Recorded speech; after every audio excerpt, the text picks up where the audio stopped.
hole, drilling through dirt, then I fell through, landed in some water. What have I got myself into?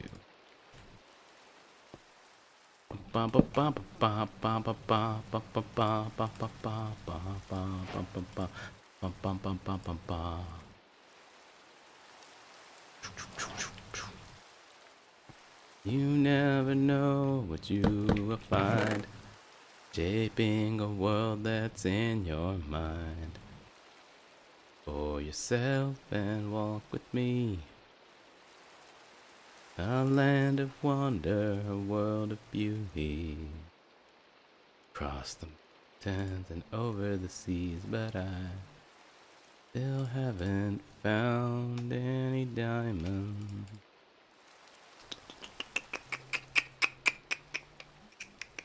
Going on, Big Brother Jay, Smart Brian, Ashley, DW98. Greetings and welcome to the stream.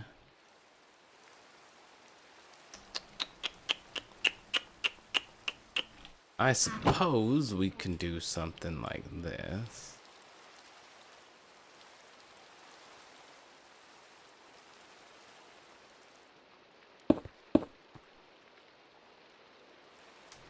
I suppose.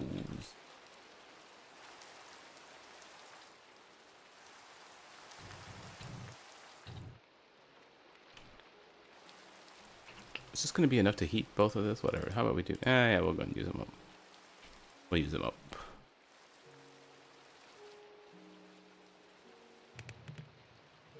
Oh, we're getting some music. Nice. What's going on? Cassette, Omega, Acquitted Apparel, midday stream. Let's go. Wish I didn't have to work now. Yeah, for sure. Oh, it's hey, Smart Brian with the $2. We yearn for the mines. I don't know if there's going to be much mining this time around. Thank you for the $2 donation. I've got a plan for this stream, but I'll hold off on stating that plan until a few more viewers have joined, so that more people know what's going on right before their eyes. Junk. Ghast tears, I guess those can stay. Leather can stay in there. String can stay in there. I mean, do I?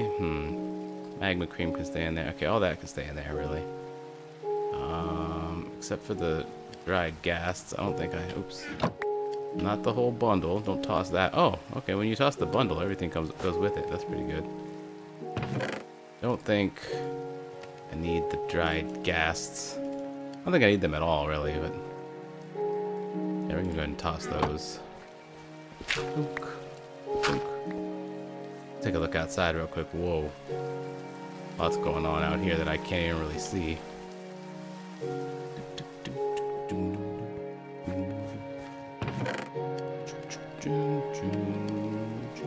Love this song. So we're cooking up our meat. Oh boy. So let's see. The stuff that I actually am keeping goes over on the right side here. Whew, look at that. We actually have a little bit of space here now. Hey, American Aviator with the $5 donation. I completely forgot about your channel. I used to binge the original series, man. Hope you're doing good. Hey, thank you, American Aviator, for the $5 donation. Much appreciated. Yeah, life's pretty good, man. Moist the gas, please. Nah, I'm not gonna do that.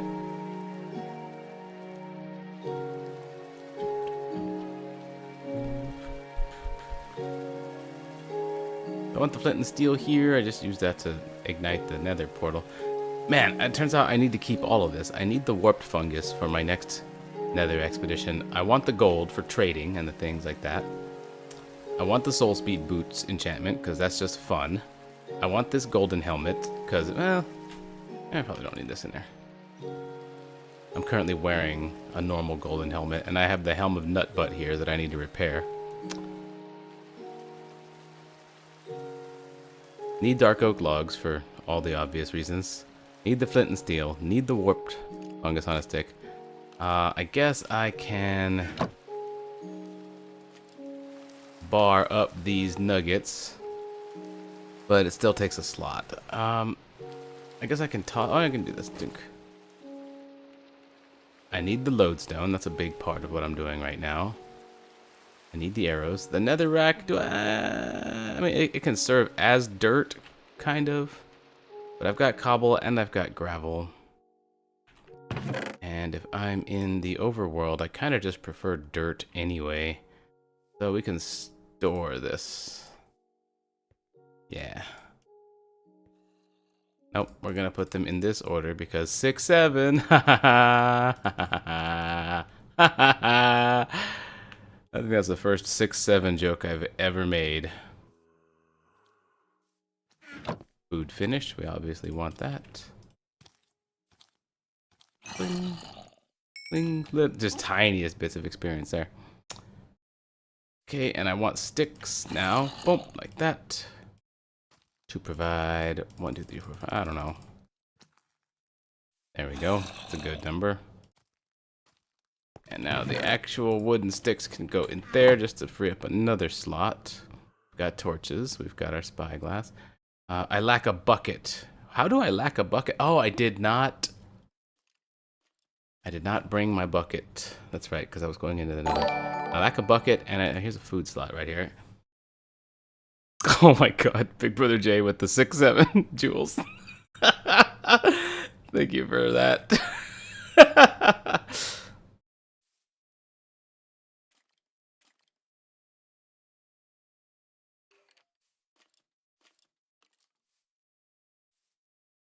Hey homies, make sure to like the stream so that other people get it recommended. Thank you, Smart Brian, man. I'm so bad at doing that. I'm so bad at recommending that kind of thing too. Maybe I'll try and do it in a bit once we got more viewers. How much friend do you have? What? And share the stream to other socials too. Yes, that too. Thank you, Big Brother Jay. Dancing in the 90s. Yo, David, I hope you've really been enjoying streaming lately. I mean, yeah, I really have been. I think it would be so cool to see you collab with some of the OGs if they were down. I'm not really big on that sort of thing. Collaboration used to be, the thing everybody wanted to do because the notion was that it combined both audiences. But I've tried collaborations and stuff in the past before, and I'm just not one of those. I'm just not one of those content creators. I do my thing, and that's basically it. I need a bucket. All right. So the plan for this stream, now that I've got everything all organized here, the plan for this stream. Oh, hold on. This isn't very organized because I want the boots over here and the helm of Nutbutt over here. That's enough room. That's good right there. All right. So what I want to do in this stream is I need to attune one compass to a lodestone here. In fact, let me place it. Let me find a place for the lodestone. I guess right here is fine. The lodestone looks like a ideal block to slot into a little space like that. So it's pretty cool. Look, it just slots right in. You know what? Let's give it a little bit of room. That way it's noticeable. I want it to be noticeable. Oh, there you go. That's as noticeable as it gets. Okay, I need to attune a compass to this lodestone so that I can always get back here. That way I've always got this location. Which means I need to find some iron and some redstone because I don't have any redstone. The iron will also serve to make a bucket. I need a bucket. Then, once we have a bucket with water and once we have a compass attuned to this lodestone, I am going to make the long run all the way back to home base. And I have no idea how long that run is actually going to be. Because we popped out of here from the nether after traveling for a long time in the nether. So I suppose the first thing that I could / should do, gather up a bunch of dirt real quick. It'll be very easy to get lost here otherwise. We'll start up here.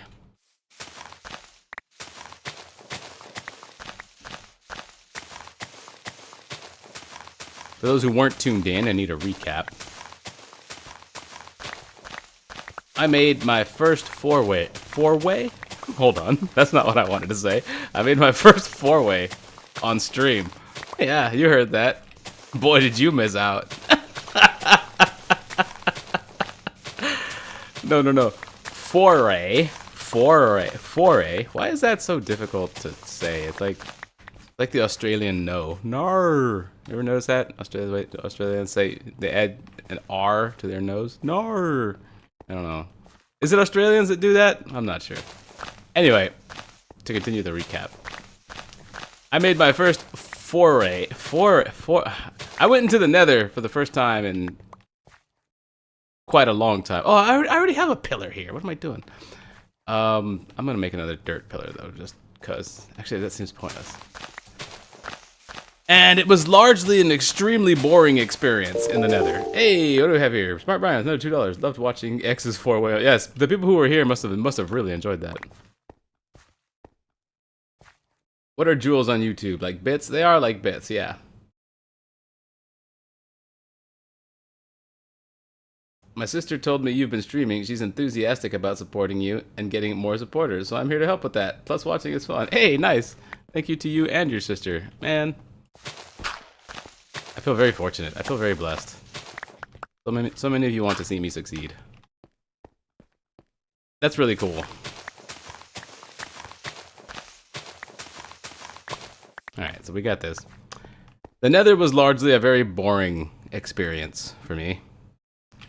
And I don't know if that's how most people can describe their experience in the nether, but I found like a couple of bastions. And besides that, for the most part, it was just hours of wandering through extremely difficult terrain.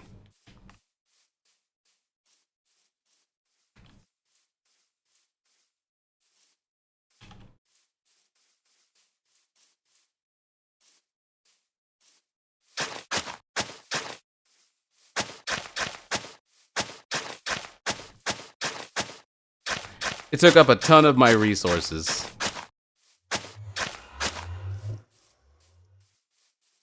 Make this path look a little more natural by giving it some girth in different places. There we go.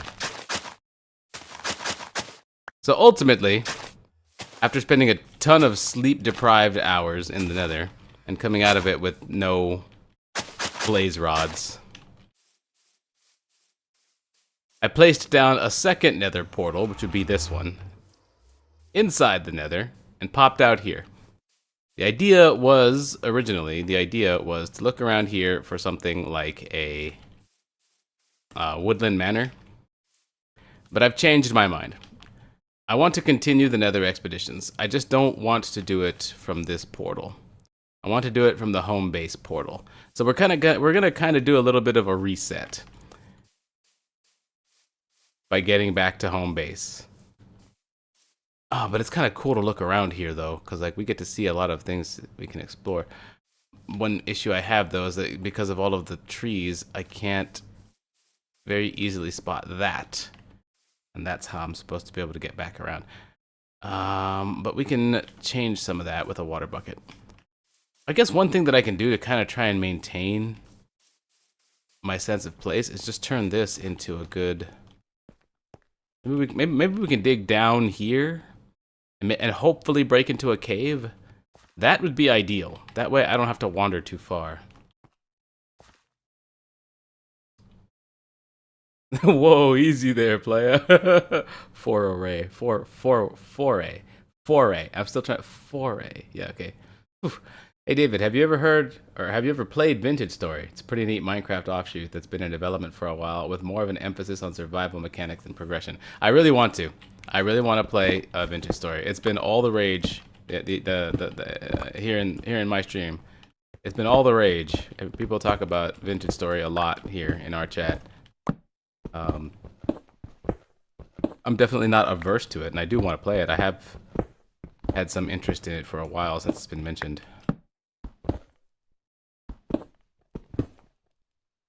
You ever watched 12 Monkeys? No, I've never watched 12 Monkeys. It's funny. What an interesting sentence. Have you ever watched 12 Monkeys? Have you ever just... 12 of them? Just kind of just sitting around and stuff. You ever watch that? No, I've never been to the zoo.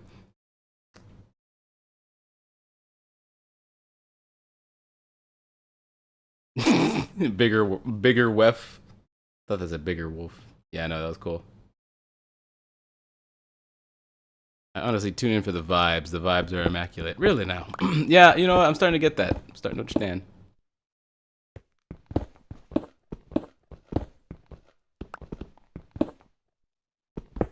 I love Unbreaking 2.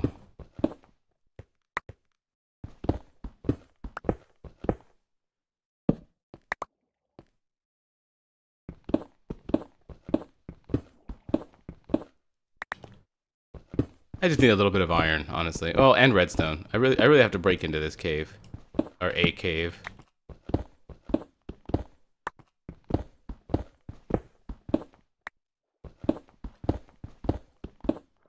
Doesn't look like we're gonna be lucky enough to break into one very easily here.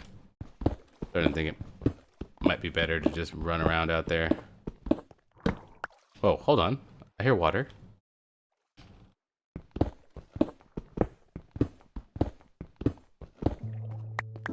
Dang it, the music is kind of making it so I can't easily hear the surroundings.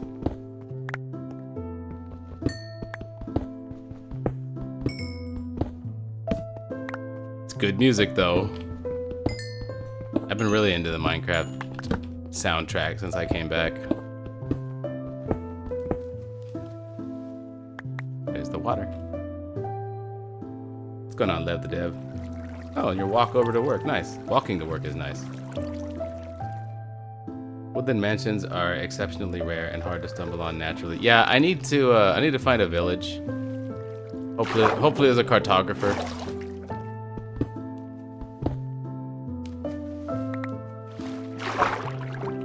Oof.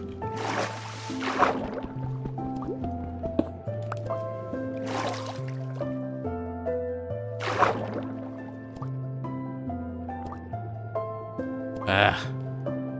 Wouldn't call this a cave.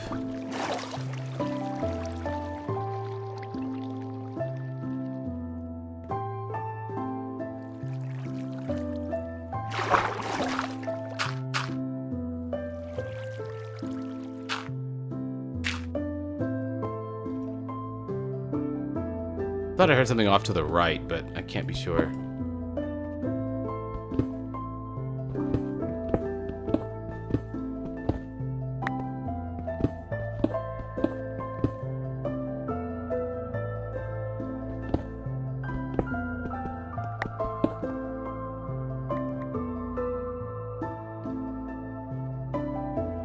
I'll call this a bust for now. We've gone kind of low.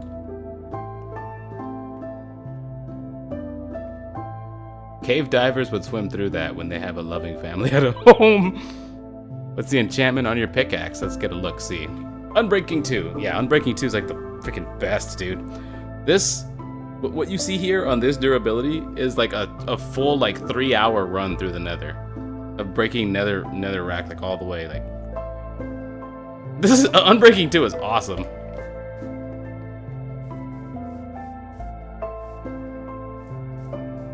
Okay, so we'll head west directly from the entrance.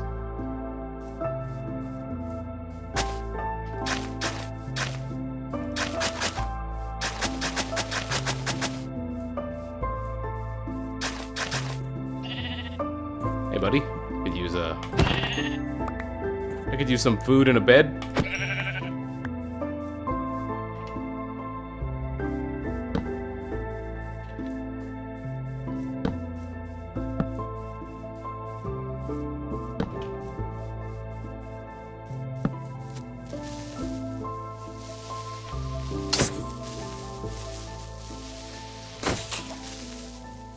Ooh, lucky me. Whoa, different creeper.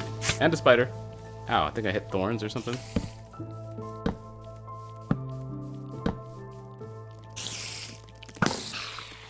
Man, there's a lot of them.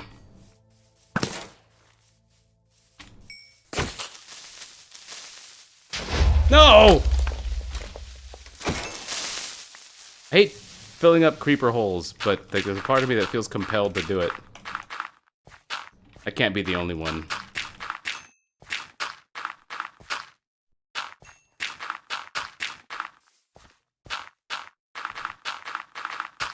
feel like filling up creeper holes is one of the most early developmental things that human children learn to do these days.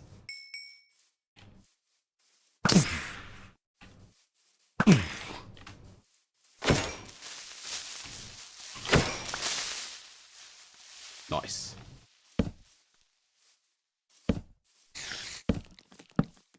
Phew.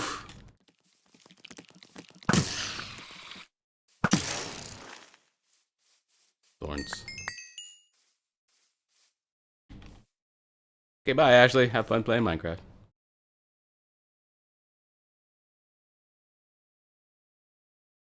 Ah, Nagold Gaming. That's probably because I have not streamed on YouTube in the past decade and a half, really.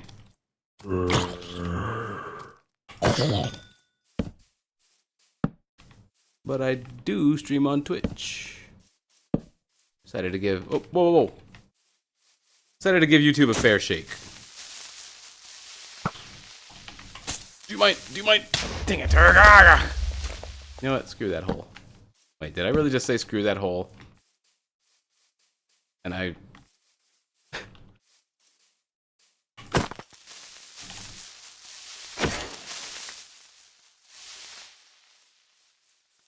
Alright, all this so I can find a cave. Bark! Holy! Oh, I almost killed that dog! Oh, this is a torch in my hand.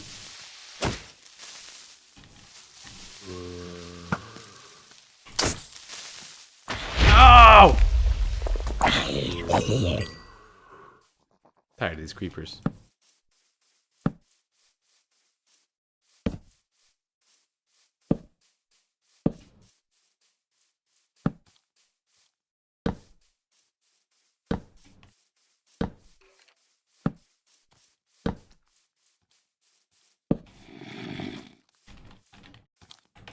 Tired of using my arrows, too. All this just so I can find a cave. Don't get creeped. Yeah, I know.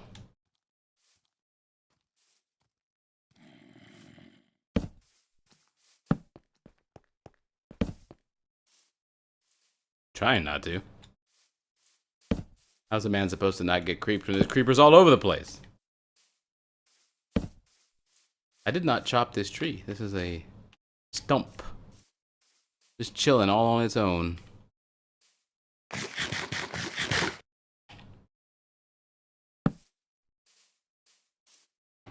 And now I'm out of torches.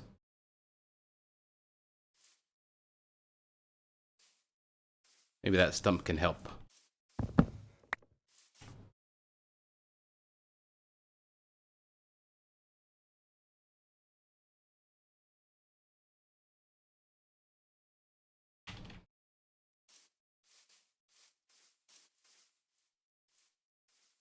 So one log produces exactly 32 torches.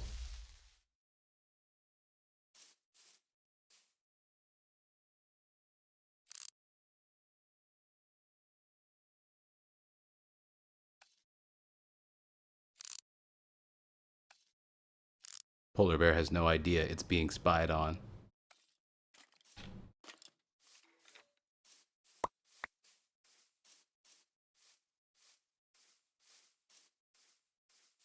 Oh, I see I've missed a lot. What's going on, MS Animator? Oh, yes. Oh, yes. Much has Much has occurred.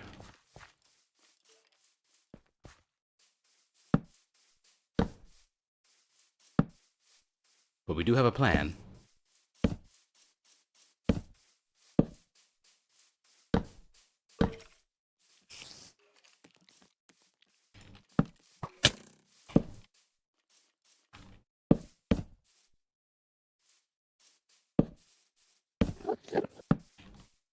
Enderman. Probably should start thinking about ender pearls, right?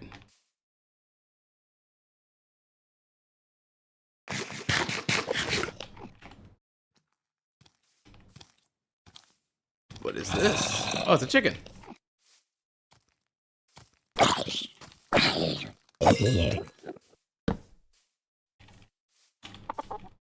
Buck, buck, buck. Feathers, please. Ah, I'm out of stuff. Room. And he didn't even drop feathers. Come on.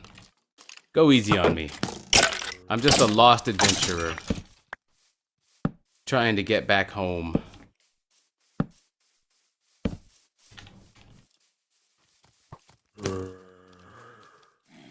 I mean, there is another way I could get back home, but it won't be easy.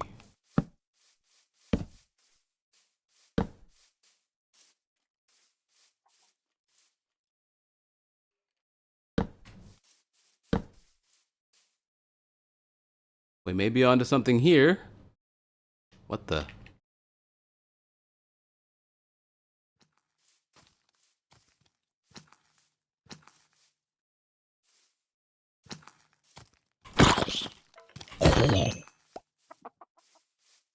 Oh, I heard another chicken. Ah, there's too many monsters. Let's see, the way back, though.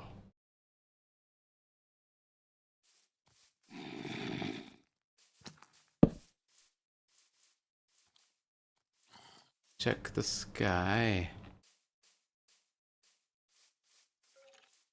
Okay, so where's the sun rising? There's the east. So from the pillar, we move east.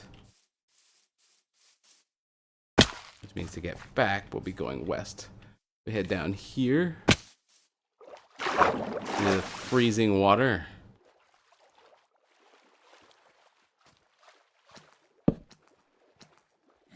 Oh no. Dang it.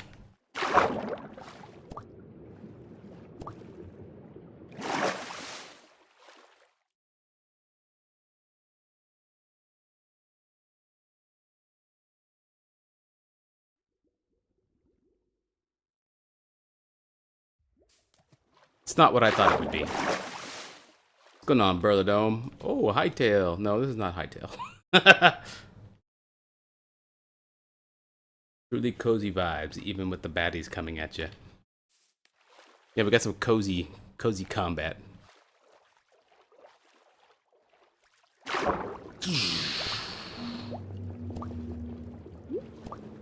Dang.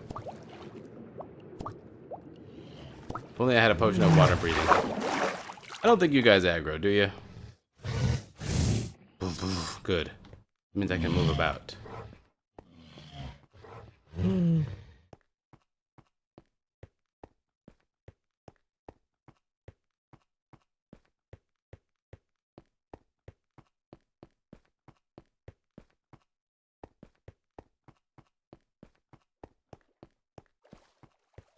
I've never really wandered around biomes like this before.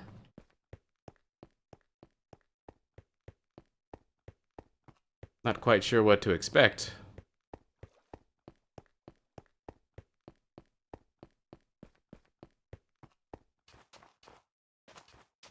Ooh, ice caves? I've never been in an ice cave. I didn't even know ice caves were possible. They seem genuinely worthless.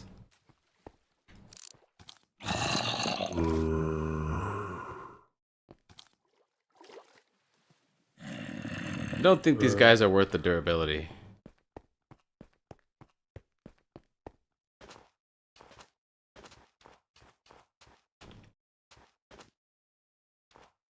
Interesting.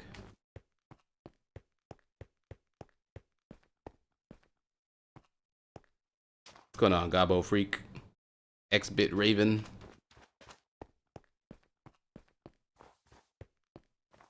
I just have not had the best luck with generation, with terrain generation this playthrough. And I was thinking about that earlier today too. Thankfully, we got some feathers. Gotta find some flint now.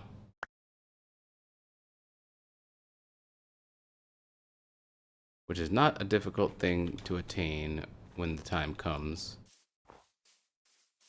I was thinking about the fact that since the start of this playthrough, the start of this world, generation has not been on my side. Like, I started off in a very unfavorable biome. Or I say unfavorable, but I guess it just wasn't my taste. It was like a jungle or something like that. Very drab looking. I wasn't gonna play in that. So I had to spend the first day in Minecraft. Well, the first day streaming. The whole first day streaming, I spent looking for a suitable location to put my house. It took 2 hours or so to find a good location, finally. But ultimately, I did. And cave generation was actually pretty okay. I can't complain about cave generation. At first it wasn't, but then it got better as I looked around some more. Actually, the cave underneath my house is actually pretty expansive, and we were able to mine out a lot of it, which was good. And we ultimately found like super cool, like Genesis style cave.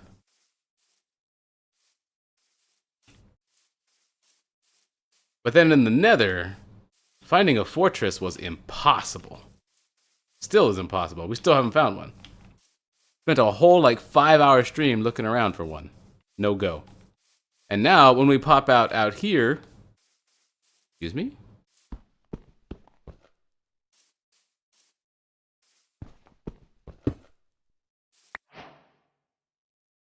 Red terracotta. What? Why though? Is that part of this? And now, when we pop out here, there's no caves to get redstone, which I really need. What's this? Why is there... I've never seen brick just spawn like this. What's happening? Okay, just so you guys know, whenever I encounter something new like this, I don't look at chat. So I have no idea what I'm looking at right now. Genuinely have zero clue. This is something I've never come across in Minecraft, or was even aware existed. So, I mean, if this is just like random brick for no reason, that doesn't make any sense. This has to be handcrafted. What is this, and why is it like this? Excuse me. Do you mind? There we go. I need to do something like this. And go like this. No bones, no terracotta, no cobblestone, no gravel. And my crafting table is in the cave, so I can't make more arrows right now, but I've got 19. That's fine. Gunpowder, I can keep the gunpowder. Keep the flint in here too. Don't want the spider eye, don't want the string. Alright, good. We're able to clear that out. Boom, give me these. Flint. There.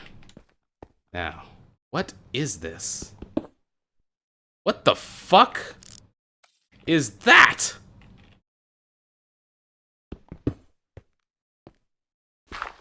What the actual...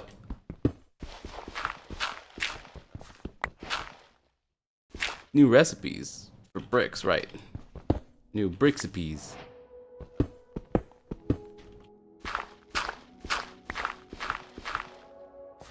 It is so difficult to not look at chat right now. I've never seen or even heard of these. Boom. What did I pick up? Nothing.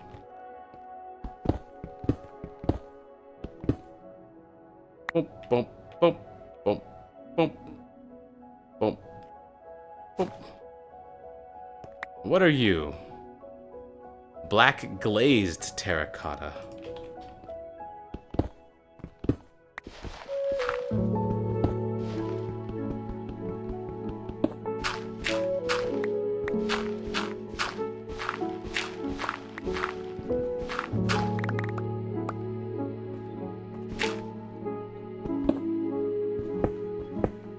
What an interesting pattern these create.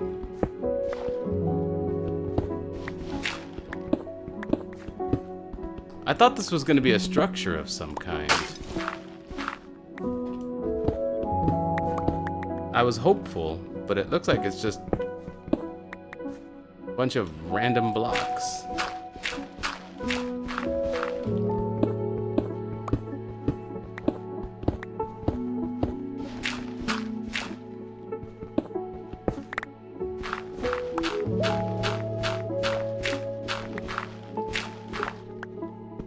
I mean, bricks are not a naturally occurring thing. Also, why does the gravel sound like that now?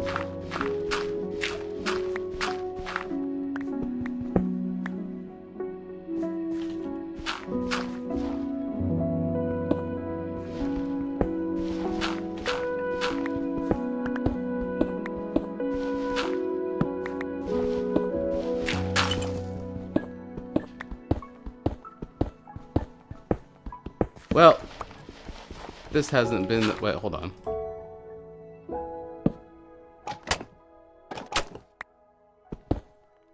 What am I looking at? Why does it feel like at any moment I'm gonna break into a structure, but it doesn't seem to actually be the case? What the frick is happening here? What is all this stuff?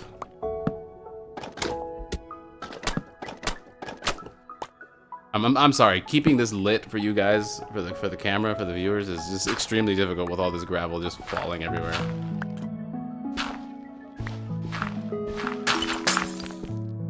I don't even know why the gravel is sounding like that when it breaks now.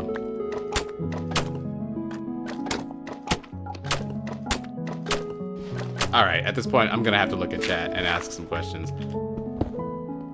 Am I onto something here? Is there a structure here? What is this I'm looking at?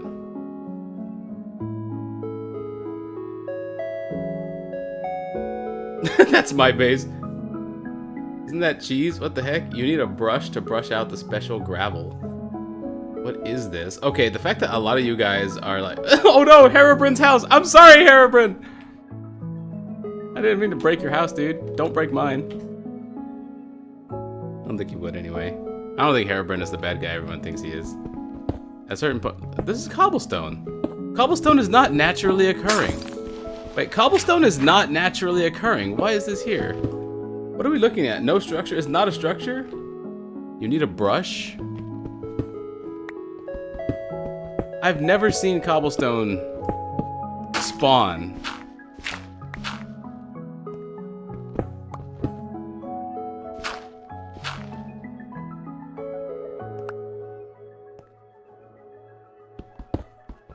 I've never seen cobblestone just spawn like this. Also, bricks? Bricks are handmade. Why do we have bricks down here?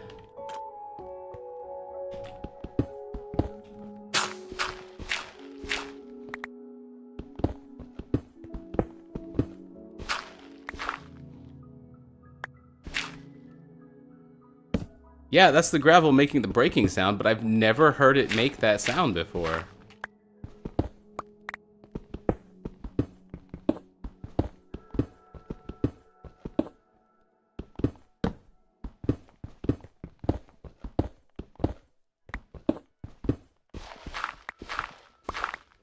I'm sorry, but this looks designed. Is it not? Is it really all just random?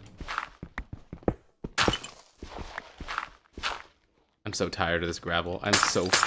What the fuck? What the fuck? Okay, you guys aren't giving me any information on this. What the did I find something like extremely like unique, like totally completely unique? That can't be the case. Why is there a freaking workbench here buried in everything else? Not that I'm gonna complain because I need one, but I mean, what am I looking at right now? Toss, toss, toss, toss, toss, toss, toss, toss. I don't even know what the black glazed terracotta is for. Can we get some more flint, please? That's pretty good. Let's see. It's an archaeology site. That's the gravel that's making the breaking sound. There's archaeology. Oh, okay. When you said it's an archaeology site, you meant like archaeology is a real thing now in Minecraft. Oh. Okay, that answers a lot. So this is something that's intended to be here, like by the procedural generation. I just don't know what to do with it or how to use it. That does explain the tons of gravel and terracotta.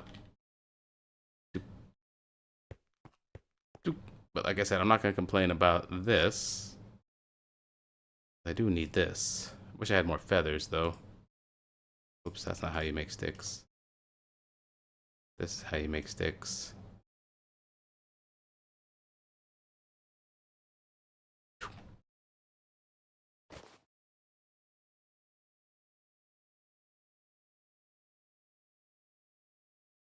It's like ancient ruins or something. The different sounding gravel is because some treasure was broken when it broke. Ah. Like ancient ruins or something. You're griefing my house. That's where I left my workbench. Is this not a trail ruins? Sorry, X. Got bored of my base location, so I buried it. Someone's stalking you and covered their tracks. I mean, this is a terrible way to do that. All right, so is there really anything for me to find here then if I'm not using a brush? Brush is an actual thing? No, it's not. You guys are liars. Just kidding, I know. Huh. A brush is an actual thing. So you're supposed to use the brush to brush aside the gravel and you'll find treasure? Okay. Had no clue that that was even a possibility. Another thing that's kind of a bummer is that I did all of this digging and did not break into a genuine cave to find iron and redstone. There we go. Toss, toss. Keep. Toss, toss, toss. I don't need this. Well, until I get a bucket, I do need that gravel.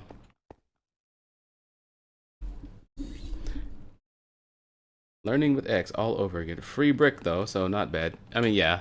I guess that's true if you wanted brick to build with. This is actually a fantastic way to get it.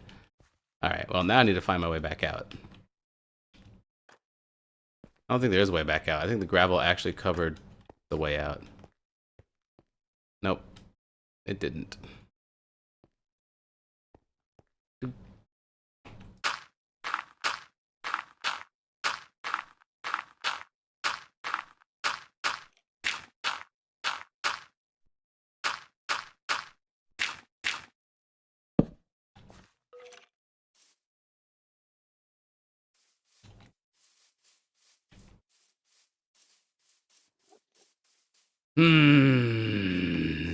I'm about to just not mark this location.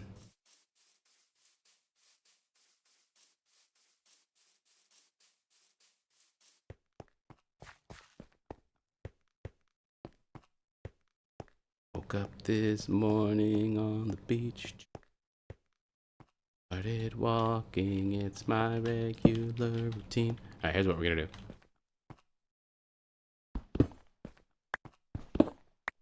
This is bound to break into something eventually.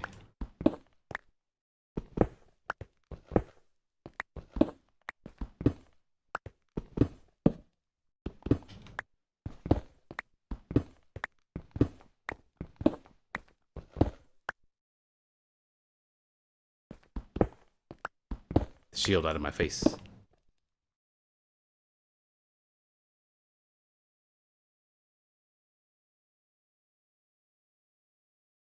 What's going on? Flamingo salad. I read that as flaming O salad at first. Yeah, I'm not really interested in the archaeology bit.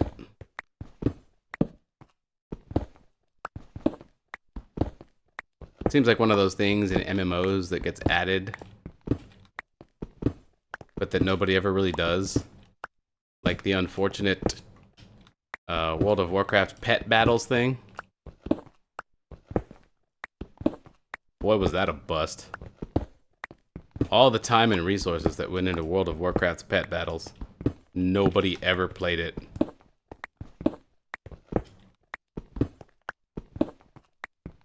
There was like 17 people across the globe who actually enjoy that. Whee! Finally, we found something. Okay.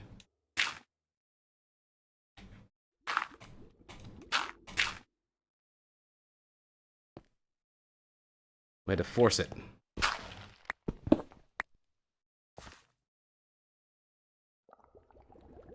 I'm gonna want to do I don't know, maybe get half of these.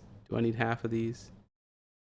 Let's be careful about what we're actually building here, since we have so little space to work with. We're gonna go this. I did not know that that is what the bottom of a workbench looked like. Did you? Has anybody ever looked at the bottom of a crafting table? I started playing Minecraft in like 1957, and in all those years, I've never looked at the bottom of a crafting table of a workbench. I've never. This is the first time. You guys witness it right now.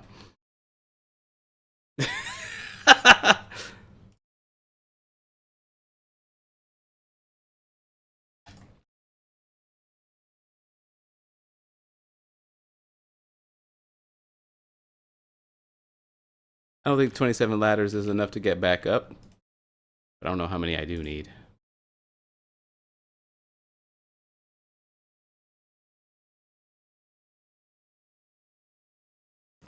I only want to build exactly enough.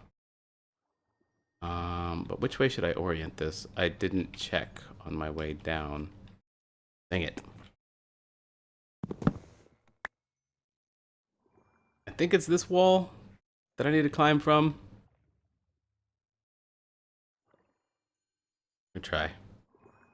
Well, if it's not, this is going to become the wall.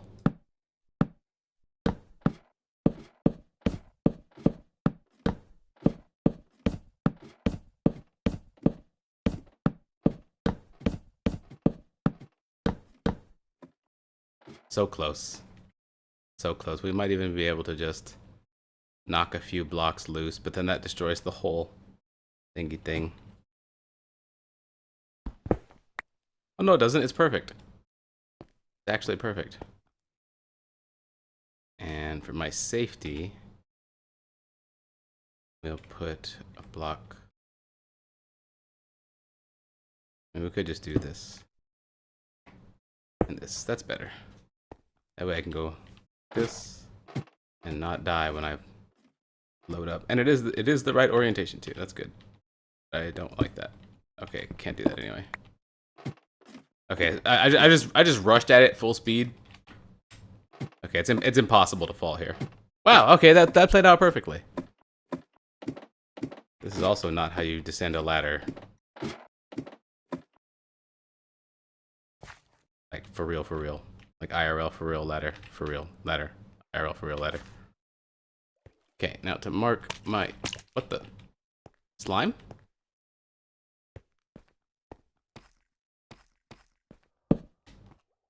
Oh, it's another one of these caves. These have been good to me.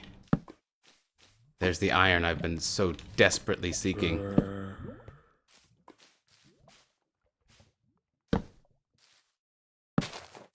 No, no, no. No, no, no. Okay, and this is going to convert to cobblestone.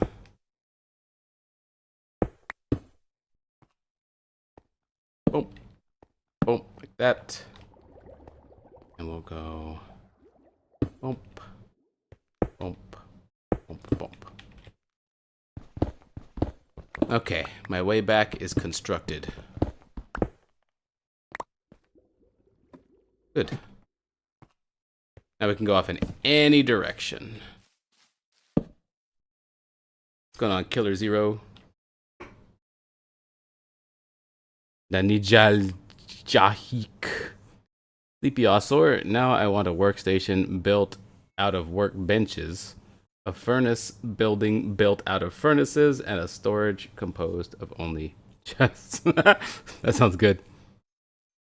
Yeah, I like hiding my crafting tables in walls and ceilings. Wait, how do you hide your crafting table in a wall? That's not possible. Can't do that. You're a liar. You're a liar. You don't like doing that. Don't lie to me. Behave. Look, more iron. Now if we can just find redstone as well, we'll be ready to leave this place. Cave dead ends going this direction. That's fine. Well, it doesn't really though, because listen to all that. Zombie this way, zombie this way. Ambient cave BGM. Is it down or up? Let's hope it's down. Can I break into something down below? Wouldn't that be handy? Wouldn't that be exactly what we're looking for? Or is it on the same level? We're definitely going somewhere. Aha. Aha.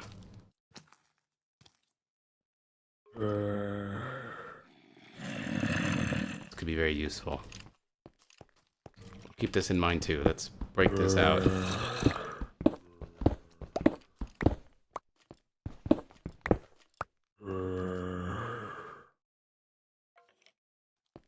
Put some cobblestone right here to let me know that this is an unexplored path.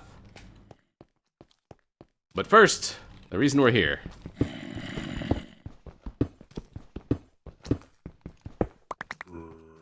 Ah, finally. Oh, that's the wrong side.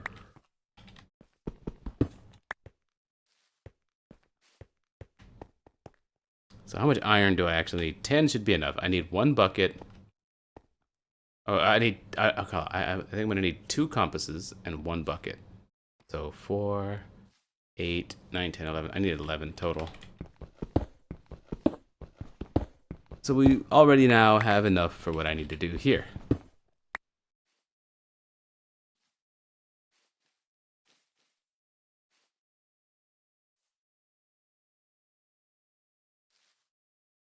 Am I the only one who thinks Jappa's textures look ugly compared to the classic textures?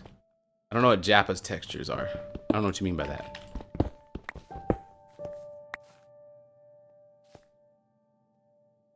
More gradients doesn't equal realism. It just makes things look kind of blurred and smeared to me. You can with pistons. Hide stuff, yeah, in the walls, yeah, that I can see being a thing for sure.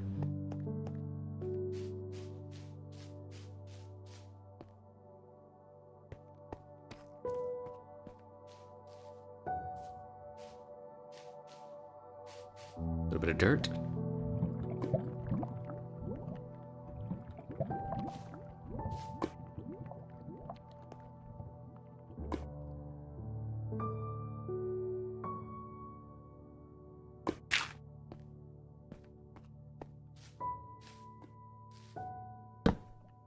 Big flower.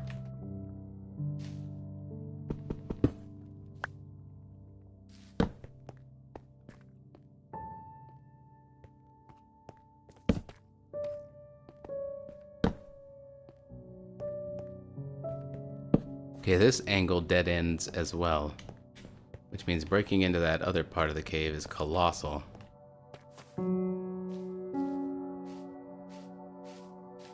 I don't think we've heard this song on the stream yet either. Have we? Oh, I think so. That piano G chord right there really hits.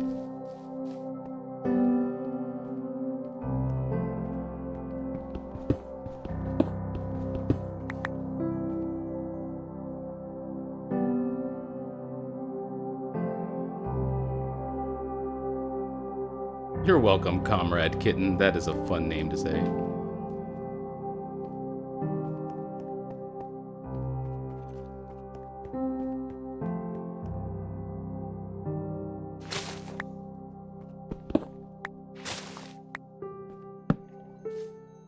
Let's go add.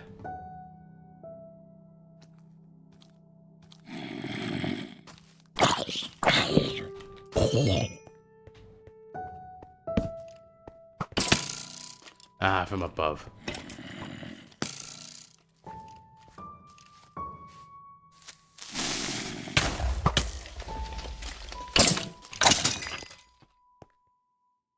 Couldn't find my shield.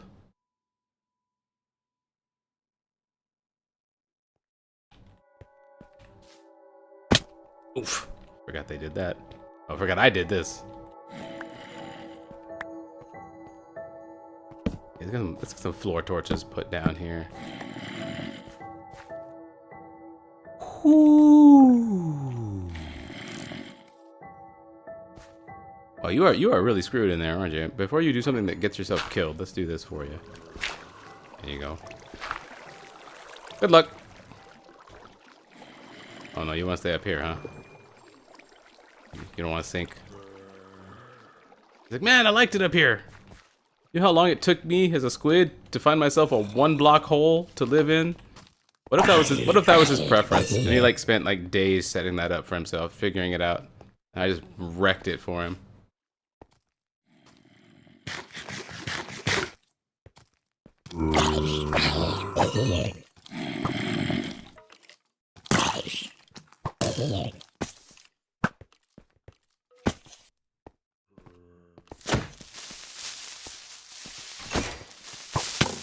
Dang, I had my shield up in time. You guys saw that.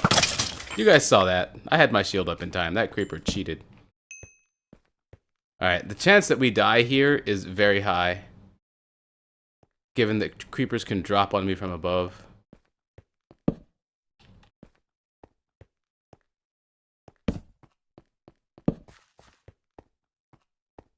All in the name of redstone.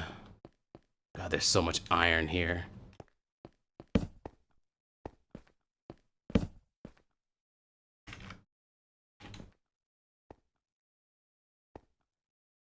Florches, floor torches, gotta place a florch.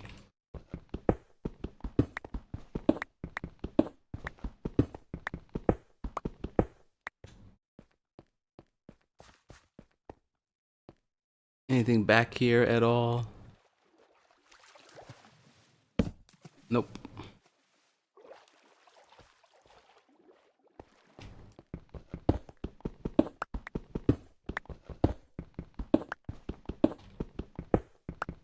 It's going to be a really dangerous and long run home when we finally get to it. I'm in no rush though. Life is about the adventure after all. Life is about Star Trek, adventure, living in the moment. It's funny, because that's not what life used to be about for me.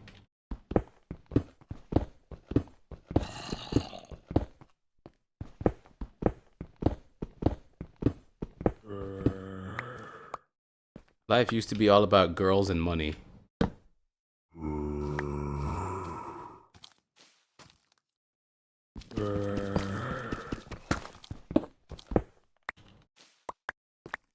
It's funny how one's priorities change over time.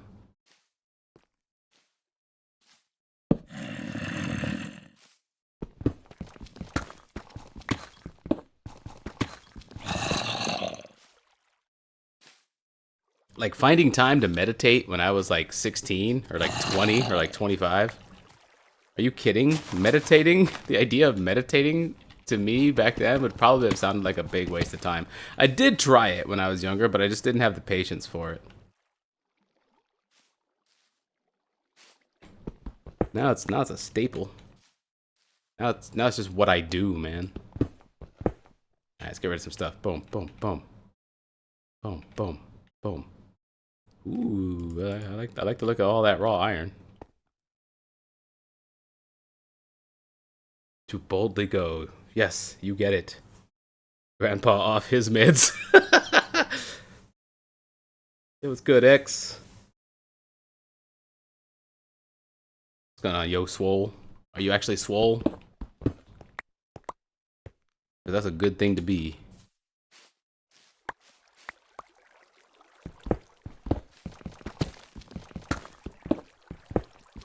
I love this pickaxe.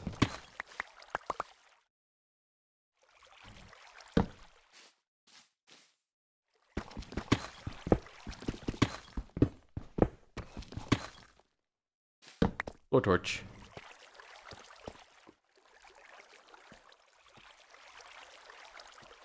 Oh man. Okay, we can go lots of places.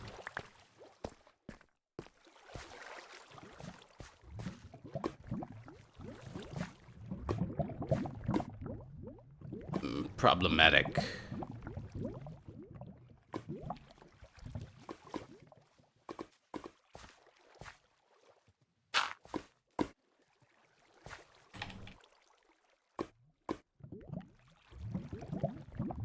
Got a grotto down there, frog lily pads. Wait, where?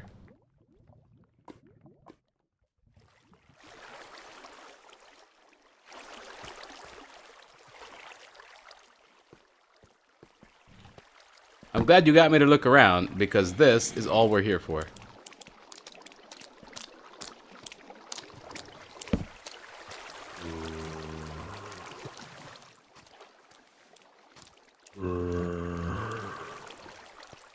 Fish actively swimming up waterfalls, that's pretty cool.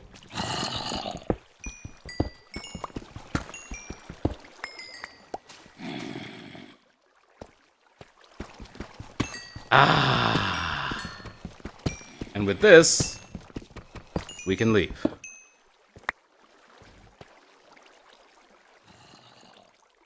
It was a good little expedition, or a good little, yeah, little mining run, too. This is nice. Let's get out of here. Let's get out of here. Now that we've got 85 viewers, I can go ahead and restate today's goals for those who are just arriving. I did state it when we only had like 20 earlier, so not everybody is aware.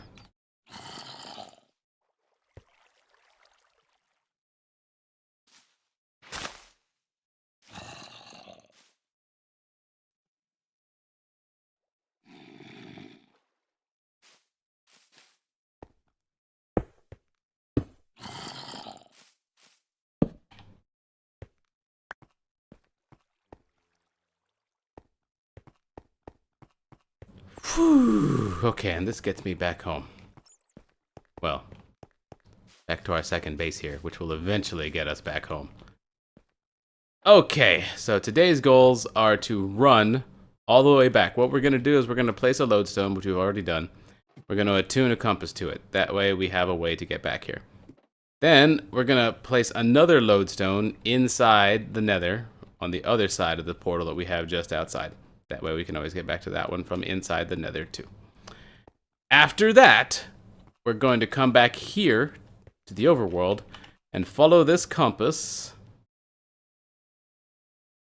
all the way back to home base so that we can reset for a second nether run. And hopefully in this second nether run, we'll actually find a freaking nether fortress. Like, how many... yesterday's stream was like a 4 or 5 hour stream. So long without finding any nether fortresses. Isn't that disgusting? That's so bad. Ooh, happy 16th anniversary, X. Hey, thank you, Shawl Traveler. 16th? Oh, you mean Minecraft? X-Aim? Yeah, nice. Do you know music theory? A little bit. I do know a little bit of music theory.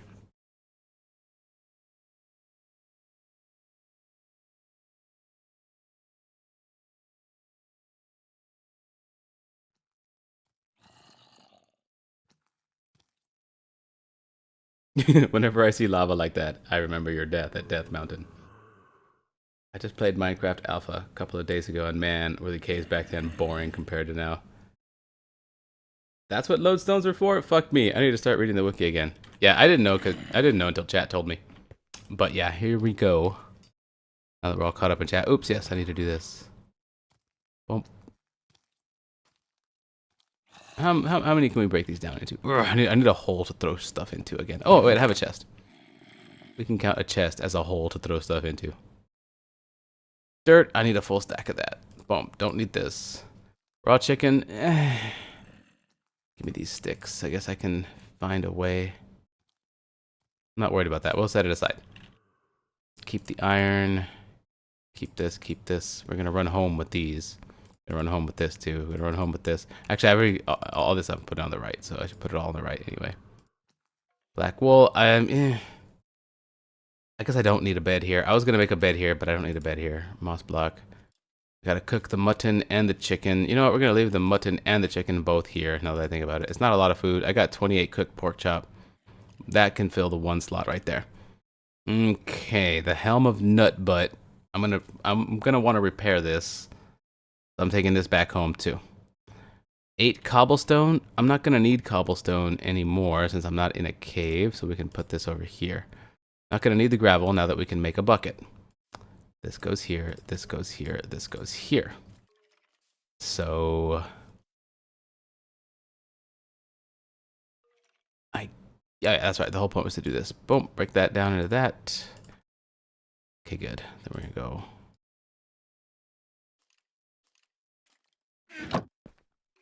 3. Oh, there's 4. There's 1 in there already, but that's okay. Okay, good. We'll get that cooking up. So excited to finally have some iron here. I'm so excited to finally be able to make a bucket. I so need a bucket. Okay, this is annoying.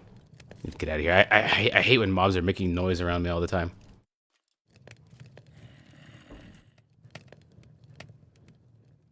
I know nothing about modern Minecraft, don't worry. Well, that makes 2 of us. Chol Traveler. I've been learning a lot from my chat. Viewers have been helping me a ton with this. But they've been doing it in a fantastic way. Like, everything that's new to me, every time I come across something new, what I do is I stop looking at chat so I can show my genuine first-time discovery of something. And there's been a lot of that since I started streaming here on YouTube. And viewers purposely don't spoil things, which has been really nice. It's not until I ask, usually, that I get the assistance. Oh, okay. I must fill this with water. But to do that, I have to go outside. I'll wait until the day. And then we have exactly what I need here. Must be day. Okay, two compi. We got 2 compasses now. Let's do this. Check it out. You take 1 compass. For those who haven't seen this before, which I'm sure most of you have. Got my compass. You right click on a lodestone. Blink. Ta-da! Lodestone compass. Oh, but I need an anvil to be able to rename it. I don't think I made enough iron here. I might have. There might be enough here for an anvil. No, I don't think so. I need much more than this. Dang it. Alright, well we have this one. I'm gonna have to find a way to keep this one separate. Because to rename this, I do need an anvil. But yeah, now this lodestone compass points always toward this lodestone. Shelter from the black of night.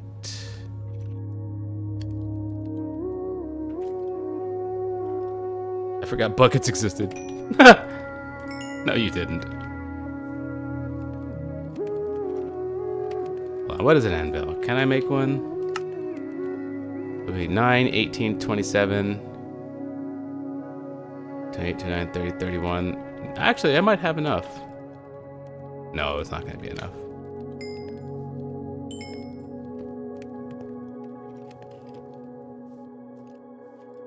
Wait, actually, there's going to be enough. Just got to wait. Okay, so I will be able to rename this. Good, because that'll help me keep it organized. I guess I can organize this while we're going through it. This is all stuff I want to bring home, though. Gunpowder, flint, nuggets. I don't really care about gassed tears. I can probably just get rid of those. We can put those in here.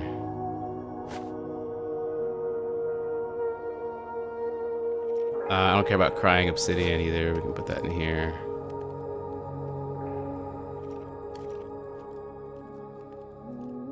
Yeah, that's fine.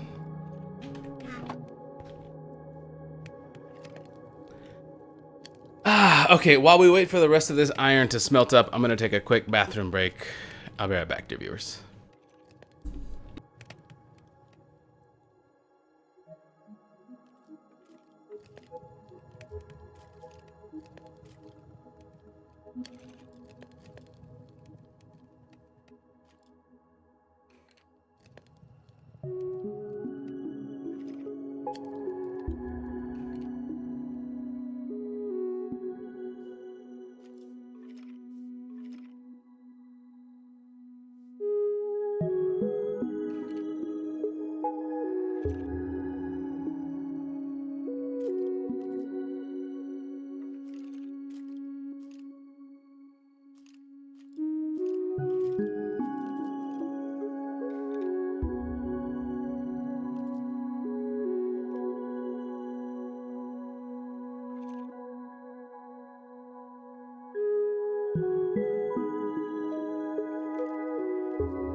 I have returned. I don't think I've ever seen you play modded Minecraft. Do you not enjoy it? I seem to remember you addressing this question in an episode of X-Aim, though I could be wrong. No, I don't really enjoy modded Minecraft. It's not really my thing.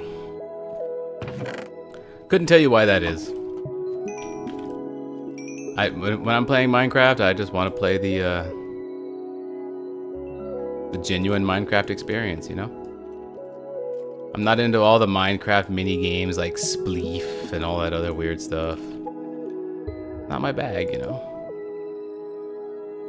Wow, I can't believe we actually mined out enough iron to do exactly everything we needed to do here. Anvil? There we go.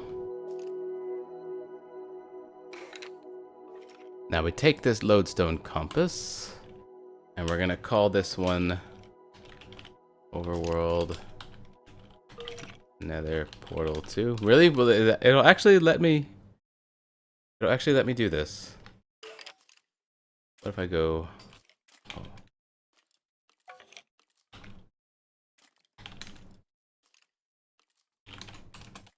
There we go. Overworld Nether Portal 2. Enchantment cost 1. And we... Oh, well, actually, I can preview it there. Yeah, I guess that's fine. And it goes in the bundle. But it's all like all the compasses right next to each other. I don't think I can organize it that way. Anyway, Overworld Nether Portal 2. Nice. Okay. Next, we're going to put another lodestone inside the nether. I think I can like pre-name this compass.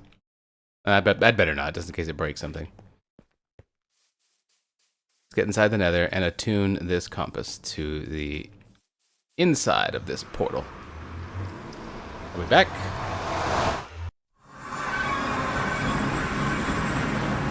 Oh, F this.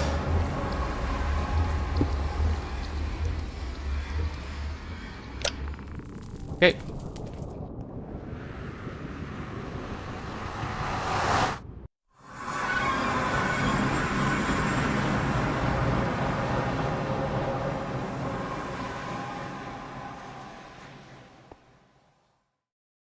And this one we will call Nether Portal 2.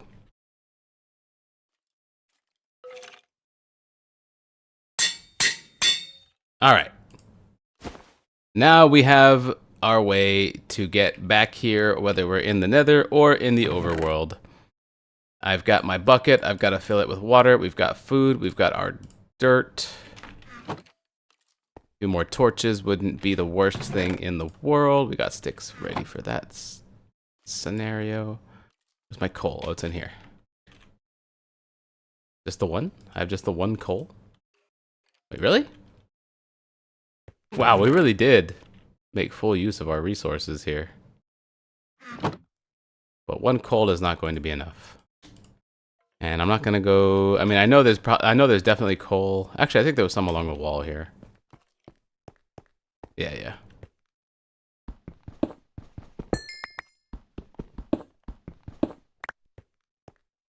Test. Just making sure my microphone works. I didn't know if you guys could hear me. You fell asleep. It's still 2010. Could you imagine? Oh, I remember your Portal 2 Let's Play. Yeah, my Portal 2 Let's Play was amazing.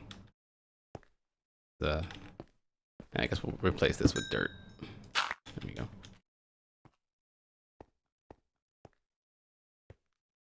More coal in the chest, bottom right. Ah, shit. Did I miss that? Nice. I missed chest. I missed it again. Oh, yeah. Ha. Very good. Oh, never hurts to have more, honestly.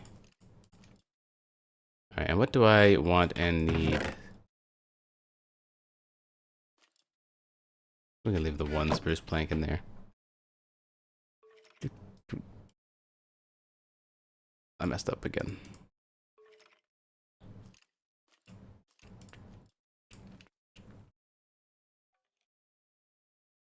There. That way we've got torches sitting around. Oops, I guess that sucks.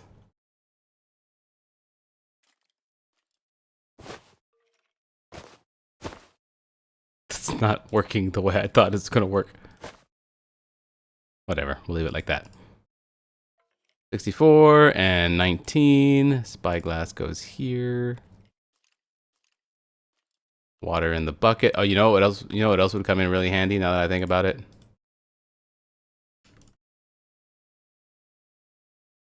This will probably get us around. And the boat reminded me that I should probably just make a new shield. Drop that in there.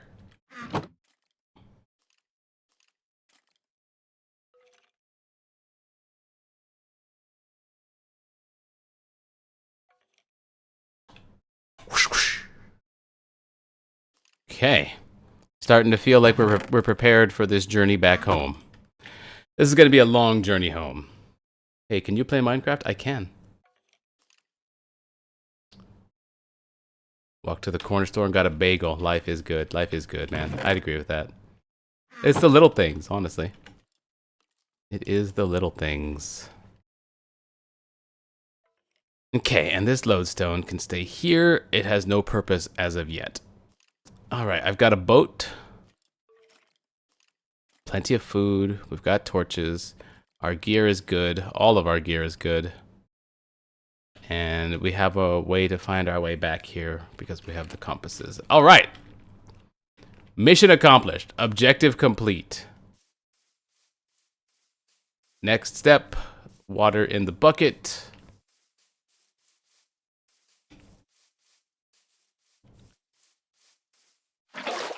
Okay. I feel like myself again. It's about to turn night, though. I'm not going to be running at night. Here's how this is going to work.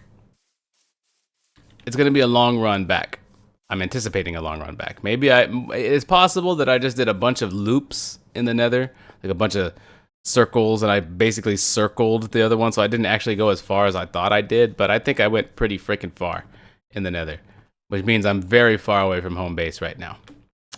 So it's probably going to be a very long run. So again, here's how this is going to work. I'm going to run during the day, but at night, I'm going to chill out in caves like this. I'm going to find little spots to get safe during the night. I need a way to monitor this. And during those portions, I'll be paying explicit attention to chat. So if you want to get your questions in, now would be a pretty good time. Because now it's time for me to do exactly what I just said. Bam. Alright, we're good. Okay. Whew. It's nice to take my attention off the game for a bit. Proper Baggins adventure, really roughing it. That's one of the things I loved most about reading The Hobbit when I was a kid. I think it was in 7th grade. I think I was in 7th grade when I first read The Hobbit, the first time. I fell in love with that story, with the world that Tolkien had created. I'd never encountered anything like that before. Of course, obviously, I had seen a lot of the tropes and stuff that Tolkien himself had professed. Growing up as a kid, you can't avoid things like sword and sorcery, fantasy, dragons, stuff like that. But when I picked up The Hobbit, oh, first of all, have you ever smelled the pages of an old book? In my memory now, that is solidified as the smell of The Hobbit. I came across it I think in the school library. And I wasn't a big reader. I've never been a big reader. I've never been somebody who reads fiction I do read nonfiction. I'm big on reading nonfiction. I like reading things like from history and how to do stuff and business ideas and finance. I like reading nonfiction. I'm not a big fiction reader, but obviously when I was in 7th grade, I wasn't a big reader of really any kind. Actually, I suppose I was reading books on HTML around 7th and 8th grade. Now that I think about it, yeah, I was reading books on HTML back then. So I guess I was reading nonfiction even then.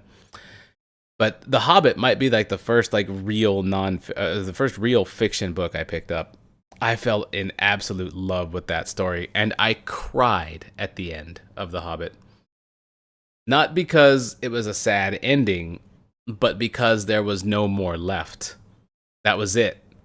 I'd every free moment that I had, I would break out that book and just start reading and just get involved and lost in that world.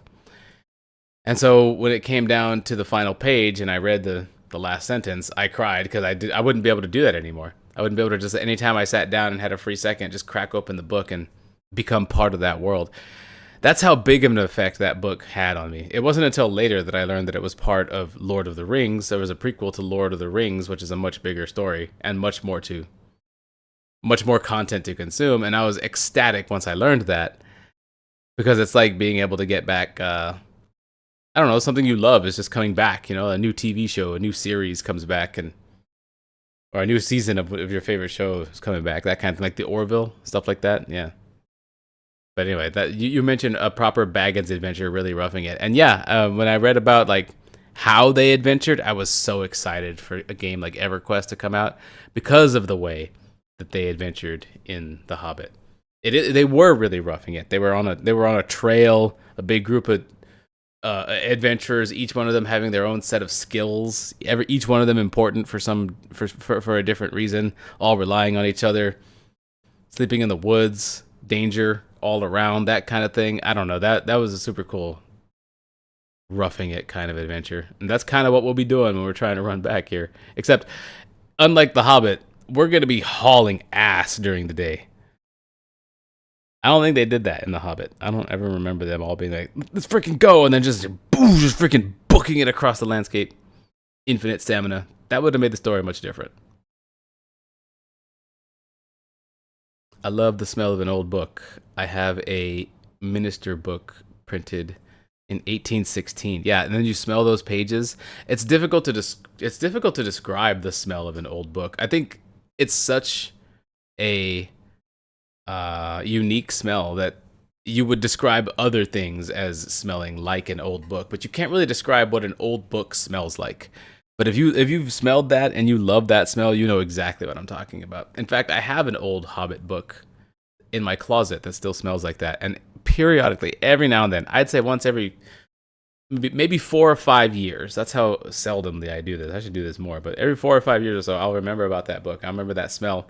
I'll go to my closet and I'll crack that book open and I'll just I'll just flip through the pages, put it right in front of my face, and just inhale the smell of that book. And it takes me right back every single time. What's your favorite form of exercise? I train the bow staff.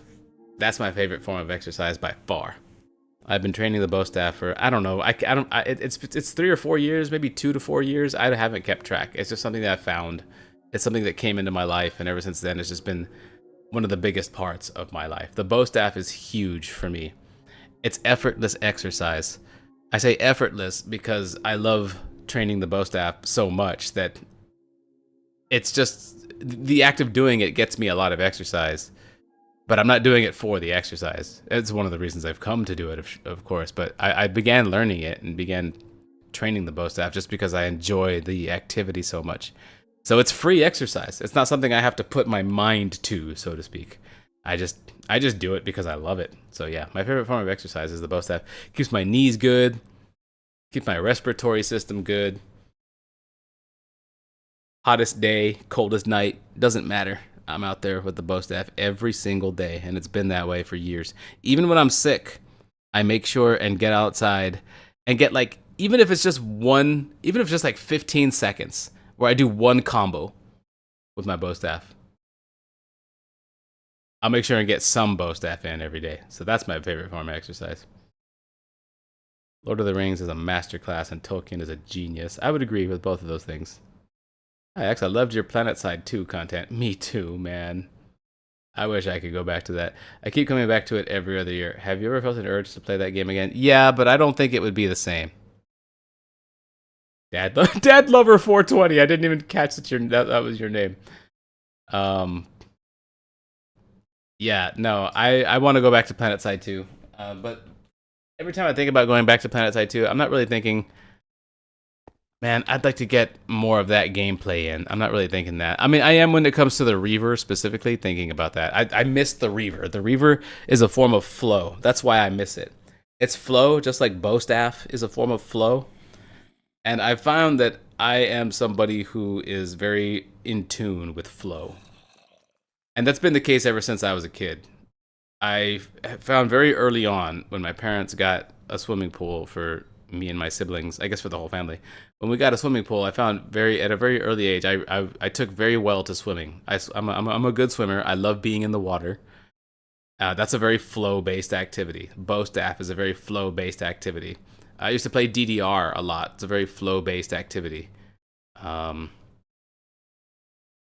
and I didn't realize it until like the past like 5 years or so of my life. Around 38, and I'm 43 now, so yeah, I guess that's about 5 years. I didn't realize how in tune I am with flow until I started really meditating and focusing. And there was a period of my life about 5 years ago where I just stopped everything and said, you know what, I'm gonna figure stuff out. And that's one of the things that I figured out. I'm very in tune with flow. And the Reaver, oh my god, the Reaver in PlanetSide 2 is another flow activity that I love and miss. So I very frequently think about going back to PlanetSide 2 just to fly a Reaver. But the fun of PlanetSide 2 was playing with Cilios and the X Squad and stuff like that.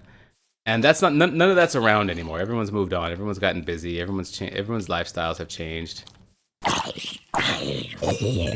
It wouldn't be the same. A big part of why I used to get good at video games was so that I could be useful to my friends, be useful to the group, be useful to the team. And this plays back into the did he not drop anything? This plays back into the whole Tolkien rugged adventure thing, roughing it adventure thing. I loved how everybody had their own place. I liked having a purpose, a skill, something that others could benefit off of. And PlanetSide 2, Tarkov, other group-based games, they all played into that really well. But that's not going to be the case for PlanetSide 2 for me anymore. It won't be the same thing. And I feel like it'll be a waste of time to go back. Not to play around in the Reaver. That wouldn't be a waste of time. That would be very fulfilling. But, yeah, it's just not going to be the same. All right. Let's grab our home base compass here. And off we go. Does anyone still play PlanetSide 2? Yeah, people play PlanetSide 2. X, you were a huge part of my childhood and the reason I love Minecraft as well as StarCraft 2. Nice.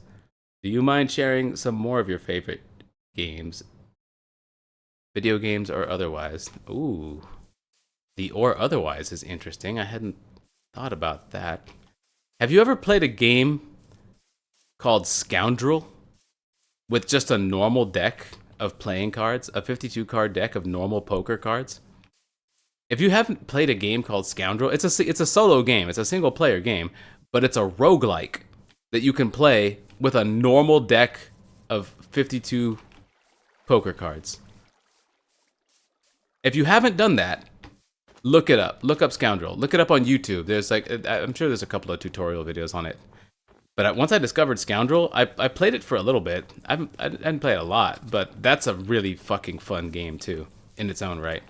That's a non. Oh, look at this. We're gonna run across all this. That's a non-video game that's actually really fun. As far as video games are concerned, what other games? I mean, League of Legends is my favorite game of all time. Play that every day almost. So that's huge. But that's also on my channel. Really, when it comes to games, there's not a lot of my favorites that I haven't already played on YouTube or on stream. So you probably already know most of my favorites. Absolute legend. Thank you. Rank gold 4 right now. And I was silver for like the past 4 years or so. The gold 4 is a recent thing for me.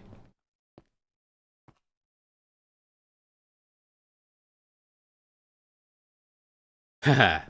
Yeah.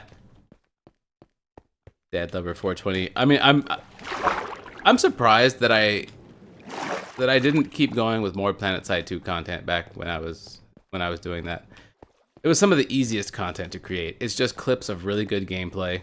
I didn't even put my my voiceover over it, so there was no reason for me to do a second recording. There was no reason for me to really like focus on commentary because I wasn't doing live commentary, and those PlanetSide 2 videos were actually some of my most lucrative, financially speaking. So I'm surprised I didn't take more advantage of that, but at the same time I'm also not surprised that I didn't take more advantage of that, because I was really foolish with my content back in the day.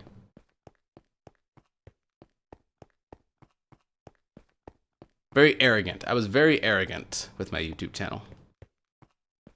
X, have you tried riding a boat on ice? No? I bet you that sounds awesome. I bet you it's like, was it like super fast? Yes! Yes! You're kidding me! Thank you for bringing that up. We're talking drift in here. Oh no! You can't hop back up with it though. Dang it.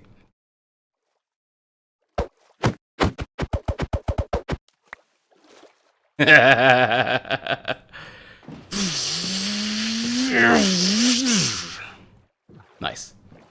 And I'm glad we crafted this boat, because I figured there was going to be an ocean between us and base. Is it possible that these are the same icy mountains that we saw from base not long ago? Like, did I really not go that far in the nether? Am I this close to home base? It can't be. Although I do think I recognize that specific stalk of sugarcane. This might be the mountain, the icy mountain that's kind of close to our base. We do be drifting. Arrogant? How so? How was I arrogant with my YouTube channel? When I was younger, I believed I was the kind of person. Oh no, this can't be it, because these are freshly spawned and just not doing that. Okay. So yeah, we're still pretty far. I was arrogant with my YouTube channel because I used to believe that I was the kind of person that would succeed no matter what. Now, mind you, I'm the kind of high IQ individual that, for me, elementary school, middle school, high school, that was all a breeze. I didn't have to try at all. For like the first 20 years of my life, I never had to put effort into anything. I was kind of like Frieza, you know, a prodigy, like Dragon Ball Z's Frieza. The way he never had to try for anything because he was just born with power. And I'm not talking like political power, like I'm talking strength, you know, that kind of thing. I was kind of born like that. That's kind of how I was throughout school. School was a fucking breeze to me. And when you watch other students actually have to try, like every single one actually has to do their homework. I never did homework. Every single one has to do their homework and pay attention in class and stress about their grades and all that stuff. When you watch everybody around you going through that and you're not, I mean, it's just going to create this subconscious idea in your mind that, yeah, you're kind of the upper crust there. You're capable of absolutely anything. You're basically indestructible. You're basically invincible. You can do literally anything. Your whole life is proof positive of that. And that's true. I never had to try for anything, and I always succeeded to a phenomenal degree. Straight A's, perfect attendance. Actually, perfect attendance fell off real hard after elementary because, yeah, I guess that arrogance started to kick in.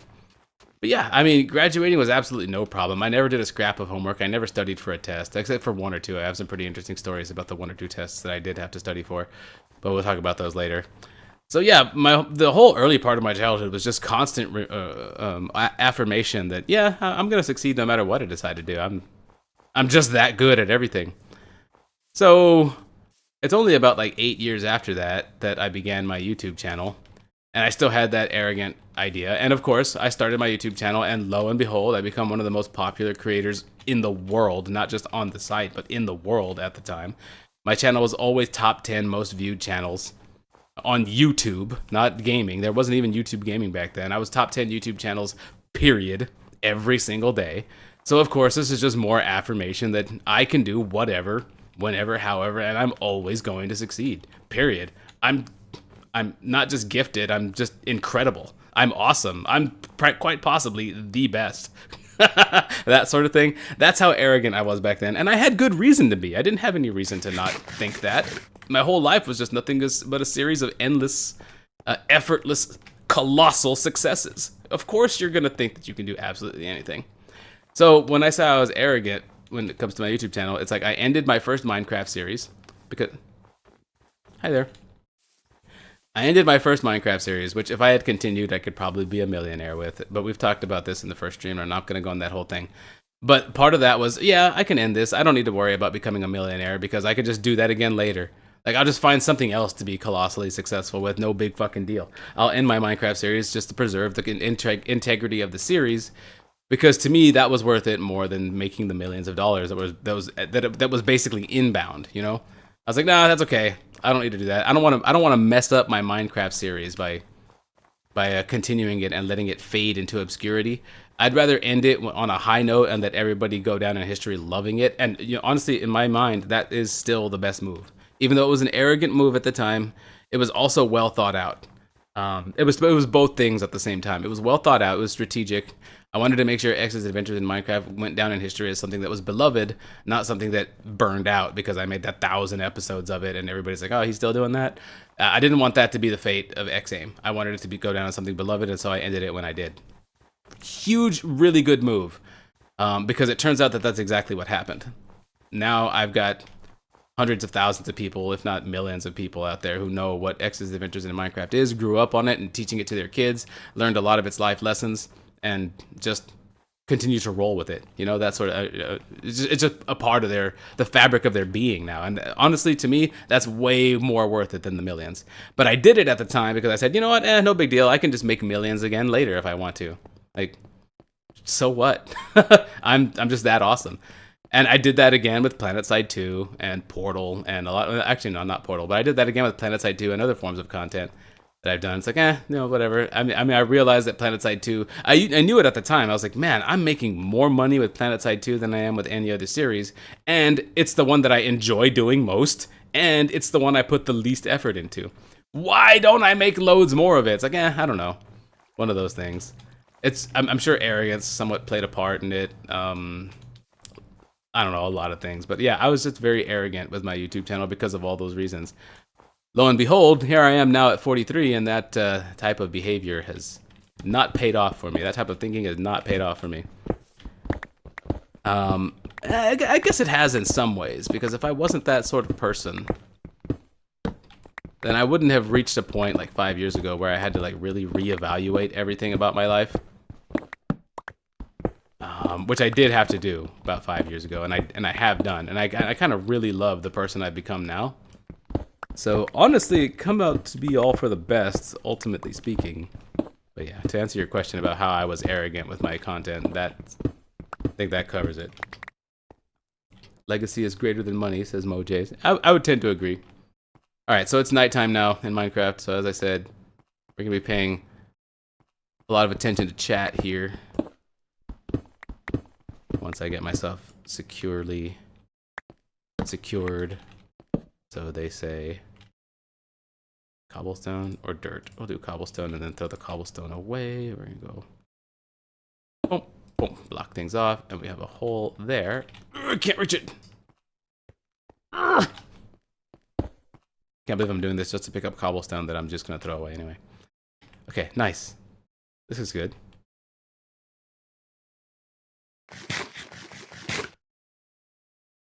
Now, what went here? Dirt. And the bucket would go here, but I'm not using that right now. All right, Golden, let's talk. You probably already mentioned it, but League of Legends player base has gotten so freaking good at the game. So many people have been silver for years, but they would likely have been gold or plat back in the day. Hey, yeah, dancing in the 90s, that's true.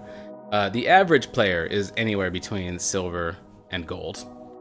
I mean, if you look at the stats, yeah.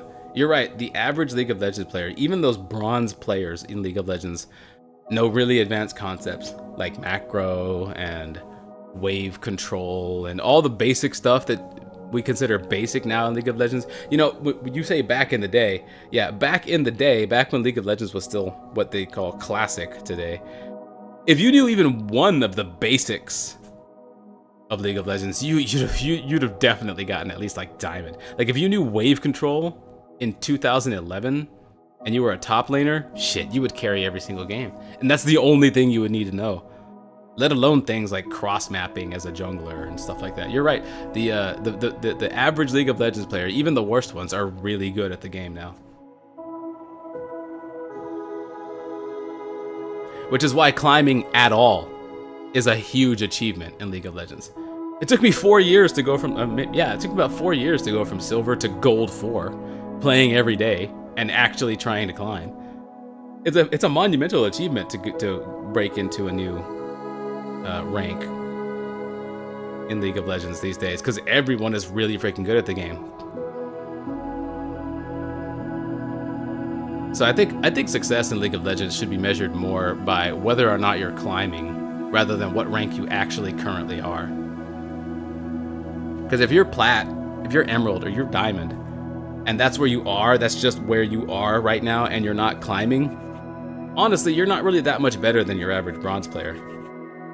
The skill and difference between, the difference in skill between, well, maybe not bronze, the difference in skill between silver and like plat or emerald or diamond is very small.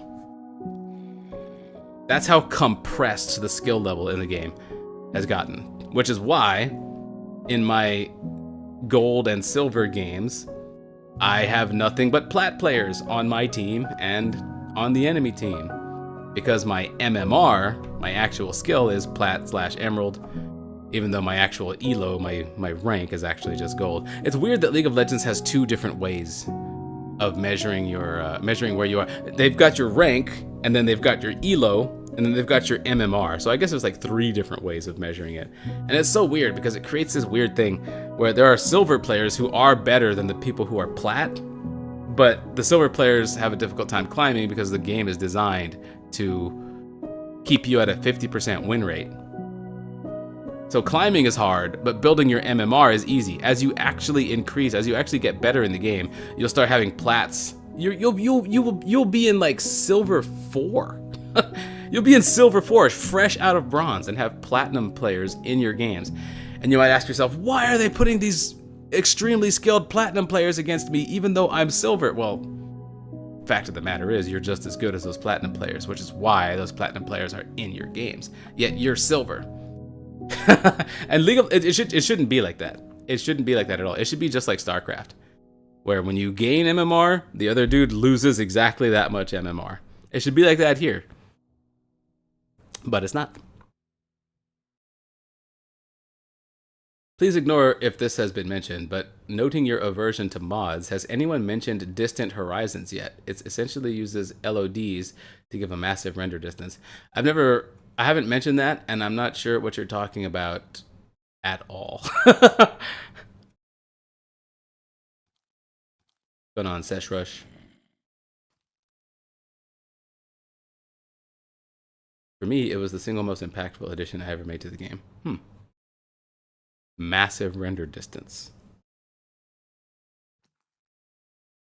Some things belong in the past. That's true. Not sure what you were referring to with that, because I do go on my long rants when I answer questions. Why is this the only result when I search up Monkey Kevin 100? I don't know. That's a good question. I don't know anything about that. This is a coincidental conversation to drop in on. I watched X's Adventures in Minecraft when I was in high school and just found myself wondering what X has been up to see you live. Haha! Welcome, Altobrun. Do you ever see yourself doing a VR adventure in Minecraft? Nah, I'm not big on VR, honestly. I tried the Oculus headset in its early days, and I realized it was early days. I haven't tried one recently, but I don't know, something about the lenses didn't line up right, so my view was always skewed. The heavy apparatus on my head doesn't make it easy for me to get immersed in a world. The long cord, same thing. Plus, I could see, if I looked down, I could see the carpet, like the real world. I could see the real world if I look down, because the Oculus doesn't like perfectly grip the face, or like the VR headset in general doesn't like perfectly grip the face. There was a lot about it that, for what is supposed to be an immersive experience, really made it not that. I don't know. I'm just one of those people. VR is just not my thing. Some of it was cool, but not enough of it for me to mention. The OG world is lost. Yes, no, it's not. You can actually download it. If you look up my X's Adventures in Minecraft 10th anniversary video, you'll find the link there, right here on my YouTube channel.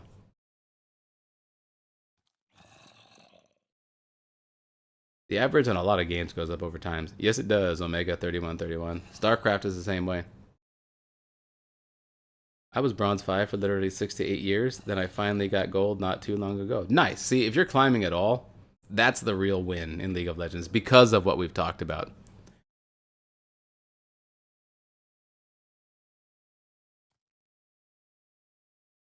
Chess is a great example of how players only get better over ages and the requirements go up. Having MMR detached from rank makes no sense. I know, it's dumb. Apex Legends tried it too, and it was a huge failure. It sucks that it sucks that it was such a huge success here in League though.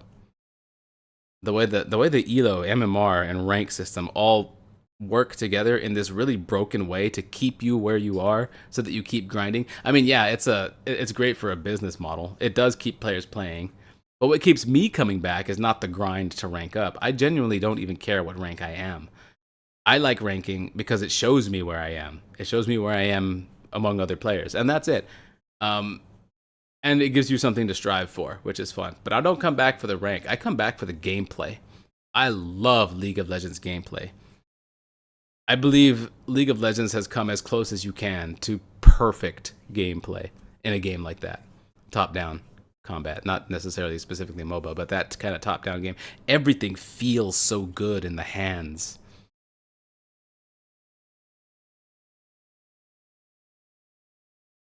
What's going on, Skid? LOL, I'm definitely not good at League of Legends anymore. I haven't played since 2 or 3 years ago. Yeah, you absolutely should, though. I miss your work. I still got some clips of your awesome work.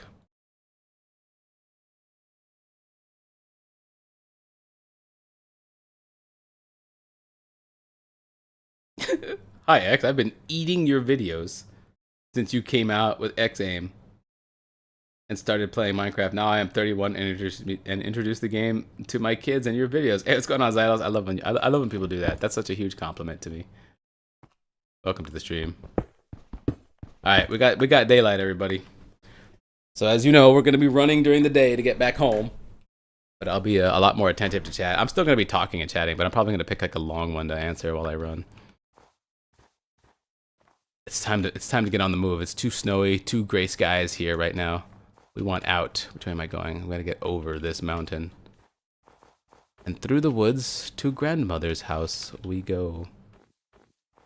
And that's the healthy way to view ranked. My first introduction to ranked games was SC2. Hold on, let me get this up. Where I had a buddy who was GM, nice, and told me that caring too much about your rank is the wrong way to look at it. Yeah, that's why I don't really understand the kinds of players who will, like, at the start of a... Hello? Are you hostile? You're not. Who are you? Oh, sorry. You don't do anything. Did this dude just meow? I heard a cat. What's actually happening here? Oh, there's the cat. Are we at a village? I'd love to find a cartographer. Oh, we are at a village. I'd love to find a cartographer. Hang on. Hold the phone. Hold the phone. Oh shit, I reset my spawn point here on accident when trying to close this door. That's not the worst thing though, because if I die, it'd be easier to get back to my stuff.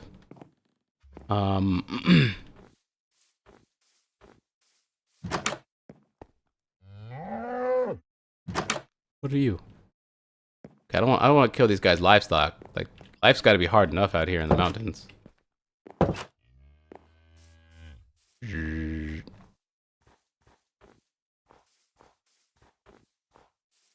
Dude, you could use.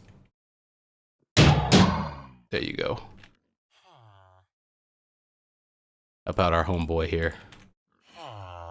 Get him nice and repaired. About the village too. Hey man, you a cartographer? No, you guys don't do anything. What the? An actual igloo. Whoa. Blue bed? Igloo? I'll put my spawn point right here. Seems cool. Haha, get it? Seems cool. I think this is a very small village. Oh no, there's more this way. Village right next to a cave. It's unfortunate it's in a snow biome. Aha! Well, I think that's the extent of the village, though. No cartographer. You are now, you are now of the village, people. Just break the bed. No, because that'll set my spawn point back to original spawn, not my. Wait, will breaking this bed that I just set my spawn point at, will that change it to my bed back at base? I don't think so. I really can't imagine that's the case. You know what? We're not gonna get over the mountain. We're gonna sail around it with an ice boat ride.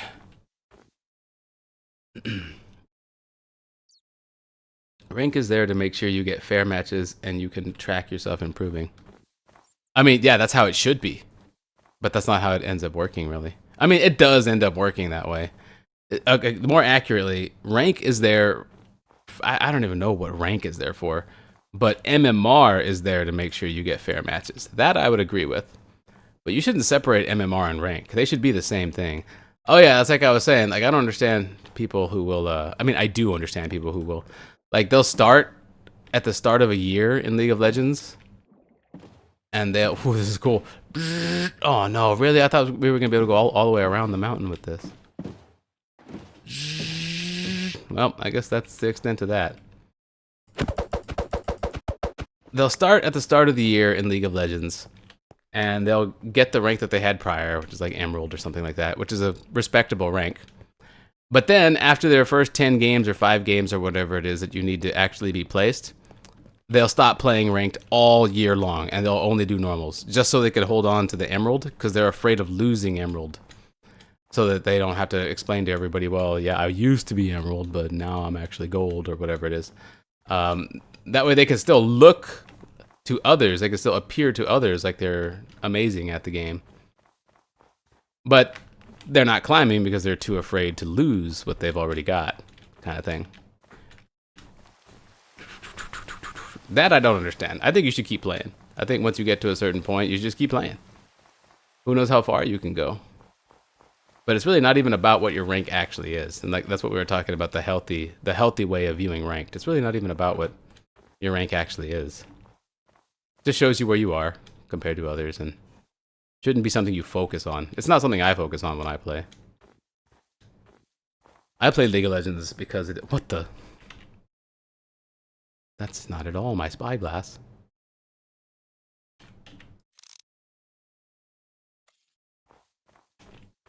Anyway.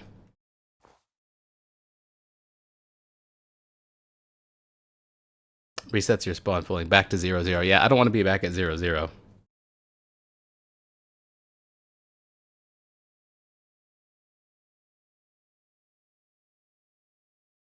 Yeah, a list of spawn points in order would be kind of cool. I play League to run it down mid. Yeah, it feels like you and every mid laner.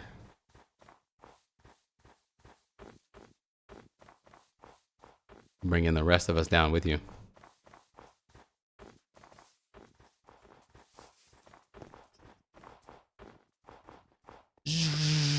I do get you were joking though. I am that exact player, Lamau. I can never stick with ranked because I'm always scared to lose rank. Yeah, it's like gear fear in Tarkov. Don't fear losing your best shit. Bring it in. It's your best shit. But what if I lose it? So?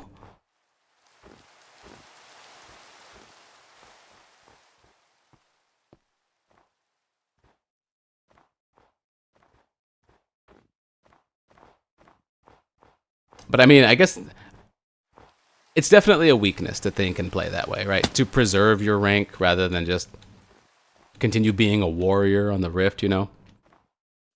Or to preserve your amazing M4A1 fully decked out in Tarkov, you know? It's definitely weakness because it's fear, right? That's why they call it gear fear. But it's okay to have weaknesses. Everybody has weaknesses. Especially if you acknowledge them and recognize them for what they are. It's those that try and guard it as if it's not a weakness. Those are the ones that are in denial. If you're admitting your weaknesses, yeah, you know, that's me. Yeah, it's, I get to my high rank and then I don't play all year either because I don't want to lose my rank. Yeah, if you're admitting that, and and you have no chance to, and you have no plans to change it, I really can't fault you for that. It's like, yeah, you know what you're doing. Life's, we don't have an infinite time on this planet to be shoring up all of our weaknesses. Sometimes you just have to accept some of your weaknesses, and not necessarily for the purpose of eliminating that weakness either. Sometimes you just have to accept that some of your weaknesses are. Like me, I talk a lot. I talk a whole lot. I talk a fuck ton. And if you allow me, I'll overrun an entire conversation. It's a it can be annoying, I'm sure, when you're in conversation with me. People have told me that too. Like, David, shut up. You monologue. You know that? You monologue. I'm like, yeah, I know. I'm sorry. I do work on it, though. That is one I do work on. Okay, finally, we got out of the cold biome. And now we're into something that's starting to look a lot closer to home.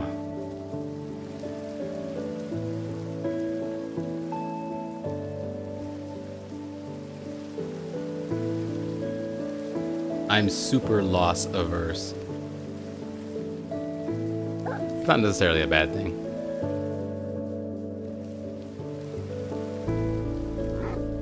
I don't think we've heard this song yet either. Hey X, would you let us speak for a change? You're kind of ruining the whole conversation here. And maybe that's why streaming and doing YouTube and content creation is like really good for me, because oh, sun's about to go down. Dang. Okay, well we're not home yet.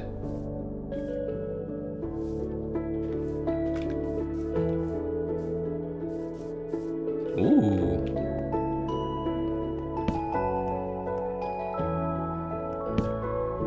I'm not gonna chill in this cave. There's creepers in that cave. We're just gonna kind of make a little neighborly cave right next to it.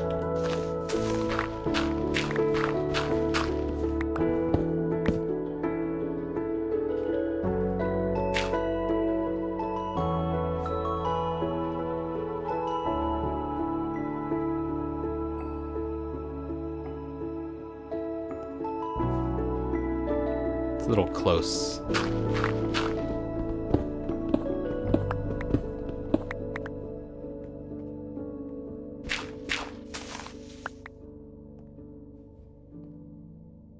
This is a little dangerous. Okay, well, we can check later.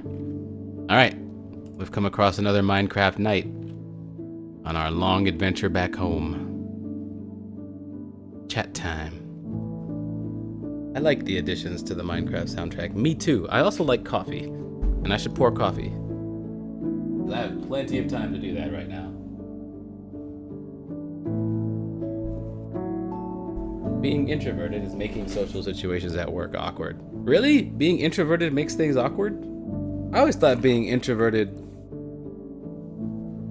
would make it easier. I mean, not on you, but on others.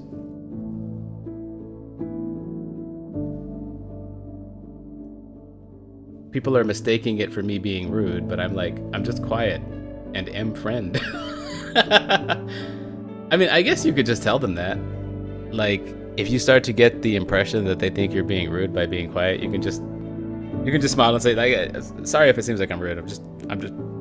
I don't talk a lot. Like, don't mistake my being quiet as disinterest.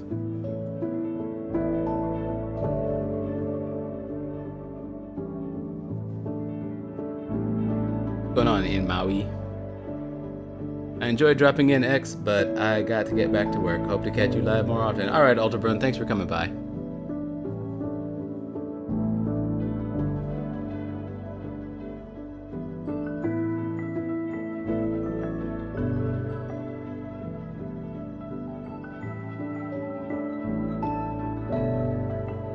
Hello again, Jessica.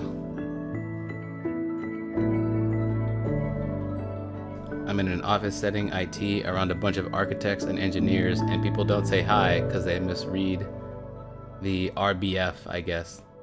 What's RBF?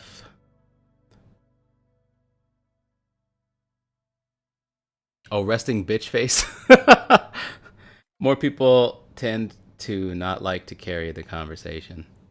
See, I can't relate to that. I mean, sometimes I am a little. I'm down tone. I'm very chill. Sometimes I want to be a listener of a group conversation rather than a participant. Dang it, freaking monsters coming by. Hey.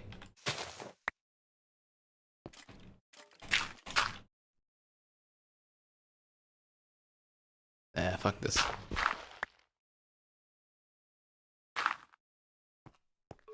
We'll deal with them.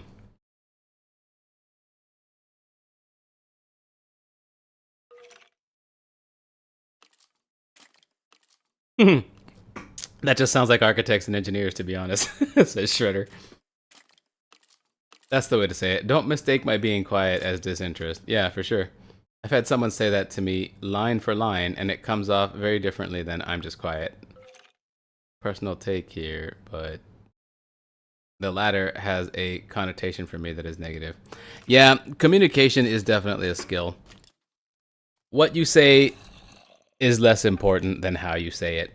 That's just how it is. Oh, I almost got shot because I'm not my stuff's not even on the my hand's not even on the keyboard. Skeleton just walked by without noticing me. He could have just like meh, and drained some durability on my armor, which would have been a bitch.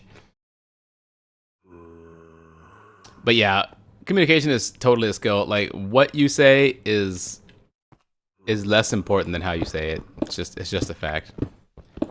Because just like what TCM is saying there is a difference. They're the same message, but there is a difference between the first quote, which is, don't mistake my being quiet as disinterest, and the second quote, which is, I'm just quiet. Some people will take one or the other as negative. Doesn't that suck? So not only do you have to say something in the right way, but you have to say it in the right way for the audience you're speaking to.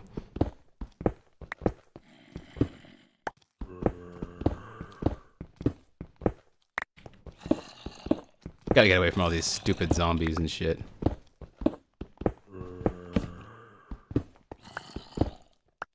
Very much not in the mood for all that.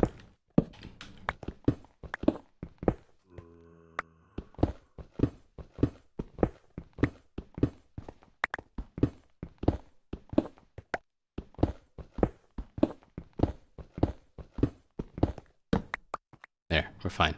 Now we're fine. We'll go check on the daylight in a little bit. Perfect bow noise. Oh, did I impersonate that properly? I'm also the type that I try not to say hi to people unless I know they're open to social interaction. But then by not initiating, people also feel like you can't be bothered. Yeah, I mean, we're social creatures. So learning how to exist among an infinitely diverse cast of other social creatures, it bears a lot of paying attention to, especially when you're young, learning how to do this sort of thing. For some of us, it's just come naturally, born with a high charisma stat. But yeah, for some, it's got to be extremely difficult. I've heard of a lot of people having problems with the socialization aspect of just being a human being in a society, you know? Because like those people that you like every time you pass by somebody at work, like, do I say hi?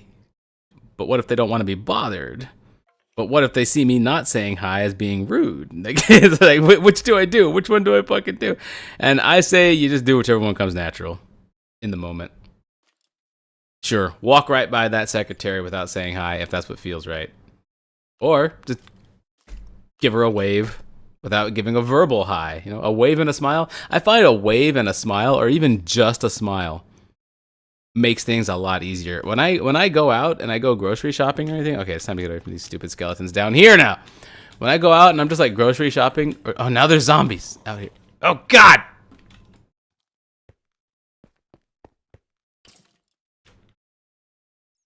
I'm tempted to start today's run early as the moon drops. Anyway. Like when I'm out, I like to smile at random strangers. Like when I'm out grocery shopping and stuff.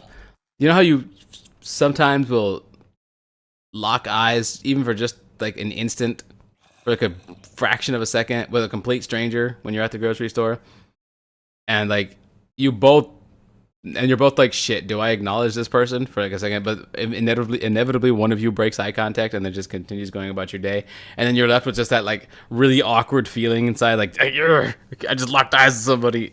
Neither of us acknowledged the other. That was weird, right? That kind of thing. You can avoid a lot of that by just smiling at them when you see that. Just smile at them and give them like a little bit of a head nod. They usually smile back. You acknowledge the person. You didn't stop them with a conversation. You didn't change their day at all, except to maybe make it a little better. When that happens, just a smile and a quick nod. They'll be like, hey, that was cool. And they usually walk away with a smile. I think that's all it takes to begin making the world a better place. Just that little thing. You brighten someone's day just that little bit, it could make a world of difference. Not kidding, it could. Because what if that brightens someone's day? What if they've had a terrible day up to that point, and you just smile at them at the grocery store, and that's all it took was a smile, and you just walk on. You have no idea. Like, what if that brightened their day just a little bit, and so they go get on Discord that night, and they don't yell at their friend, or they're not like a huge downer during the call, you know, that kind of thing. That brightens that whole call, that whole raid, that whole World of Warcraft raid's night, because you smiled at that one person. Hey, this guy's here to shop. It's turning day. It's time to roll. Exactly the situation. But is it day yet? Yeah, it just turned day. Look at me, like 17 years later and still learning in an extreme, right?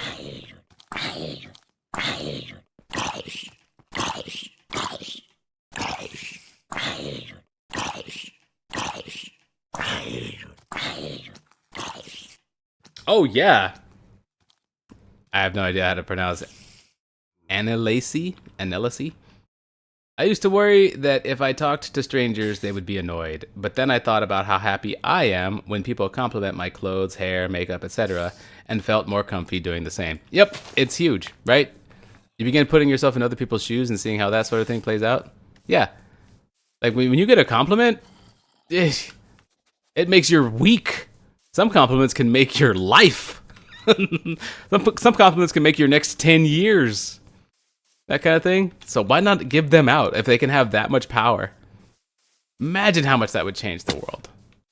Not just for that one person and not just for you, but for everybody surrounding the both of you, right? That sort of thing.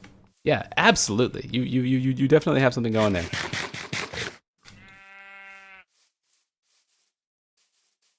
I was leaving a restaurant a couple weeks ago, and I saw a dude wearing a really cool shirt.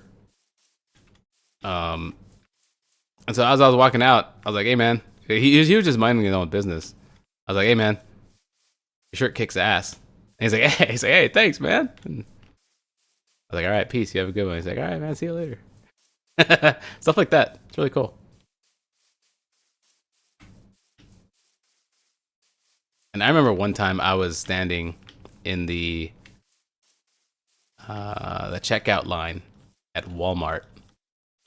And this was quite a ways ago. This was a long time ago. I must have been 24, something like that. I'm 43 now for context. But I was standing in line at the groceries or at Walmart, and this very attractive girl was standing right in front of me. She was just carrying one item. But she turned, she looked at me, and I didn't even plan to say this, but her eyes were fucking gorgeous. The color of her eyes, and I don't know, she was just a very beautiful young lady. Color of her eyes really stood out to me. And it just, out of just instinctual reaction, I said, as soon as she looked at me, as soon as we locked eyes, I went, man, your eyes are gorgeous. I just said it out loud, like just a reflexive kind of thing. It was reflexive. It wasn't, yeah, I'm gonna hit on her, or this is my riz, or that's what they would call it these days. It was nothing like that. It was just, man, your eyes are gorgeous. And I watched how that changed everything for her in that moment. In one moment, she was just this like really bored, standing in line with one item. Like this was just a very forgettable part of her day. And I just saw every facial feature light up, and it's just a reflexive compliment. Man, your eyes are gorgeous. Watch everything about her body language, everything, absolute everything changed, and all I did was state one line.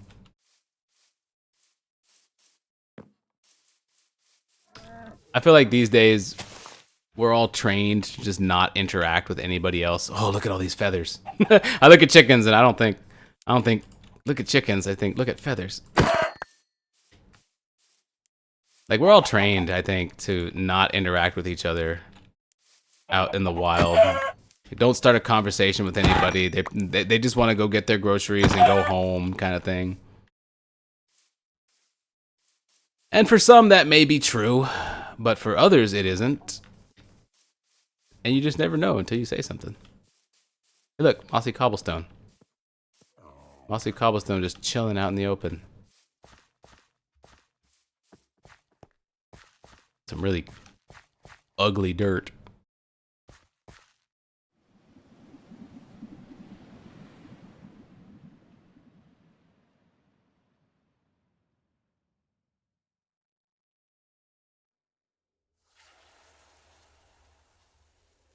Yeah, there is the whole HR thing. Like, you don't want to get caught. Yeah, that's another thing that does keep people quiet. It's never seen this. Don't know what this is, don't care, but wait, do I care? Is that burning hot? We got like a sauna. Whoa, what is this buff? Nausea? Oh, that sounds really bad. Felt really nauseous when I got in that water. Yeah, the whole threat of HR thing does keep a lot of people quiet. It's a real shame. Yeah, like that compliment I gave that chick that I just told you guys about in line that day. Like, that's when I was 24. That's when we didn't have to worry a whole lot about this HR thing. But it was the start of it, you know? But there's a much higher chance today. Oh, wolf. There's a much higher chance today of getting in trouble. I killed that chicken with a shovel. That was on accident. There's a much higher chance today, if I could finish this sentence, of getting in trouble for something like that, yeah.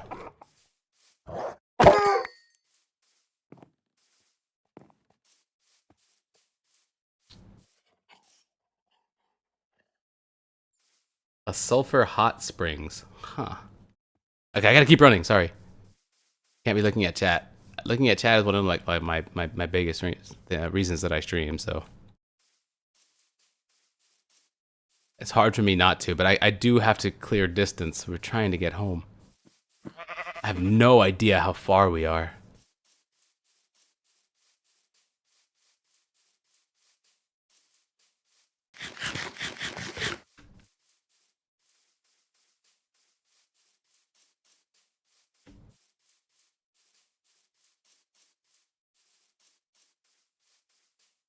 I must have gone very far in the nether.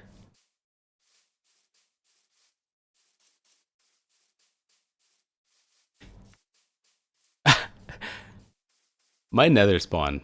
My nether in this world. The nether in this... Oh, dang it, I forgot about these.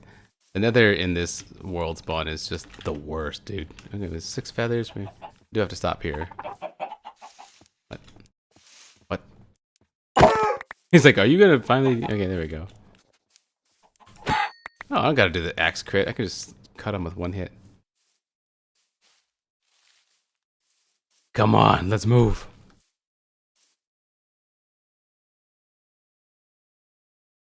Sorry, I'm from Europe. Why would you get in trouble with HR? What is it even? HR is human resources. If you're at work, you probably have a... If you're at work for a company... Look! Look! I know you see it! I know you see it! Wait. That's not one of mine. What am I looking at?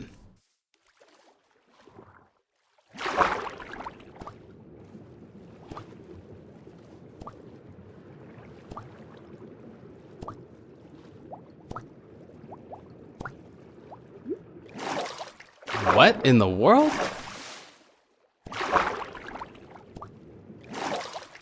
I was answering a question. Oh yeah, about HR. Yeah, you know what? I'm not. If it's not a thing with you in Europe, don't even worry about it. No, I'm not even gonna talk about that right now.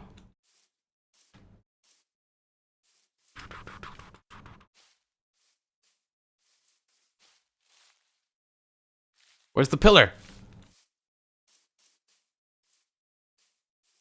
I'll find it if I get up here. What kind of biome is this? Swamp?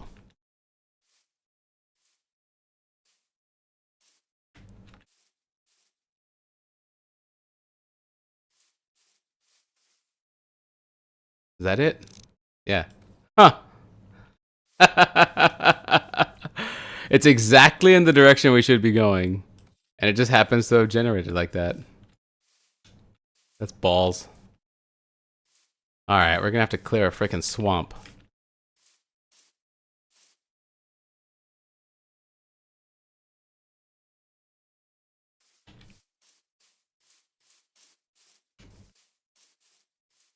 Maybe we'll run across a slime. That wouldn't be the worst thing.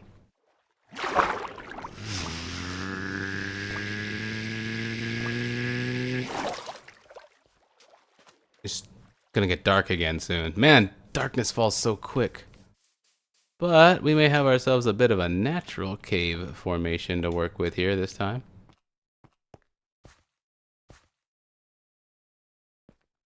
We still got some daylight too, actually.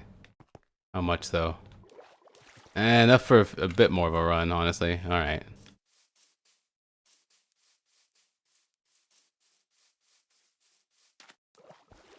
Glad my boots got depth strider. I'm basically as fast as a boat.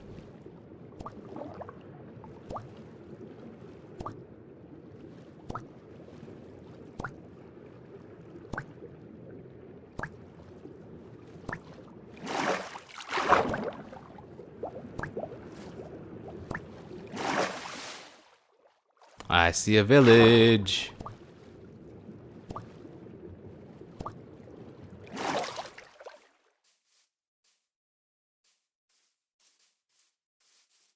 Before we go into answering chat mode tonight, I'm gonna look for a cartographer. Oh, but wouldn't I need emeralds to buy a map to a woodland manor anyway? So isn't looking for a cartographer still pointless? It's not like I'm gonna stick around.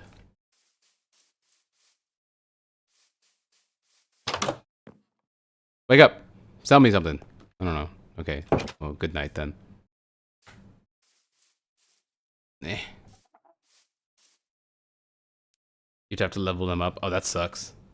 You can trade for emeralds. Yeah, that's what I mean. I would need emeralds. So finding a cartographer is pointless anyway.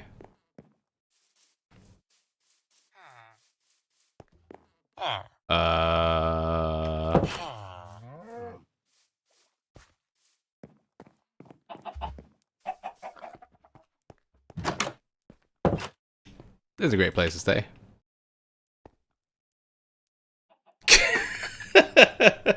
Yeah, not sure what we walked in on there, but let's not talk about it.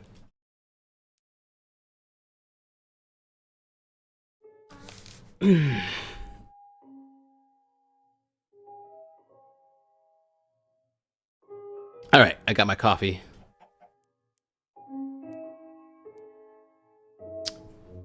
Yeah, Woodland Mansion map is a level 5 trade, so you'd need a good bit of paper and emeralds. Yeah, okay, that sucks.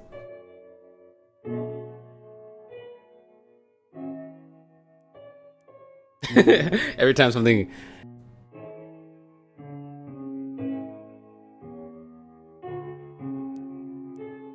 Put the job block in a village near your home base. When one villager and another villager love each other very much. That is what was happening there. You're not wrong.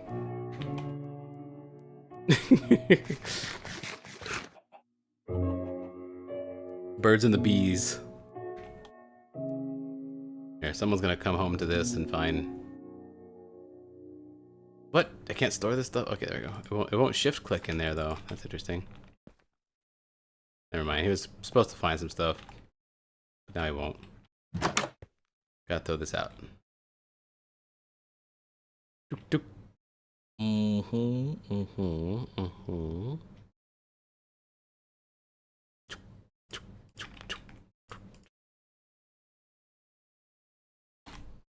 Cannot wait to get back to base.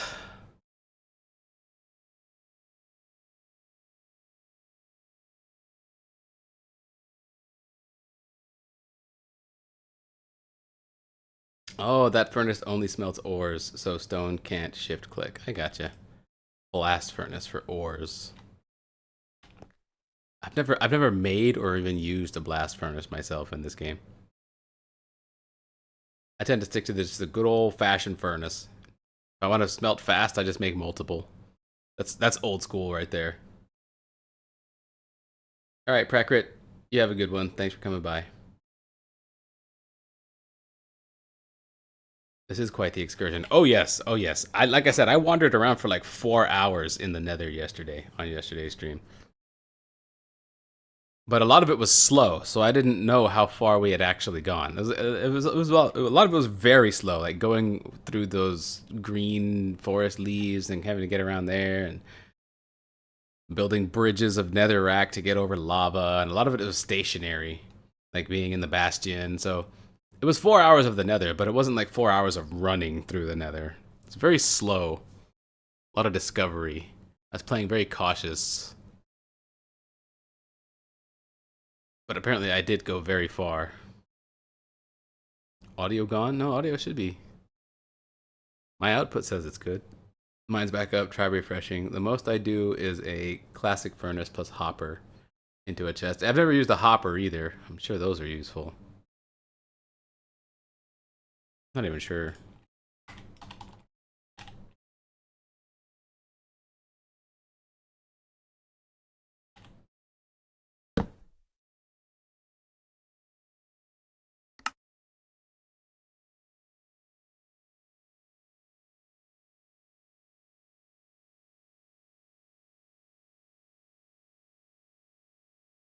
So what, you fill these up with stuff and then it just funnels it down into another chest? Like, what's the point?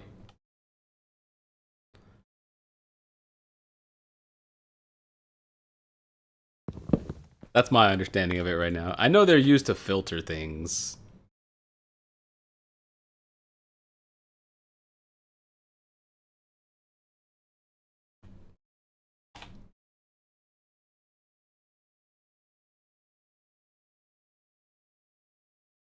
A bit of a hiccup there. Okay, but the stream is good now, right? My dashboard says that the quality is excellent, so I'm assuming the connection is fine. You can auto sort stuff with them. Yeah, that's what I've heard. That's what I figured they were for.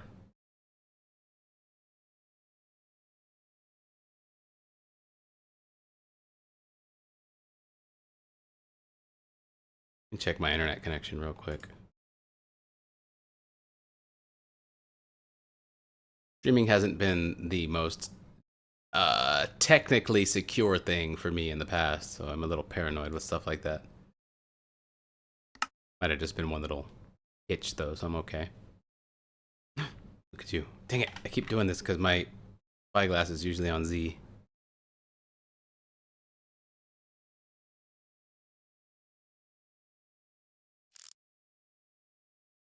Well, will looking at him through a spyglass, through a door, aggro him? Nope. There he goes. What a guy. He's got things to do.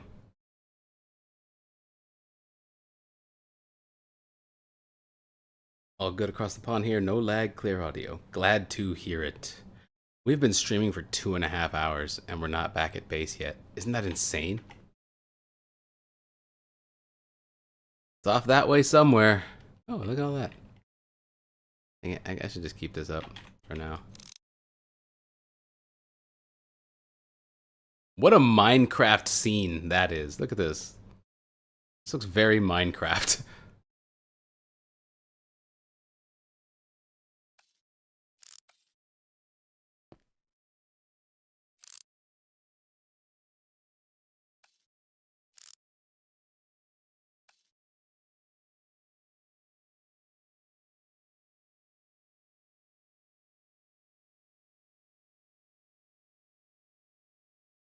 Run a chest with a hopper into a furnace, then a hopper from that furnace back into another chest.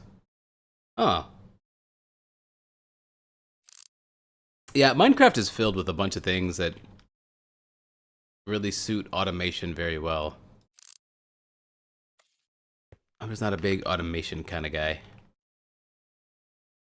I joined the stream in the middle of the compliments combo, so I went back to listen to all of it. My take is that it must be bothersome for women to get hit on daily while they go about their day. Now you're starting to touch on that HR topic that we were talking about right there.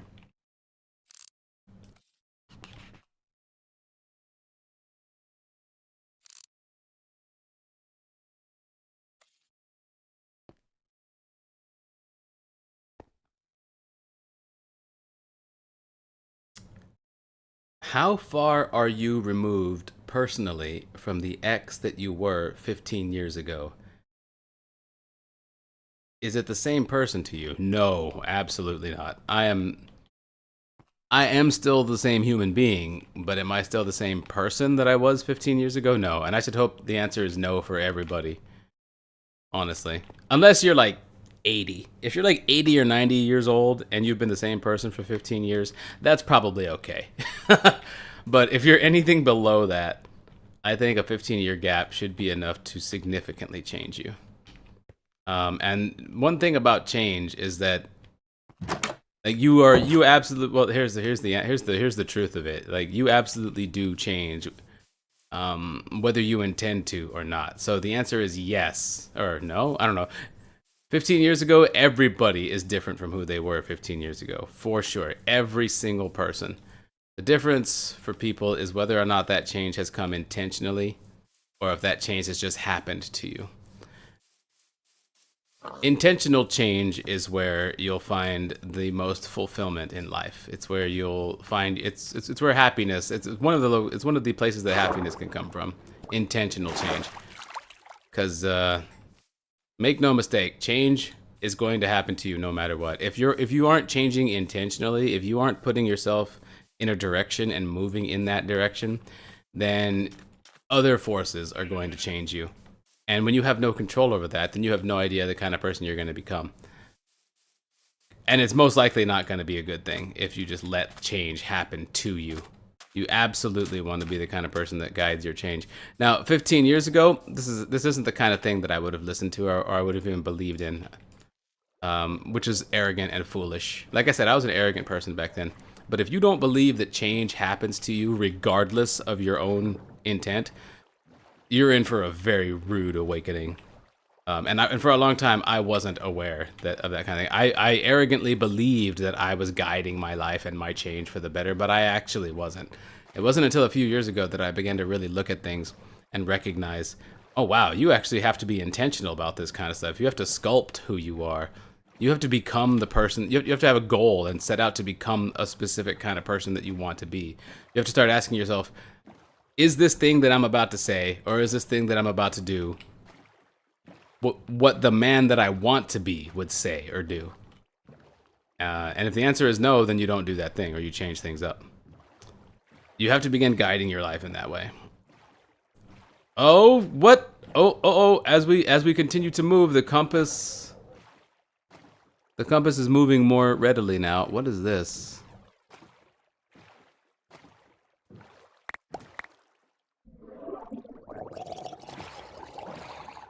I hear you.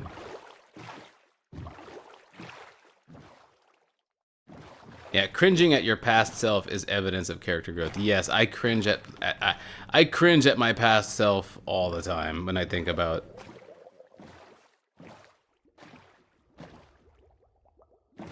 things I've said, things I've done, that sort of thing.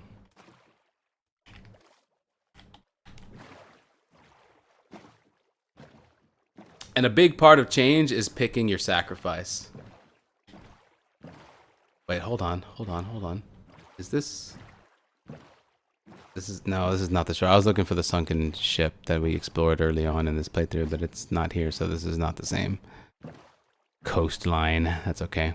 But yeah, a big part of change is picking your sacrifice. And this right here, picking your sacrifice, in my opinion, is a big reason why a lot of people let change happen to them rather than guiding their own change. Because when you change, you have to give something up. That's just a fact. You can't avoid that fact. You have to give up some aspect of who you were in order to change into whatever aspect you're going to become. And you have to make that change yourself. You have to make that change intentionally yourself. Change is coming for you no matter what. So you damn well better be the one guiding it and directing it. Because if you don't, life, time, and others are going to pick your sacrifices for you. You're going to lose out no matter what. It's just you're going to lose something. You have to choose what you're gaining, what you're becoming instead. Because it's very possible that you'll lose something and gain something, because that's going to happen no matter what.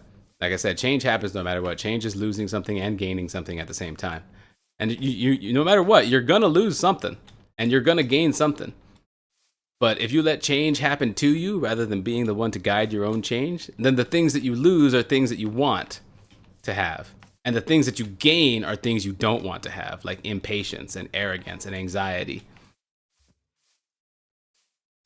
So you end up losing out on things that you want, like, well, I guess patience and calm and clarity and potential and stuff like that. There's a cost. There's a cost to not guiding your own change. Believe me, I know.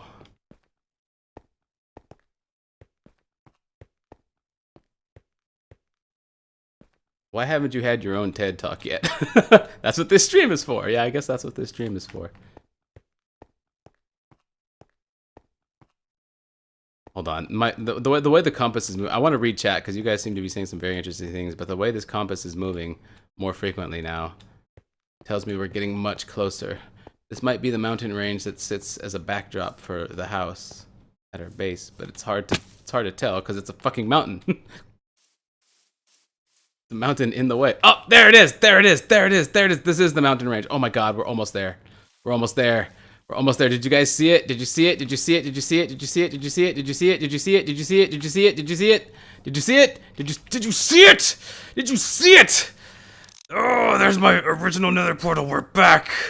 We're back. Oh my god, this run was so long.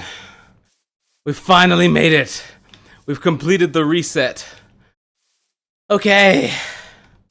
Oh my god, the genuine relief. Look, there's the oak trees, the dark oak trees we planted. Yes, we're home. Let's get back into the base. Let's get back into the house. I can't wait to just be in there and talk to chat. That's all I want to do right now. That's all I want to do right now. I need to take my mind off of the run and off of the game here for a bit. So we're just going to sit and talk to chat. Oh, there's my enchanting building, whatever you want to call it. Oh my god, here we are. It's the house. Hold on, stop by the cave real quick. I just want to check the chests. Okay, good. We got plenty of room for storage for other things later. Good, good, good. Checking coal. Oh, glass. Charcoal, charcoal. We'll leave charcoal in there. And here's the lodestone that guided us. Here's the lodestone that guided us here from this compass. This is the lodestone that did it. Nice. Okay, let's get inside. Let's get inside. I can't believe I'm this excited for this. Oh my god, oh my god, oh my god. And for any who haven't seen the house, for any who haven't been on the stream yet and haven't seen the house, here it is. Here's what we're looking at. Ta-da! You know what? You know what would be really weird? You know what would really suck is if I got hit by a creeper or something right now and just straight up died. Oh my god, we're back. We're back. We are back. Oh my god, it feels so good to be back. I can't tell you how happy I'm at this. Oh, dude. Dude.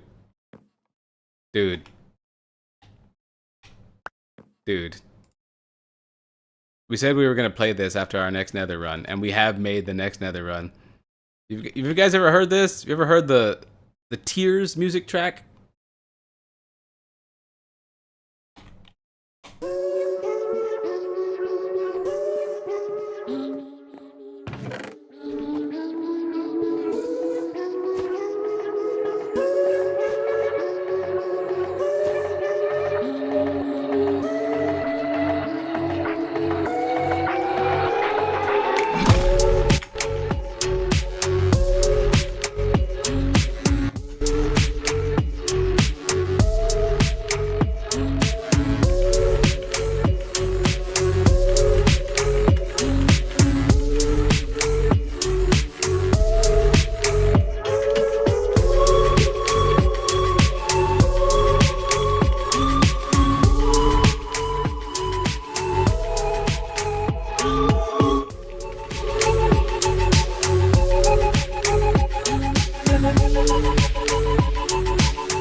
This song is so fire!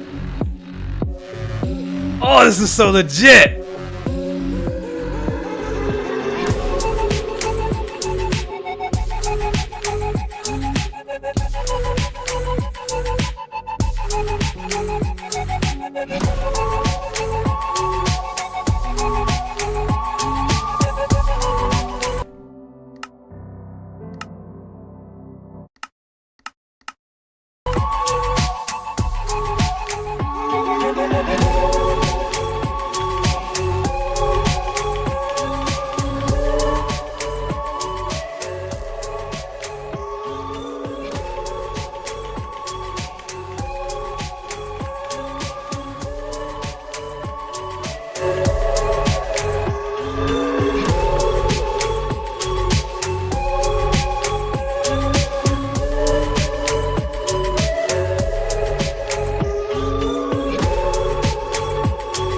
This song is so good!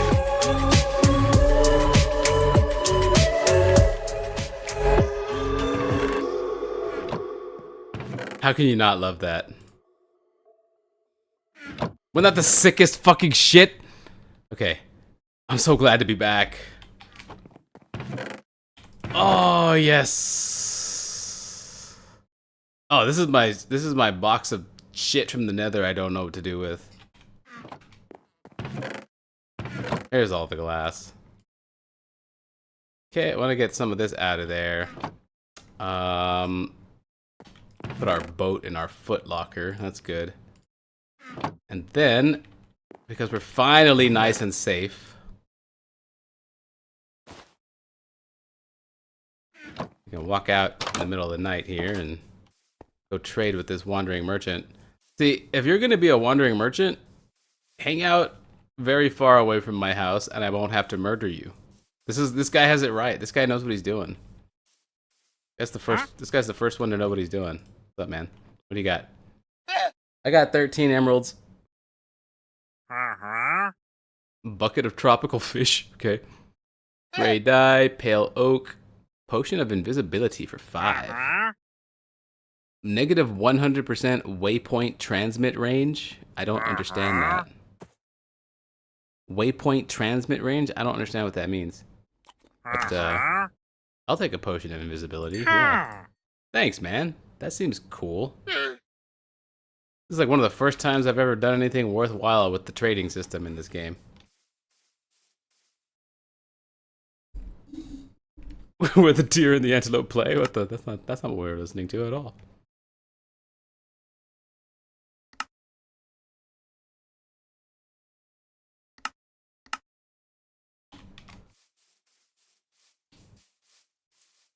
So now I've got a potion of invisibility. Will this let me loot chests in a bastion? Or, yeah. In a nether bastion? Will this actually let me loot chests out there? That would be interesting.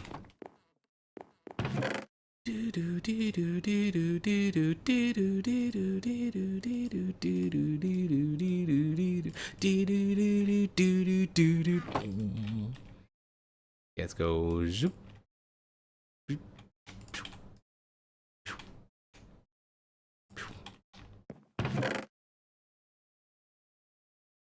Oh, the actual genuine relief, dude. I'm feeling so good about being back home. We're gonna cook some chicken, because it's time to do that. Ah, you know what, why not? Yeah. Do I have any other raw meat? I don't think I do, but man, I gotta organize this. Here, let's go. This, oops.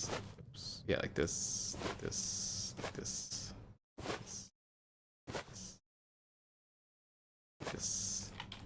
Figure out what to do with a lot of this stuff.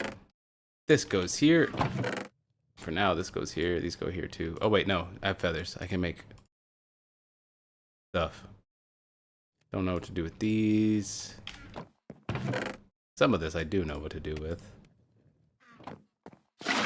Okay. Why did it even allow me to place water there? It allowed me to place a source block on a chest block. Oh, probably because I aimed at that. Yeah.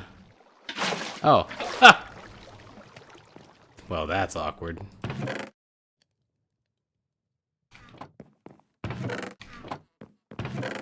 More leather for books.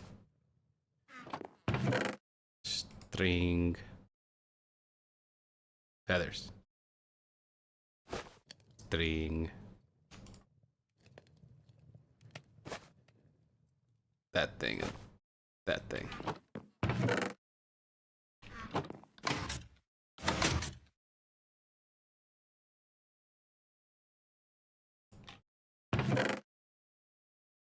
Good, I've got sticks. Boom. Alright, stocked up on arrows again. Watching X play Minecraft live in 2026. Never thought I would see the day. You should set up a travel system on the nether roof. A travel system on the nether roof? Oh, you mean going to the nether and dig up? Oh. Oh, I hadn't thought about that. The nether has a roof. I think I've been up there one time before.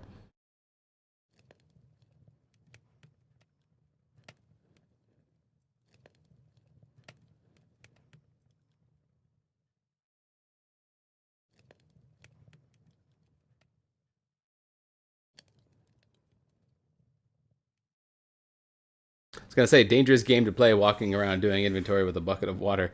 I mean, the worst that could happen, like when you do this, is you would like knock some of your torches loose, right? So, like this I can't imagine hurting anything.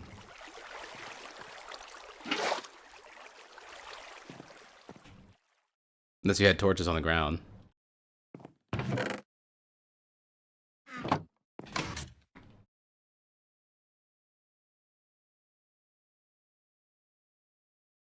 There.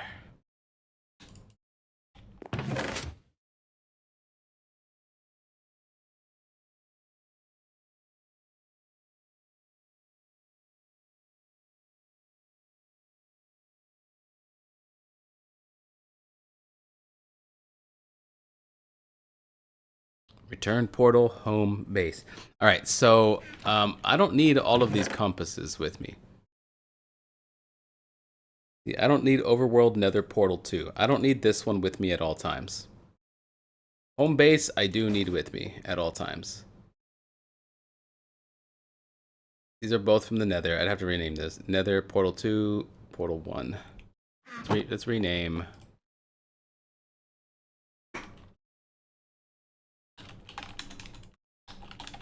Portal 1. There. That makes it a lot easier. Now, when I'm in the Nether, I probably want both on me. The only one I don't really need is Nether Portal 2 in the Overworld. That's the only one I don't really need on me at all times. Okay, so we'll keep Portal 1 in there. We'll keep Portal 2 in there. These are good. I need to think about the Helm of Nutbutt. I need to repair the Helm of Nutbutt. So what's the best way to do that? With this helmet, can we combine the two here? I go like this, I go like this. Enchantment costs 7 to complete. Oh, whoa, hold on, but it gets mending? Protection 1, unbreaking 2. Oh, this helmet had mending on it. I didn't realize this helmet had mending on it. Dude, yeah. I had no idea that this was about to happen. Protection 1, unbreaking 2, and mending on a gold helmet. How does mending work? Is it just over time? Do I just have to stand still and it repairs itself? Is that how mending works?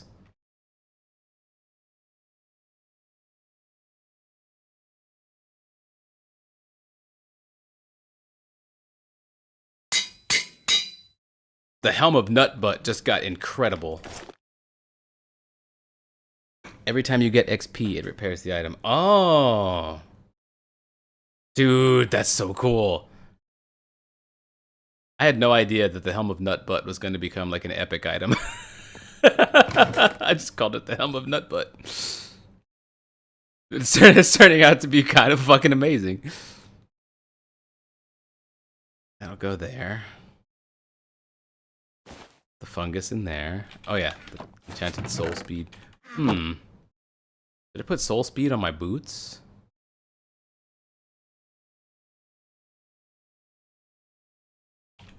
What else can I do? I guess I can enchant books. Okay, power, efficiency, lunge, efficiency, lunge.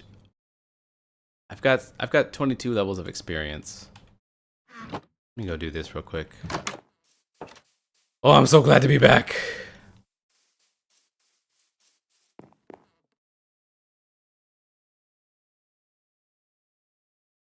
Thorns? Ooh, thorns doesn't seem bad.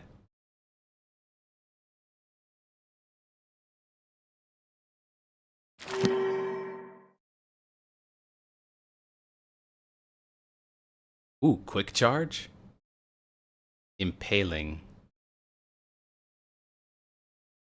Oh, sharpness 4. Ooh, that'd be great. Still need 10 levels of experience, though. Quick charge is for a bow, right?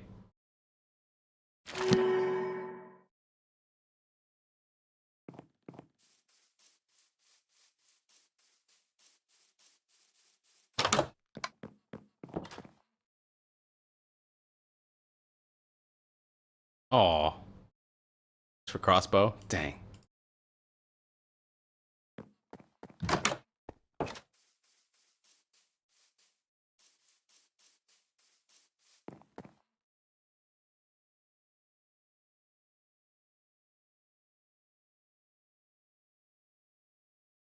Okay, well, this doesn't seem to be getting me anywhere. I was looking for new stuff I could put on one of these. But these are already pretty freaking amazing.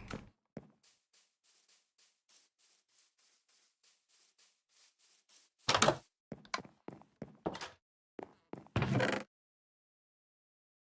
I think I can take the food out of here now. We keep it in a different chest. And keep books and the like in here.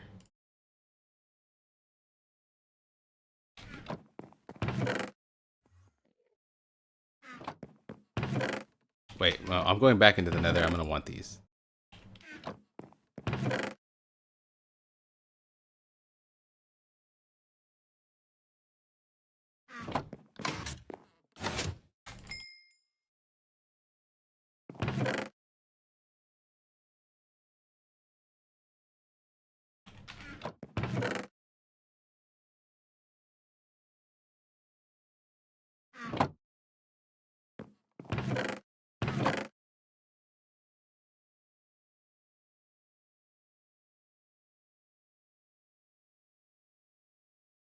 Don't need the lodestone on me. Restock on dark oak here. Okay, this is looking a lot better.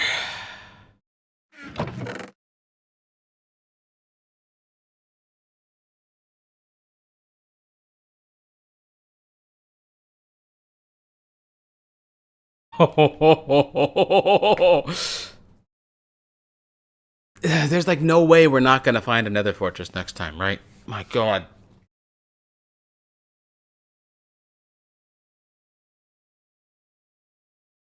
What's going on, Cypher XB? I wish the crossbows felt more worth using. LOL, you get so many from piglins and pillagers. Yeah, the crossbows don't really feel that great to me, in my opinion. Okay, we've got gold on. We've got diamond. We've got our soul speed. Got the pickaxe. This should be, all this should be good. All this should be good. Dark oak. Or wood. Oh, cobblestone. Cobblestone. Right. That's good, so that I can make a furnace if necessary. Yes.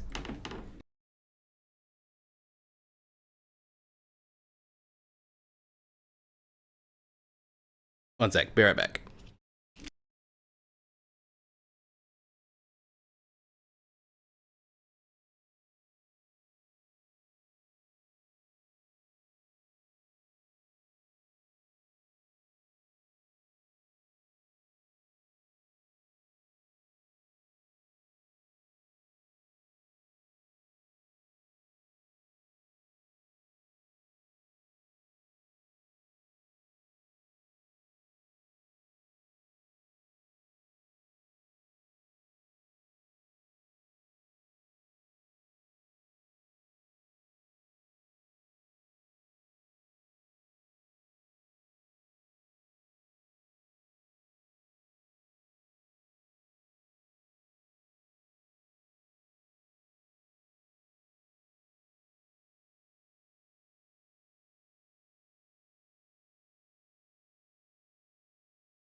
Well, all right then. That was a perfectly timed ad break. That was a perfectly timed ad break. Uh-oh, someone's in trouble. Yeah, a little bit. My kitty cat wanted food. She had run out of food. Well, she ran out of one kind of food.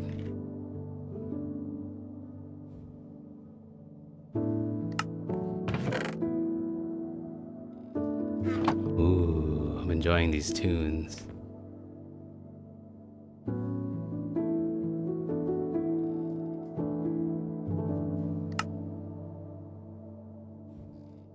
Alright, Shredder, thanks for coming by.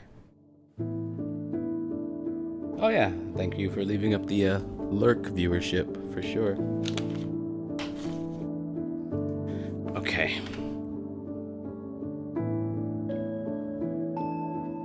Is there anything else I need for a second nether run? I guess a third nether run? Wood for sticks for torches. Crafting table for whatever. Cobblestone for furnaces and for marking the path.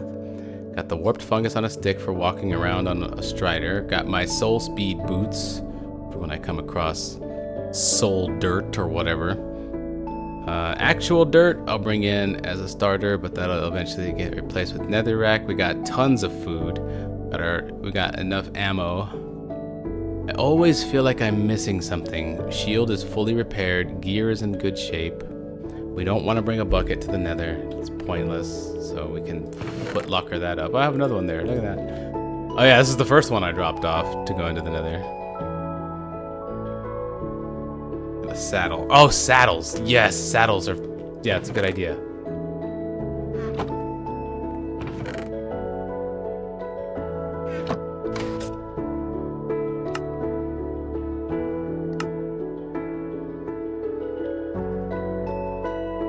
Is one enough? I kind of feel like I want two.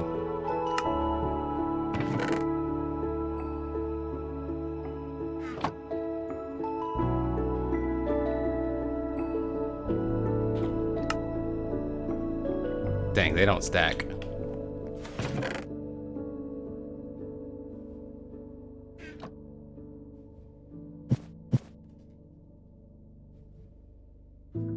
The bucket collection begins. Scapograph duties. What's going on now that you're home? Well, now all we can do is go into a second nether expedition. I still have to find a portal. There's nothing else I need to do here. I mean, we got tons of good stuff.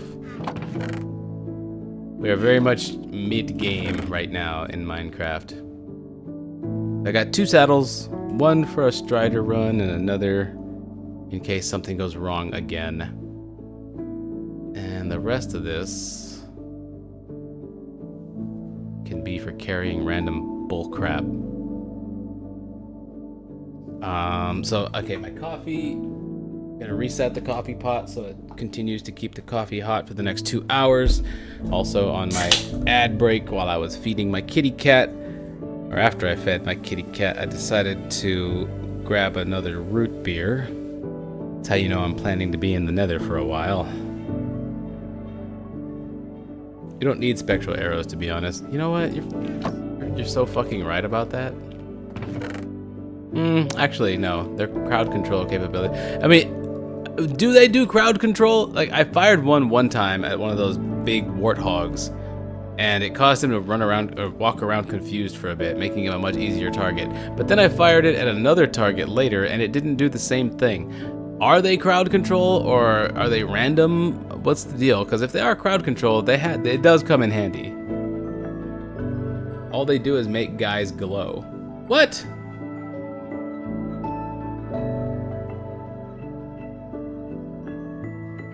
Maybe pearls? Like ender pearls? Wait, where are my ender pearls? 4. Oh, I was gonna say, what do you think I need ender pearls for? But that's you mean for tossing great distances and teleporting. Whoa, actually, that's not a bad idea. That could make getting around the Nether so much easier.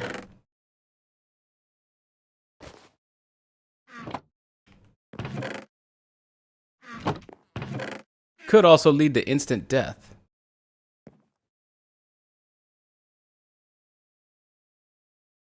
If you hit a hog in the Nether, they run away for a moment. But he had like squigglies around him. Well, it doesn't matter. I have found myself defaulting to normal arrows anyway, so you're right. We can do this.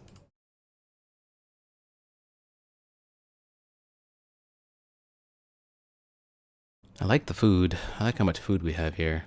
Unbreaking 1. Unbreaking 3 on the shovel. Wait, we have Unbreaking 3 on this shovel, but Unbreaking 2 on this one. Let's bring the Unbreaking 3. Silk Touch on that one. Okay. Kind of want to repair the Soul Speed boots, too.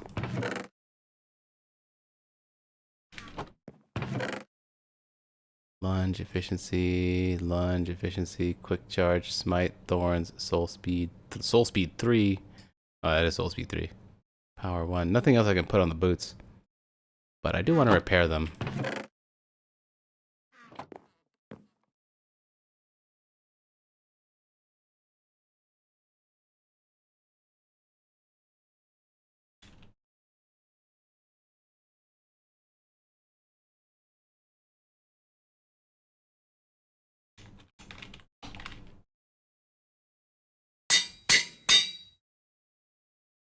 Nice.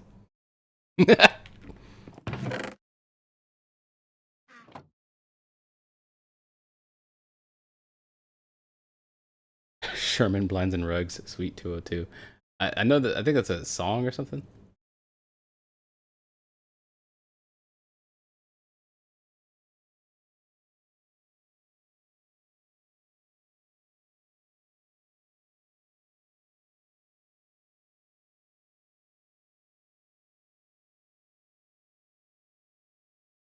Okay.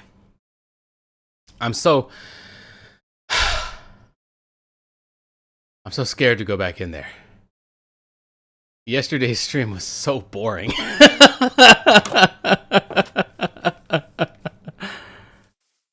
I think we're ready. I think I'm okay. I think we're okay. I just have to be ready, right? You know what I mean? I have to be ready for this. The Nether sucks. We know the Nether sucks. And that's okay. This has to be occupied by something. You. Food. Spyglass.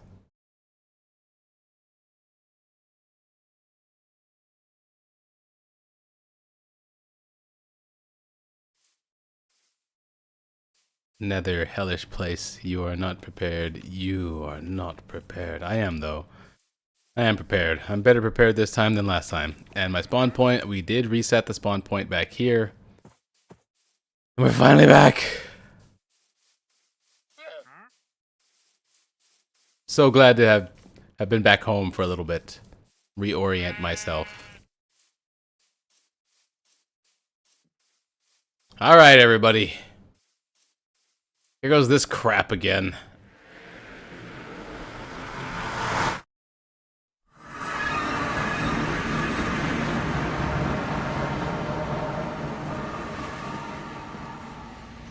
Maybe this time. Yeah, okay, let's go. Let's go. I'd love to see what's across this lake. This is the starter lake right here. Is it possible that there's another fortress? Dang it, I should have brought gravel. Is it possible that there's another fortress right across the way? Could that be a thing?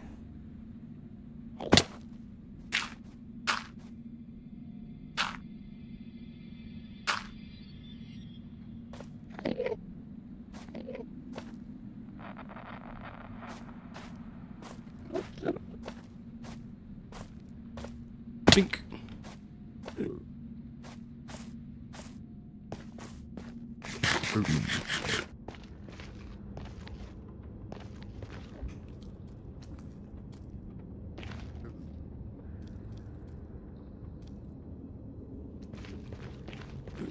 Gotta find a way down now. The objective is to reach those striders. Gonna mine nether quartz when I come across it. And it's easy to get, that is. Just for the experience. As far as I can tell, nether quartz doesn't do anything useful for me. I know there's like redstone components you can make out of it and stuff, but that's not what I'm gonna be doing. Aha. But I'd have to lure one of these guys close to me, right? I guess I just build a block out to them.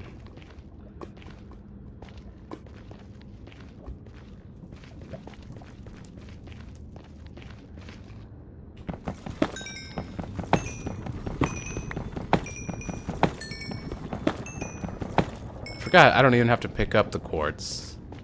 Okay, so this is where I went originally.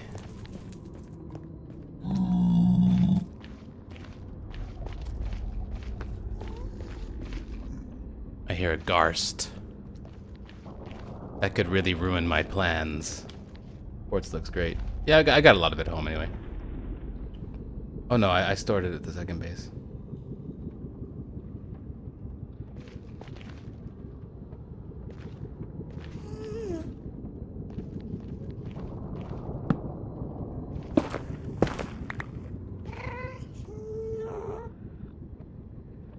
Come on, man.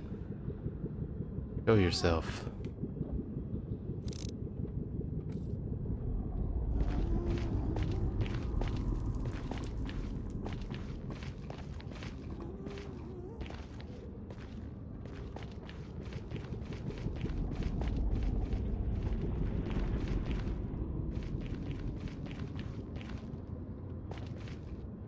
I don't think I wandered off in this direction last time. I think I stuck to the left wall.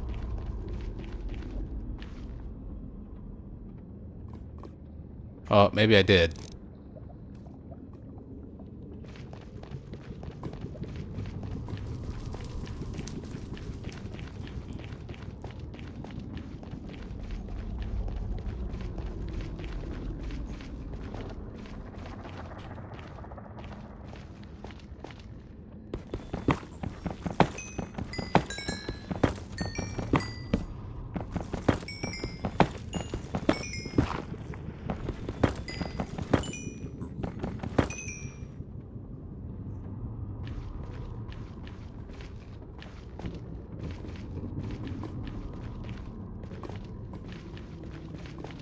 Alright, you little bastards.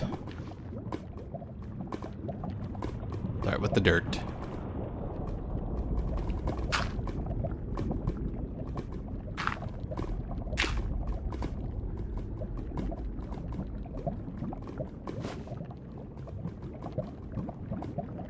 This way? Not yet? Okay.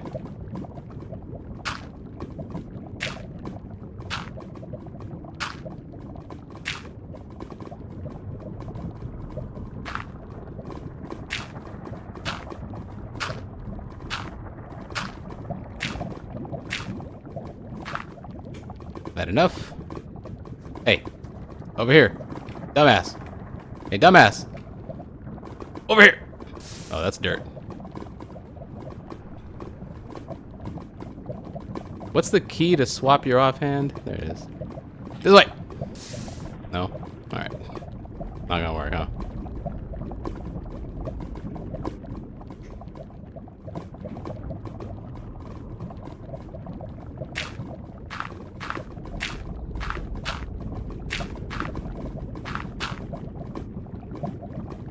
keep getting further away no matter which way, no matter how far I go.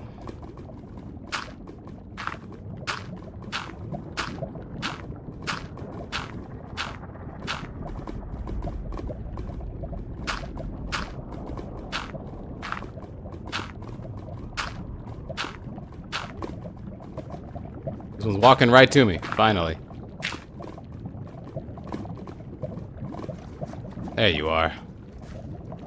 Now then, what's up? Swap to, I guess, this, like so. Oh yeah, I need the saddle first. Yeah, he even did the little thing. Okay, you get the saddle. Then we go like this.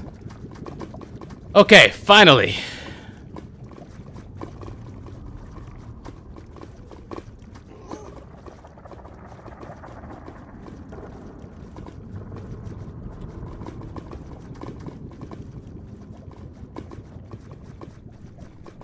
That almost looks like something, but it's not something. It's making me nervous. Yeah, it's a very nerve-wracking thing I just had to do.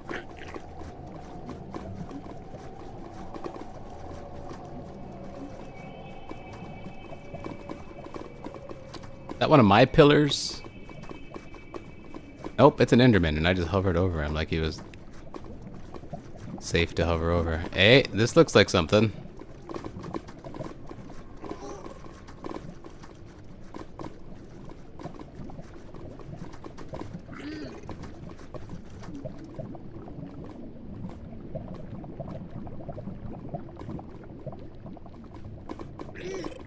It looks like something, but it's not.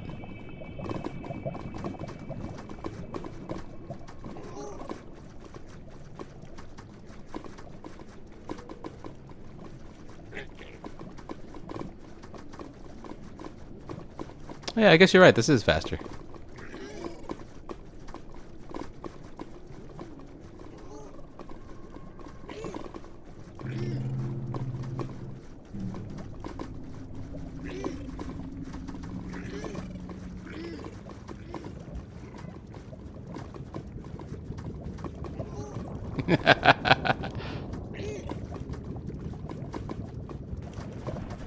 Get away.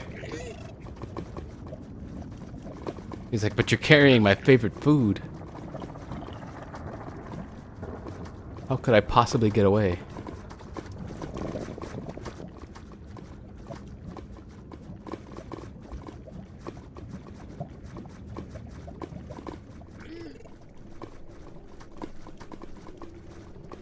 Freshly spawned lava. Oh, we're out here now, man. And it's a bastion, not a fortress. Ugh.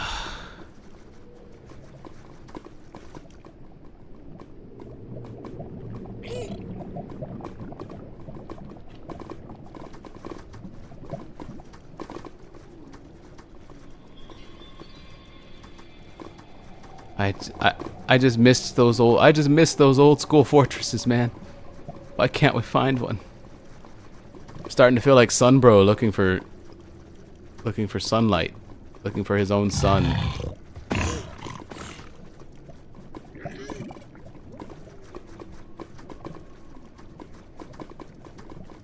Starting to feel like Solaire. Hey, good loot though. I mean, is it? I mean, I guess if that's what you're after, but I'm not after that. I've been in a couple of bastions already. I get it. That's the point. That's my point I'm making. Yeah, I understand. I get it. They're cool. They were a cool experience once, maybe twice. And if I was after Netherrack or Netherite, what's it called? If I was after that, then I would have stopped by that for sure. But after 5 hours in the Nether yesterday and not finding a fortress, I am very much of a one-track mind right now. X, do you have any tips for starting a new world? A new world? Not really. I feel like everyone's got that down pretty well. Basic stuff.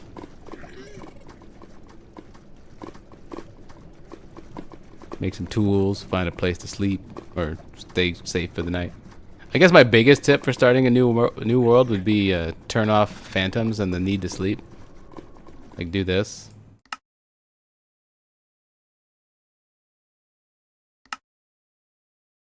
Edit game rules. Mobs. Oh, player?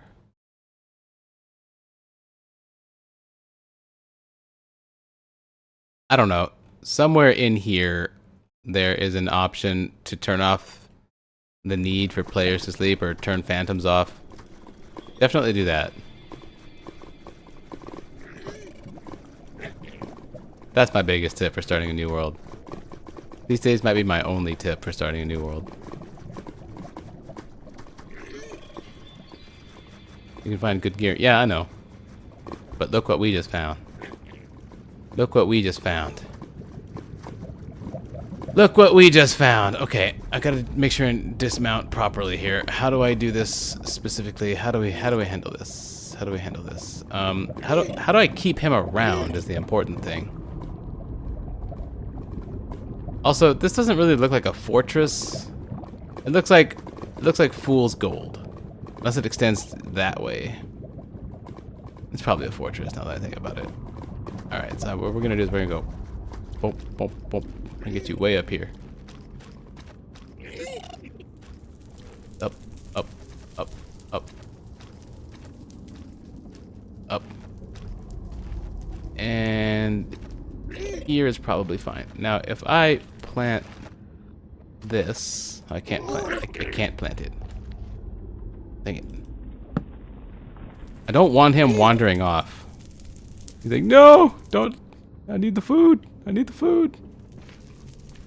Or does he need lava? Is that why he's shaking like that? Does he die without lava? That's the whole point.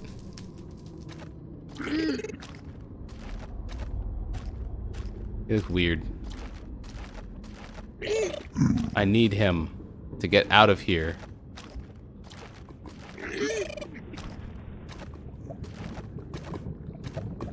Yep, I think he dies without lava. So he needs to stick around. How do I keep him? He's like my mount for getting around in the Nether. How do I explore this?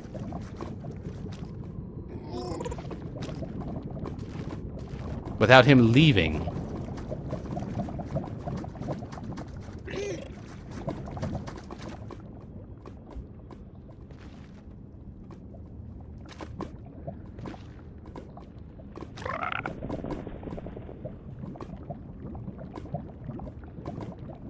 Oh, they don't die if you do that. I see. No. Come back. Put blocks around him? That sounds like a terrible way to do this. Oh. Oh. Ah, well. Be free. You're good. I'll improvise. That all seems like a hassle. I am not about to go through all that.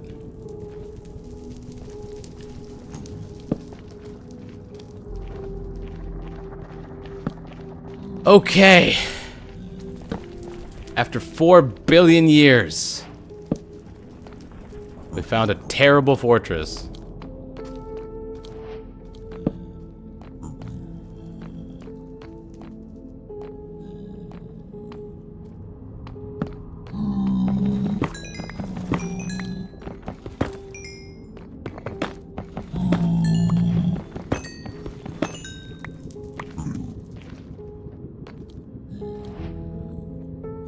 He won't go that far. That's what I'm hoping.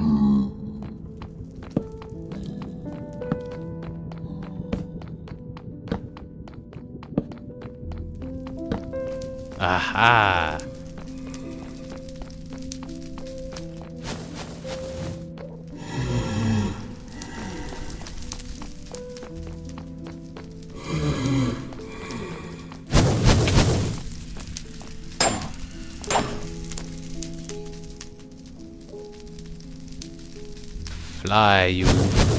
Fly, you loser.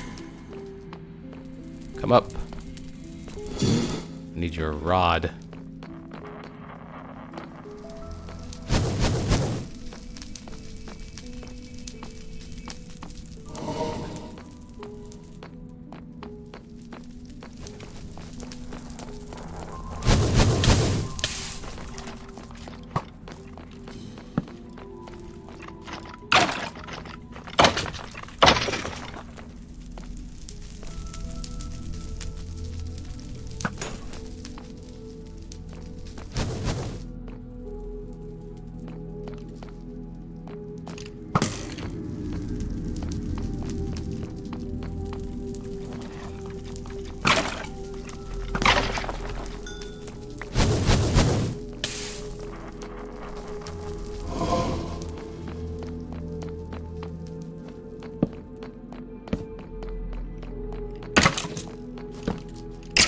Dive bomb!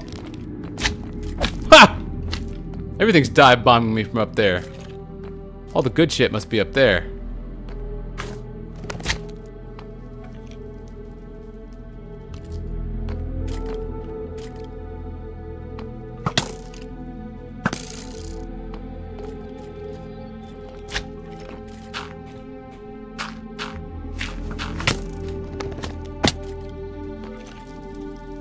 Yes, I did figure that was going to happen.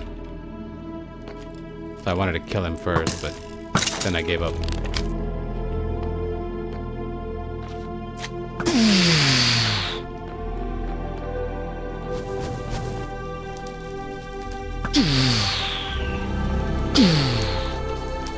Well, as long as you're on solid ground. There we go. No blaze rod.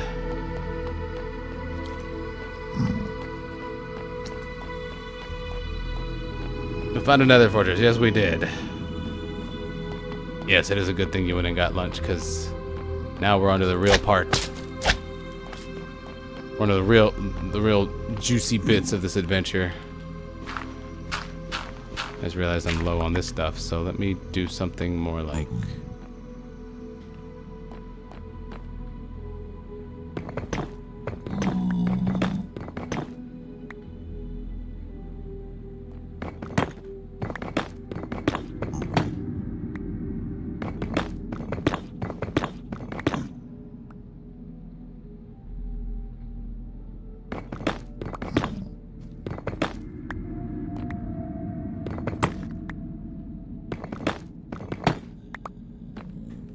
Guessing all the good stuff is up here. Yep, I was correct. Get out of here. Get out of here. You're just gonna make this much more difficult.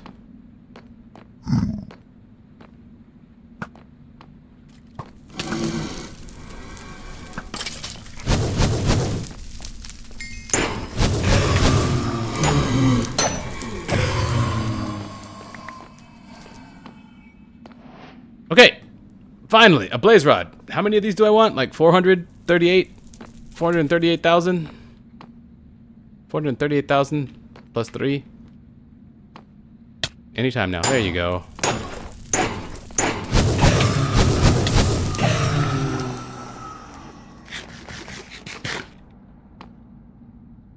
Alright, this will be no problem. Welcome back, Smart Brian.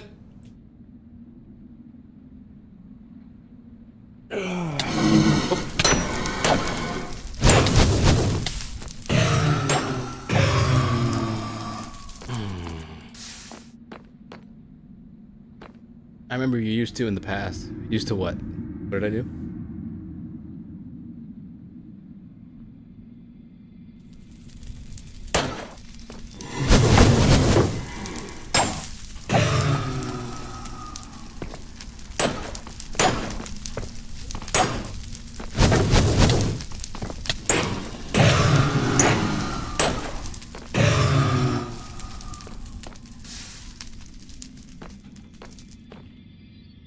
Drop rates on these things kind of suck. Oh, you used to have interest in making Minecraft mods. Yeah, I have no problem making them. I just don't like playing them.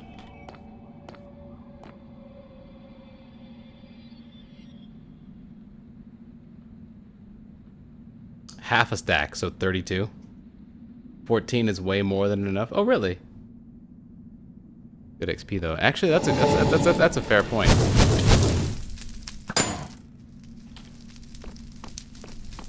Annoying.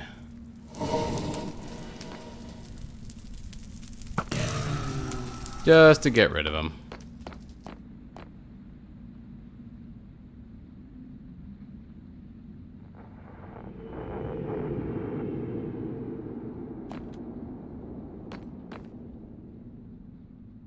Ah, finally another fortress.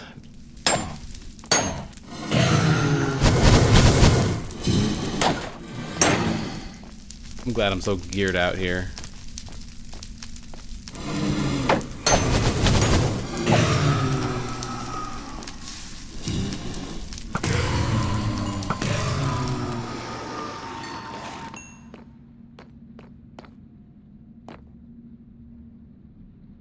Whoa, guys, relax.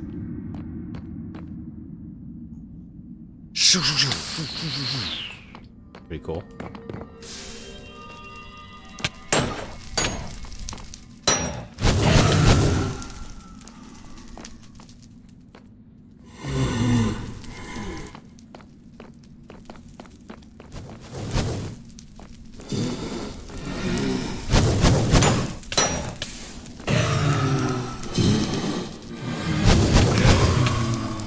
Hey, good, he dropped his rod forward when I killed him.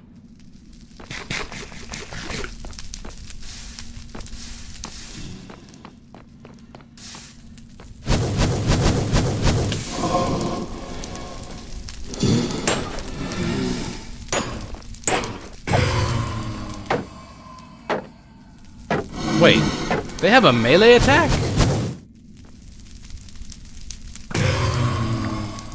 I didn't know they had a melee attack.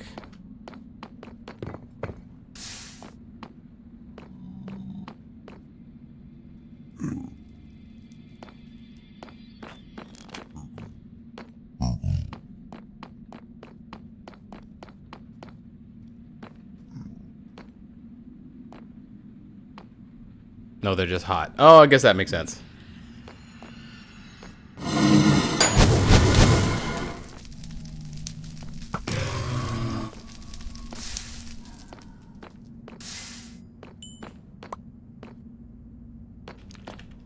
Got plenty of arrows.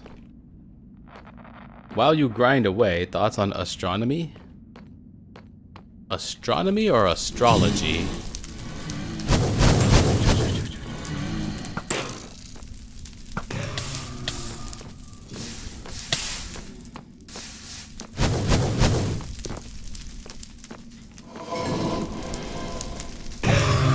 I like...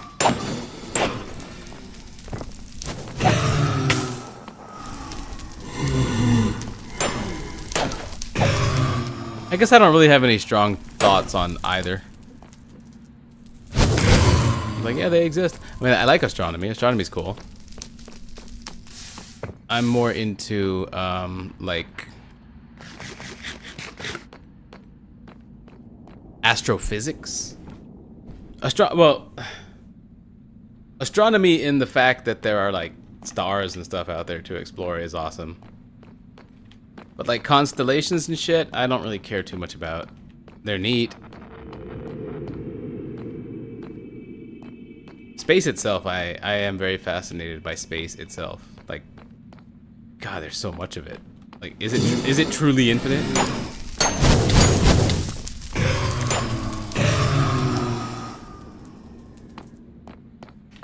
That's one thing I'm sure all of us think about all the time.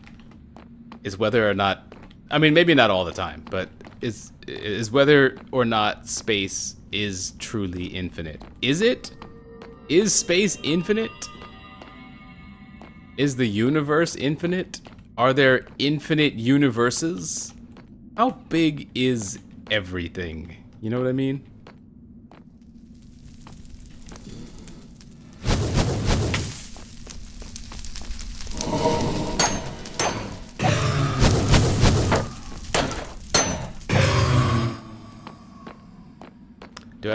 I mean, as a kid, I used to go outside with the telescope and look at the stars. But I feel like that's a thing every kid does. Did it spark like an interest in me? Not really.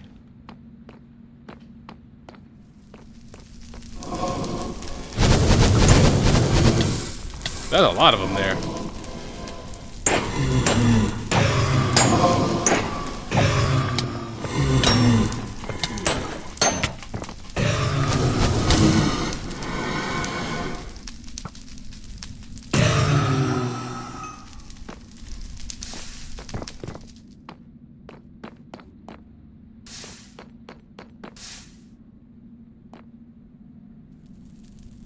Minecraft made me a flat earther.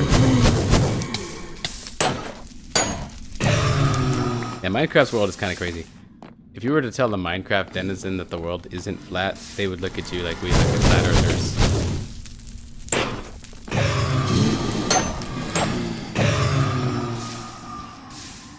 Not that I mean to insult anybody who's a flat earther. But if you're a flat earther, you're fucking stupid.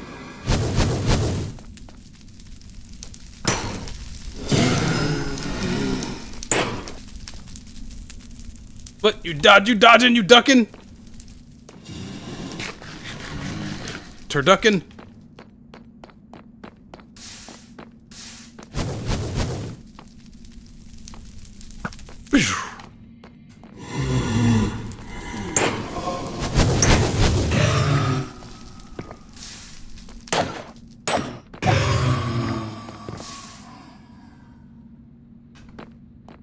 Whee! Oh no.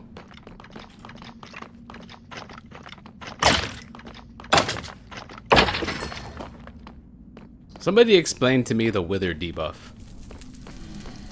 Holy shnikes, look at all these.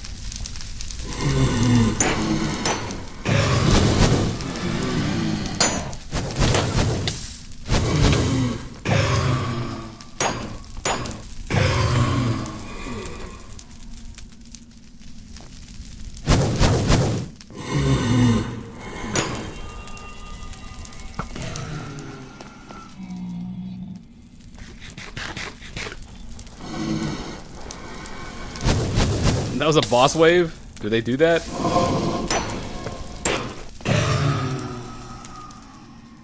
The gear is still in pretty good shape, too.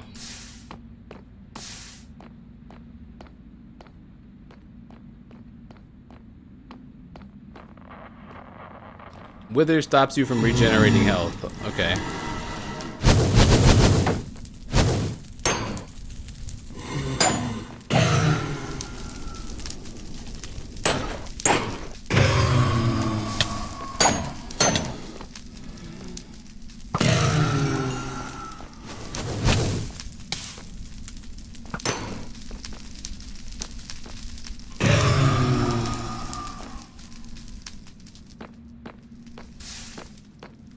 $20 blaze rods.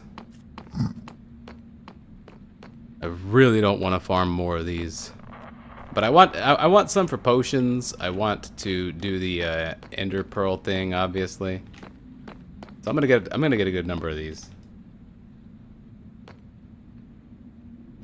What is that sword name? What is this sword name? You can read it, right?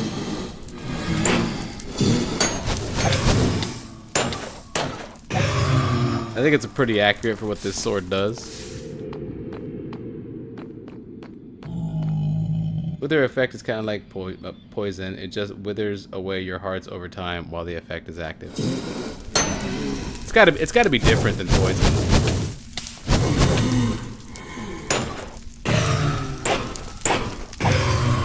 It's gotta be different from poison in some way.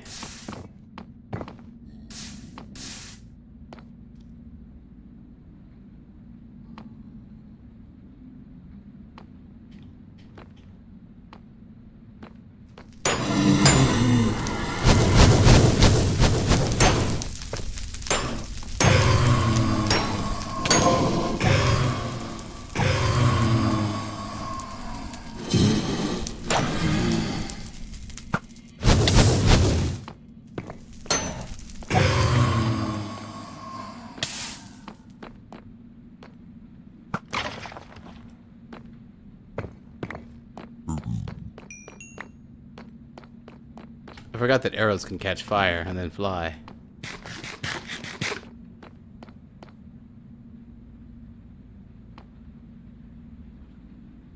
Wither effect will kill you even if not playing on hard. Poison won't. Oh. Okay.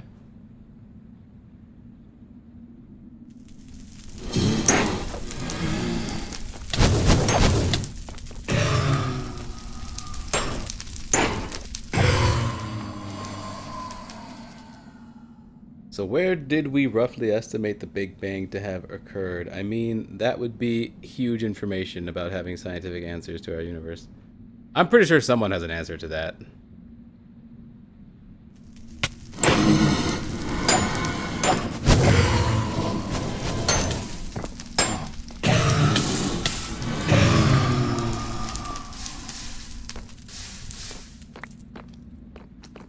And isn't there something called like the cosmic radioactive background or something, cosmic radio wave background or something like that. You bung nugget! Not in a good spot now. I don't like that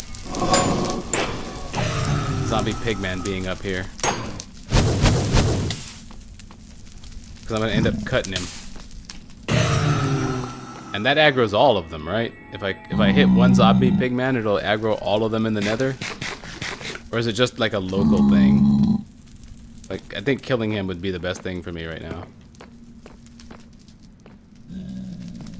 Cosmic microwave background radiation. Yeah, and I heard something about how, like, it blocks our view from the rest of the universe or something.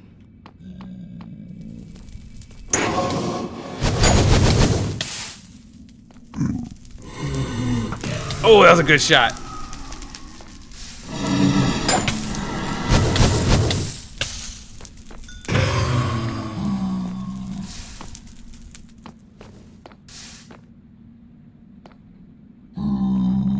It's a remnant of the Big Bang as the energy decayed into microwave, and we see it everywhere. What the? What burned me just now? Oh.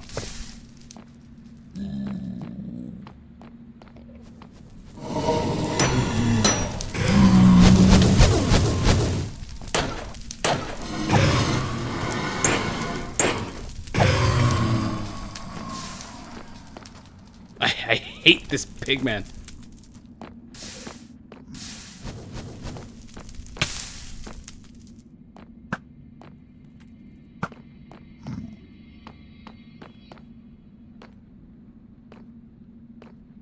It's crazy that the universe has a render distance.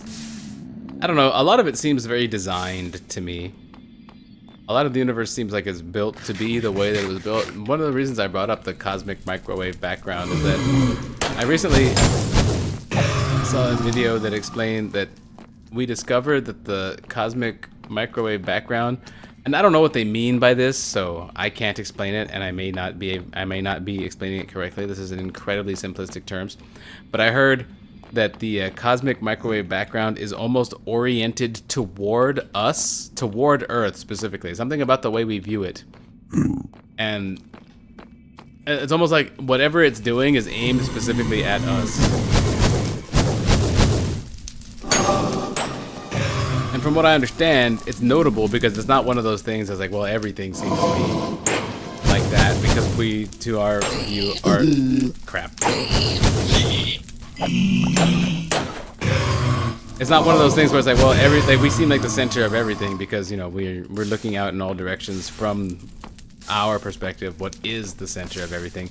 But no, it's not like that. It's not one of those things with the cosmic microwave background. There's evidence of intelligent design everywhere. Yeah, I know. I see it all over the place, and it's almost hard to believe that this isn't all purposely built. All right, 32 seems to be a sizable number, a good number. I think that does it.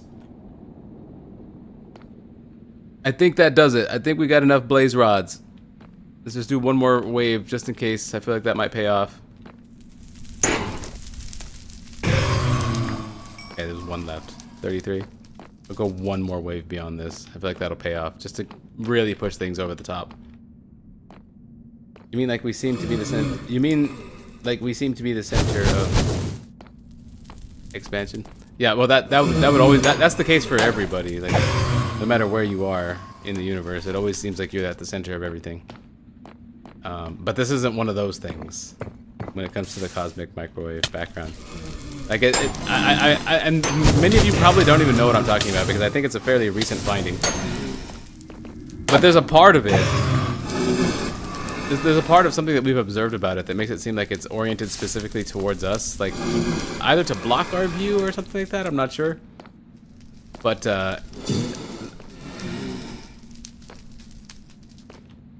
astronomers aren't quite sure why it's like that. I'm sure there's a rational explanation to it, like there's everything else, but it's just one of the mysteries of the universe, man. All right, 34 seems fine. Let's go. Let's get out of here. Hoo-wee!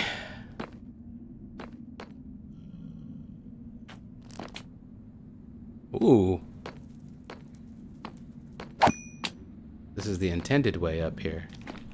Gonna mark it with that.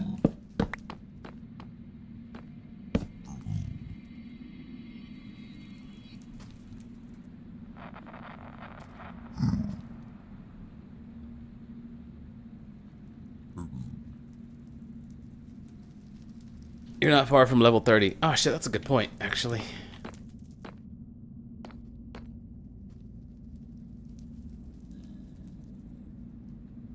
I love the theory that the entire universe is a beyond comprehensibly huge black hole.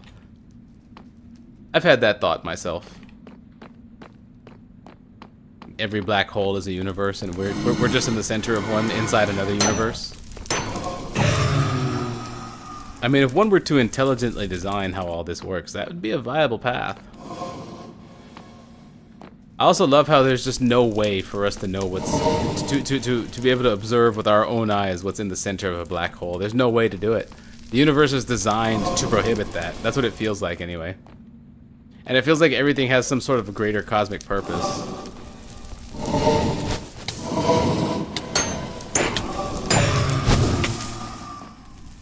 Boom! Thought he was gonna fly up, so I decided to arrow him. Give me that sweet level 30, dude.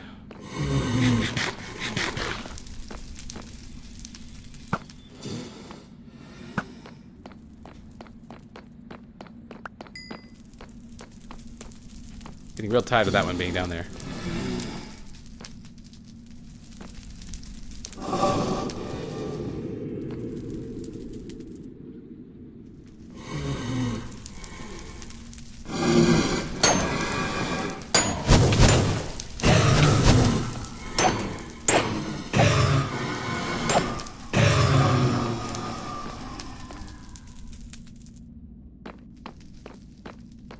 Thank you for pointing out that I was this close to level 30, because this does let me pick up more blaze rods, just to be sure.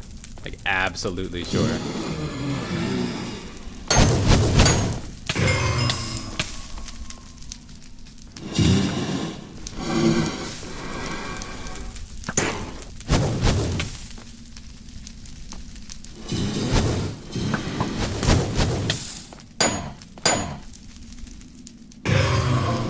Jump shot!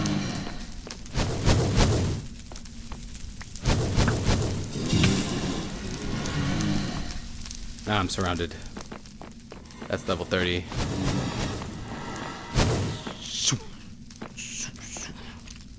Wow. Wow, they are really bringing out everything here, huh?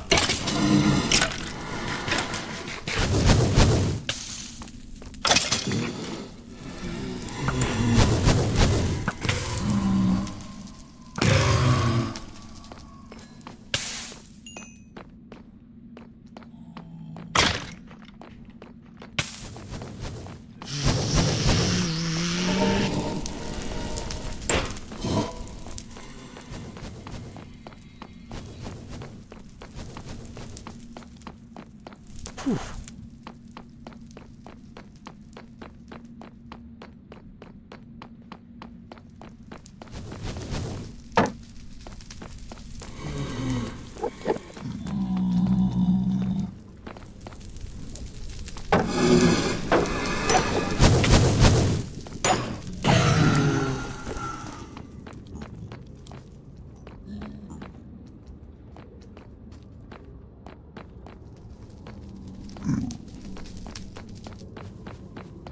Really?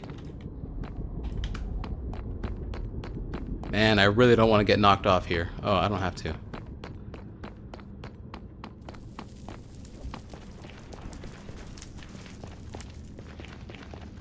You're right, he didn't wander very far. Okay, that's great. That's amazing. He didn't wander very far. That makes me so happy. Thoughts on reincarnation? Ooh, that's a really good one. How come you guys don't ask this shit when I'm just standing still in a cave? Wait until I'm fucking knee deep in lava and Embermen? Embermen, not Enderman, Embermen. My mind just called Blazes Embermen. And it fucking works.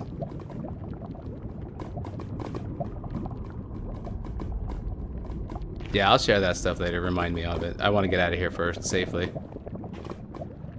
Can't focus on deep thoughts while I'm actively trying to survive out here. Alright, let's do 3 of these. You know what? Screw 3 of these. Let's start with this. Okay, he didn't wander very far until I needed him, and then he fucking wandered way the hell out there. Not the best of luck. I really don't want to get attacked by long distance blazes while I'm trying to build out to him. That would be the beyond worst. Because you can't even hear the attack coming. They're so far away.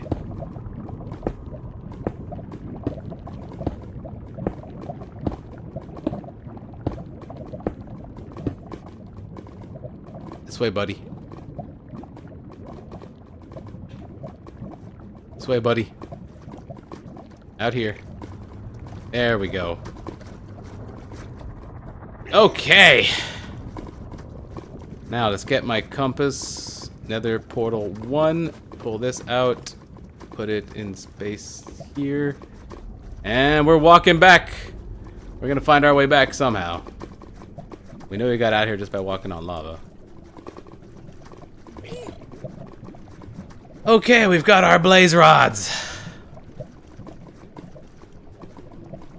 Once I turn these blaze rods in,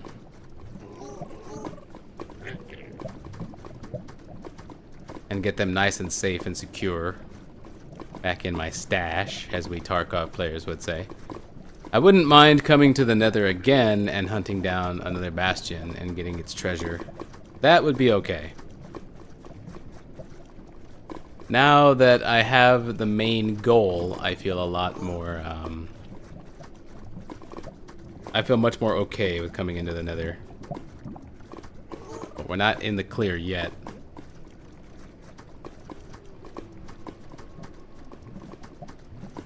No, we have no obsidian-plated lava boots yet. Sounds awesome.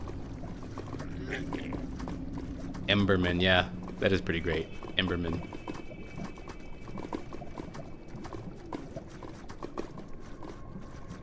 In my opinion, chaos starts to look like order given enough time, rather than there being intelligent design. It's also beautiful either way. Yeah. It's impossible to say whether the universe was designed intelligently or not, because in my take, like, to me, it looks all intelligently designed. It looks like it was built the way that it works to work the way that it works. A lot of it just makes logical sense. And if you were to design a universe, this would definitely be a viable way to go about doing it, of course. But there's also the fact that, yeah, I mean, you live in this universe, it's gonna look that way. Like, there's also that fact too. Like, of course it looks like it's supposed to work that way, because it is supposed to work that way. Whether it happened randomly or by design, those things are supposed to work that way. That's how they work. So yeah, I mean, both sides can both be expressed using the same evidence.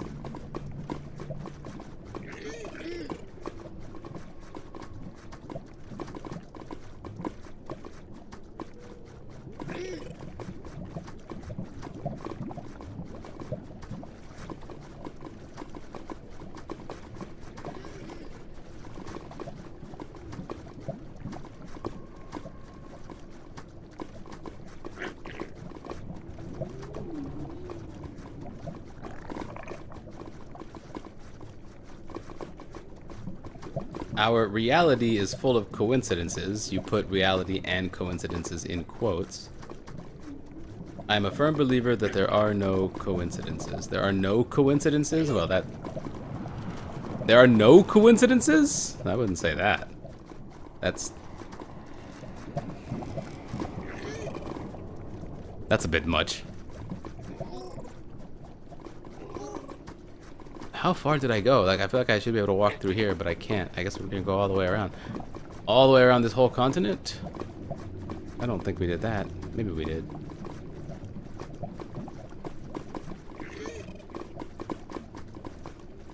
Did we actually land on the moon? Yes. You can observe the proof with your own eyes using the correct apparatus. Oh yeah, I remember this. We came across this.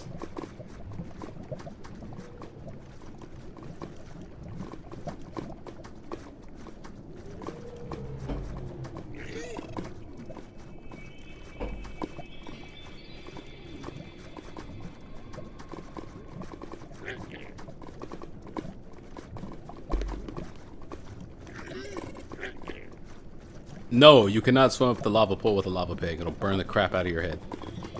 Dude, I love a mending helmet. The Helm of Nutbutt is amazing.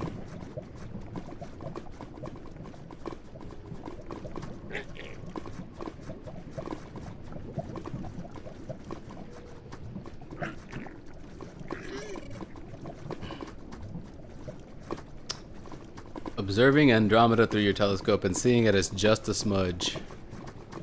But yet it has a profound impact on you. I could totally see that. Sometimes I look at just the stars in general and think, man, you are really far away. You could with fire resistance. That's true. With the fire resistance potion, you absolutely could. Well, I don't know if he would walk straight up like that, though. In the same way that we saw him do before.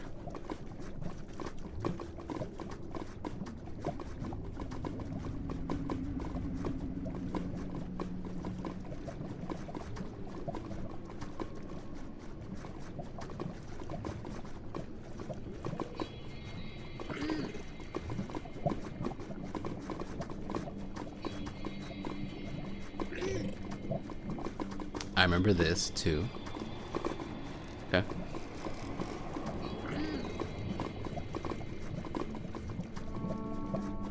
We are approaching the Nether portal.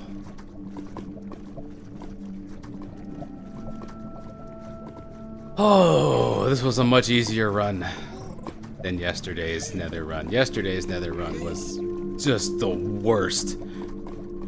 And yet still fun. But I wouldn't wish that kind of Nether run on anybody. This one's okay. It's quite alright. And there is the Ender Forest that has my portal in it somewhere. Or wait, is it further out? This is not the same one.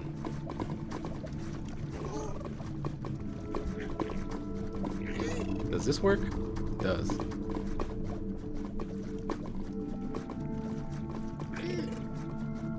Almost looks like I'm like kind of jogging through.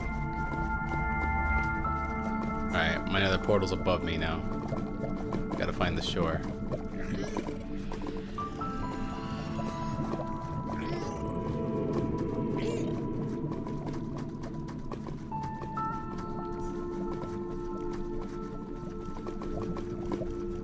It looks like I'm wading through it.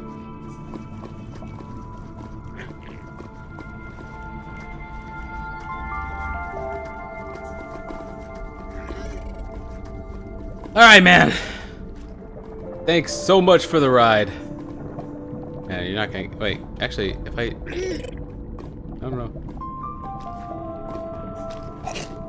What does that do for them? Oh, that heals them? Yeah, if I do that, I guess that heals them. Okay. And we need to go, like... this.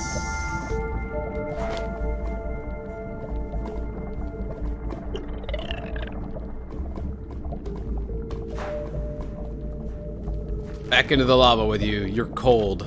It's weird. These guys get cold when they're not in lava. There you go. Alright, so hopefully he sticks around here, because we might need him again for a future Nether expedition. And he's got the saddle.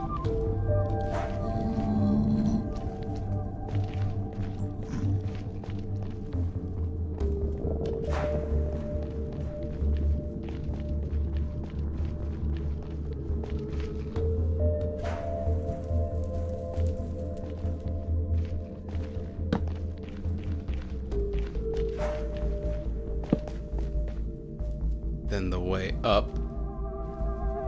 There it is.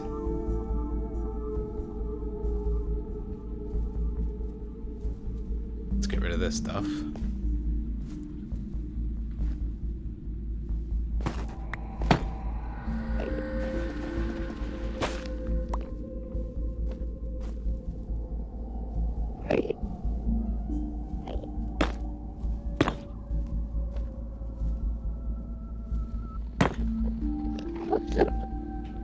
I messed that up, but it's okay.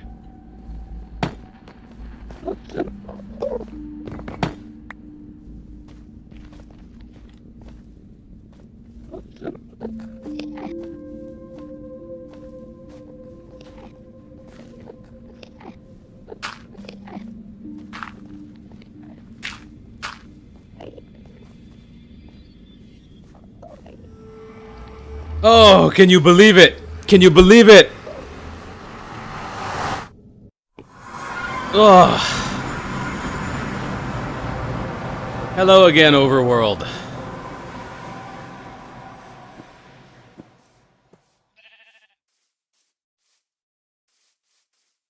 Oh, how tense.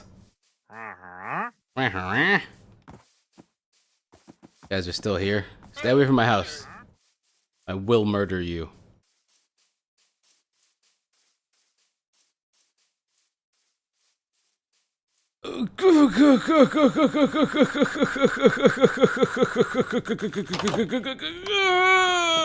Blaze rods! Finally.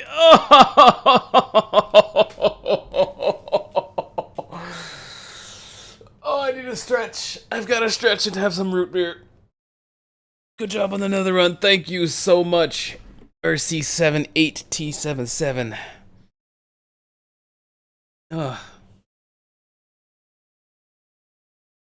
Good evening from Southampton, England. Good evening, Southampton, England. Welcome to the stream. Well, this is interesting.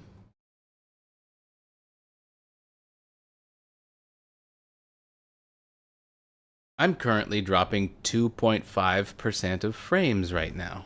Let me check my internet connection real quick.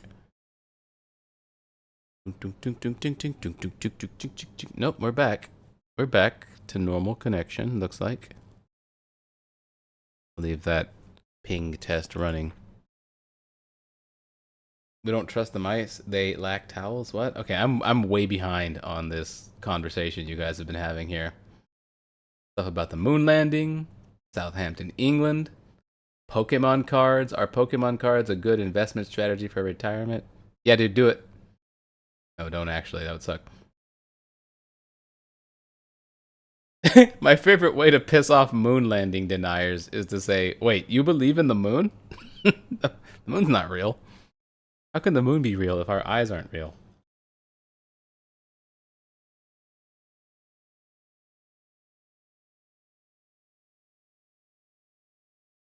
You need a leash. I don't want to leash him.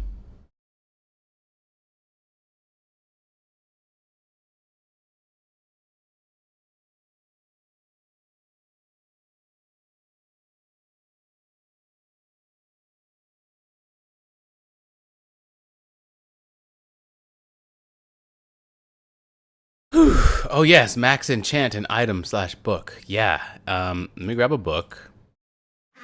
I'm at the point where I do have to begin considering repairing my gear. But man, if I can get like, I don't even know what enchant I want. I think I want mending. I think mending might be my favorite enchantment now. What can we get without lapis lazuli? Piercing 3, Bane of Arthropods, power 1.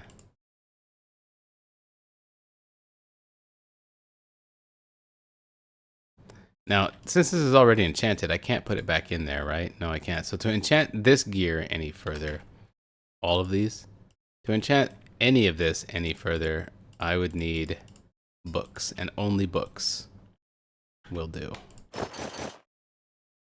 We already tried this, but I'll do it anyway. Okay, yeah.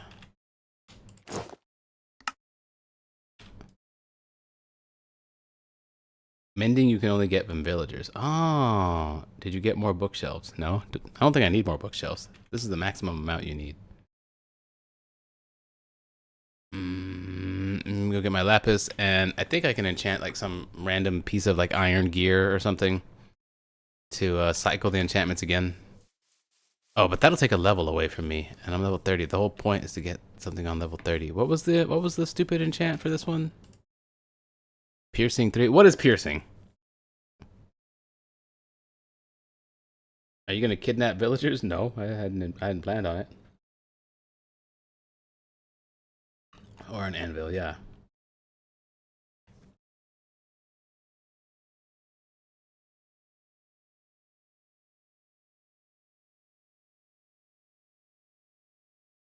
Enchant a fresh piece of the same equipment and then anvil them together. Oh yeah, that's a good point.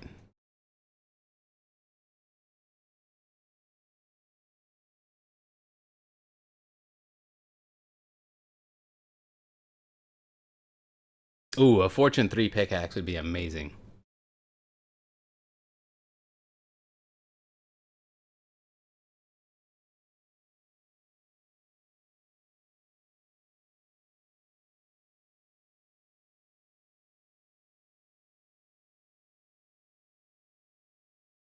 Happy to help, Copper Rush. Oh, piercing is for crossbows. Boring. Yeah, enchant a new piece of diamond gear. I saw your chat up there. And then use the anvil to combine them.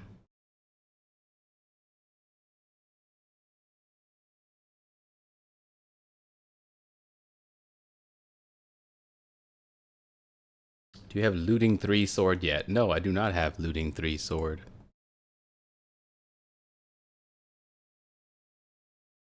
I think I want a fortune pickaxe and a mending on all my gear, but that doesn't seem realistic. A fortune 3 pickaxe, that's something we could look toward. Alright, let's get organized first. Coal, keep the stick. And the quartz. Quartz. This. We'll put this in here as that is necessary. These will go together. We'll keep those together. Don't care about the warped wart block. Obviously our boots of haul ass go in the foot locker. Nether bricks, don't care. Food, useful. We'll stack this back over here. My mind just goes straight to this chest for food anyway, despite the fact that I've changed my mind on it once or twice already. Alright, we'll do this. Nether portal 1, that's fine. These come out here.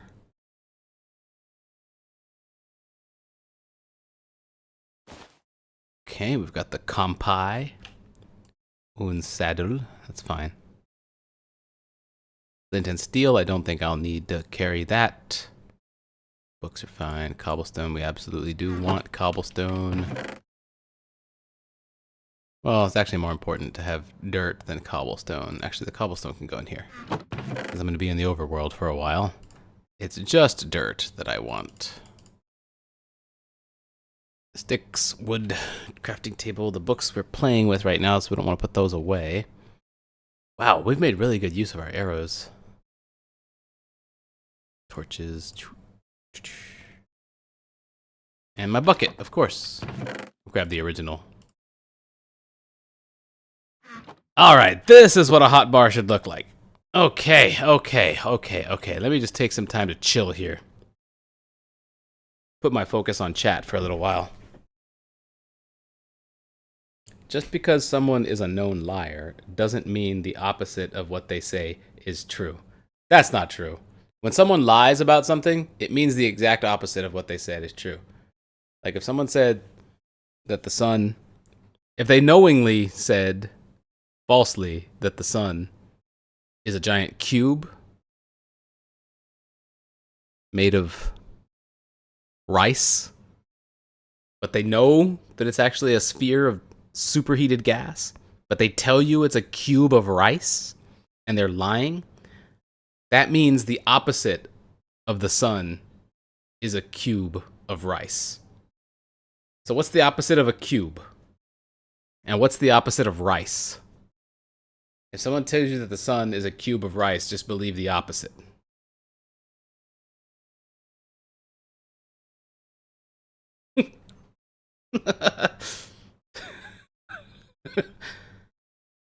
Any Hytale in the pipeline? Yesterday I got the urge to jump back in. So maybe, probably not though. I'm really focused on streaming Minecraft right now. Yeah, what's the status on Hytale series? I feel like the game needs a little bit more development. I feel like Hytale is good, it's fun, but it's not Minecraft. There's something about Minecraft that feels like more of an adventure than Hytale does. Even though Hytale is designed to be more of an adventure, it's designed with adventure in mind. It really feels like the adventure lives more in Minecraft than it does in Hytale.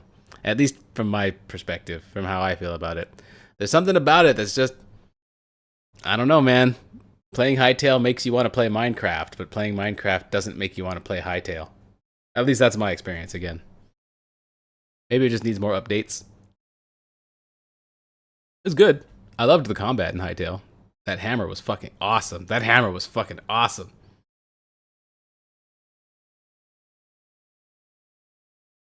I don't know if anyone... Hold on. I don't know if anyone has mentioned LoL Classic that got released. Yeah, we talked about that a couple of streams ago. When it comes to League of Legends Classic, like, I played League of Legends when it was Classic, right?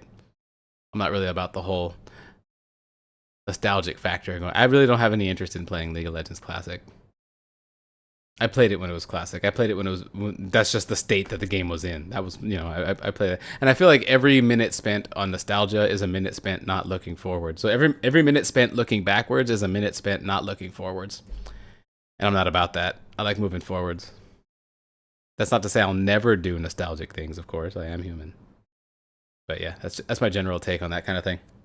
Chat, thoughts on neurodivergence? I don't even know what it means to be neurodivergent. I feel like that's one of those umbrella terms that captures a bunch of things like autism and ADHD and a bunch of other stuff. But, I mean, I don't think there's anything wrong with it. Like, it's just who people are. What's the opposite of rice? I don't know, you tell me. That's why I'm asking you.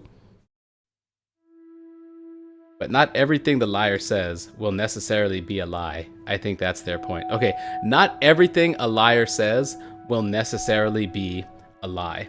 That's not true. That's what makes them a liar. Telling me, look, man, not everything that a toaster toasts is going to be toast. That's not true. Doesn't matter what you put in there, toast is going to pop out.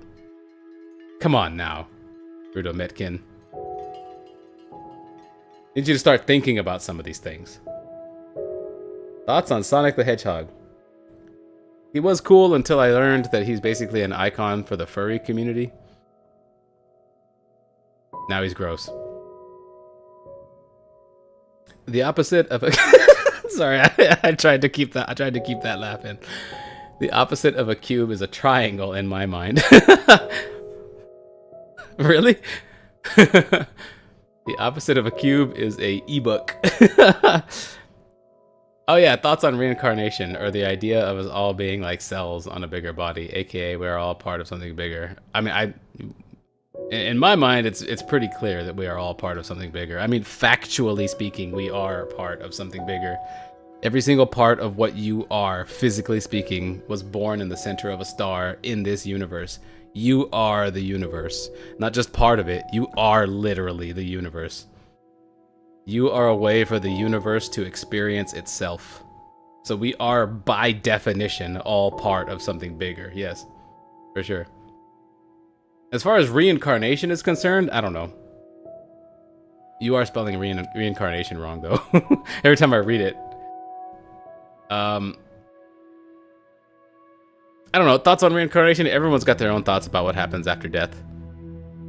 But from a scientific standpoint, one thing that I've been learning, as far as science and the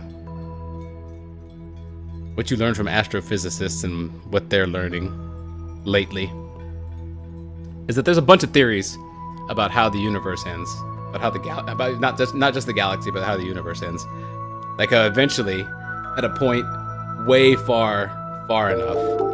Heyo, $5, Smart Brian. Thank you for the donation. Say, we are the universe, chat. Love you. Thank you very much, Smart Brian, for the $5 donation. Much appreciated. You're correct. We are the universe.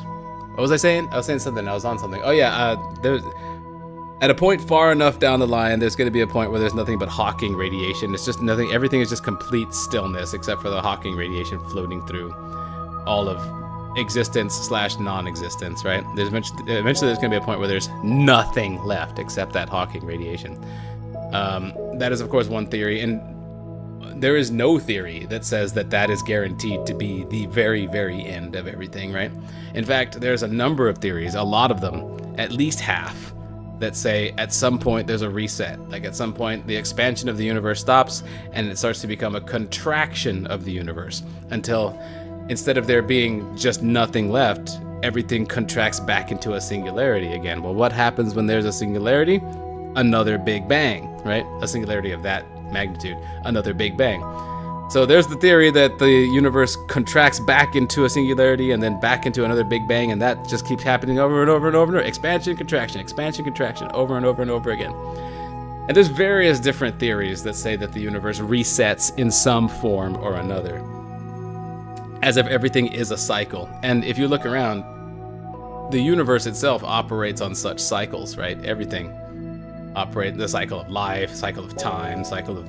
Well, there's actually literal cycles as well, such as the rotation of things around other things. Like, rotations and cycles are basically all over the place. So that's why so many theories, so that's a big part of why so many theories eventually end up at, hey, the universe eventually resets kind of thing. So my take on that whole thing, just to bring this back to reincarnation, my personal theory is that, I don't know if I can say it's my personal theory, but what I think about this, or the way that I'm sort of leaning, is that because the universe constantly resets, and let's say this does happen infinitely, because infinitely is a concept that can be discussed in this sort of context. If that sort of thing happens infinitely, then whether or not you are whether you call this reincarnation or not, I'm leaning toward the possibility, I'm not saying this is the case, but I'm leaning toward the possibility that when you die and you close your eyes for the final time, in that same instant, you're opening your eyes again. Because when you're dead, you can't experience time. You experience no time. In fact, we all know what being dead is like. Every single one of us knows what being dead is like. We don't know what death is like, because dying and death are two different things from being dead. But we all know what being dead is like. It's just like before you were born. Same thing. They're the same state. Before you were born and after you died, you're in the same state of being. So we all know what being dead is like. It's just like before you were born. That's another thing that points me toward this theory that I'm talking about. So you die. The universe goes on without you. Eventually resets. And then there's another Big Bang. Now, in this next incarnation of the universe, maybe you don't exist. Maybe you never come to be. Or maybe you do come to be just as a different person, but that's a different theory and not part of what I'm talking about here. We can include it, and I do think about that too, and that's another layer that I do put on there sometimes when I'm thinking and meditating. But we're not going to talk about the fact that you might be someone else later. Let's not talk about that. Let's stick to just you as you are right now. The you that lives right now today. Maybe this next incarnation of the universe, you're not included. So the whole universe, again, lives and expands, contracts, and resets again for the infinite amount of time that takes. But you're dead, so you don't experience that time. And let's say there's another one after that, because it resets again. Boom, another Big Bang, another universe, another existence happens. Let's say you're not part of this one either. Let's say this happens an infinite number of times, and you never again appear in the infinite incarnations of all of the infinite possibilities, of all of the infinite resets, of all of the infinite universes. Let's say you never appear again in all those times. Well, there's going to be a time where you have to appear again. It's inevitable. Because the configuration of matter that you are right now, the molecules, the atoms, your blood cells, your brain, the nerve endings in your brain, who you are right now, this exact version of you will inevitably, if the universe is indeed infinite, and it does indeed reset infinitely, as some theories posit it does. If that is the case, then it is an inevitability. It's impossible for you not to exist again at some point. No matter how much infinite times it takes, infinitely repeating, for you to again exist as you are right now, you will again exist in exactly this formation with those exact molecules and cells and everything. You will again exist just like you are right now. You may even live this exact same life over again. Will you have the ability to make different choices and steer the course of your life in a different way? I don't know. That gets into the discussion of fate and destiny and all kinds of stuff, and whether things are preordained or not, whether we actually have free will. That's a different discussion. But you will exist again exactly as you are right now. It's inevitable, that kind of thing. And because you don't experience time when you're not alive, and I'm going to use the term not alive here because there's the time before you were born and the time after you died. Both are times when you're not alive, and they're both the same thing. While you're not alive, you can't experience time. So for all the infinite times that it takes for you to exist again, you don't experience any of that. Which is why I lean toward the idea that when you're closing your eyes for that final time, and everything blacks out, if it even does, and that's it, you're quote gone. It's in that same, from your perspective, it's in that very same instant that you're opening your eyes again for the first time. So and we discussed this in one of the previous streams too. Like, from your perspective, you're always alive. It's always your turn from your perspective. There's never a point where you're not here to you. You're always here. Now, of course, when you're born as a baby, as an infant, there's like a few years before you can begin forming memories, but that doesn't mean you didn't exist during that time. So as soon as you close your eyes after death, you're already forming your first memories, going to elementary school again, tasting your first taste of chocolate and sugar and stuff like that. Like that all happens again, that sort of thing. Smart Brian, I hope I don't come back as a liar. So yeah, I'm kind of partial to that notion.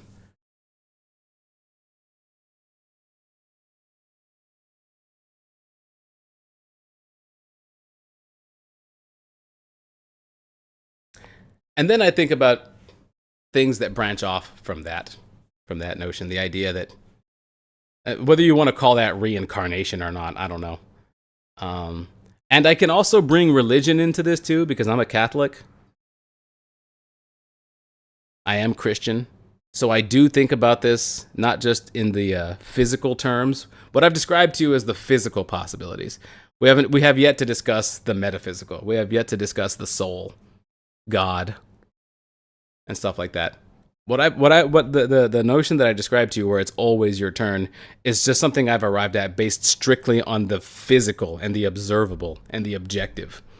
Those are, and of course, theory. It's theory, of course, but it's theory from actual astrophysics. It's theory from it's theory from actual physics is where I've landed on from there. But then you've got the rest of the tapestry. You've got religion, you've got the soul, you've got fate, you've got free will, you've got destiny, all these other things. I can layer those sorts of things on there too, but my thoughts on those aren't entirely formed. I don't have a grand theory of everything. The most well-explained part I've already explained.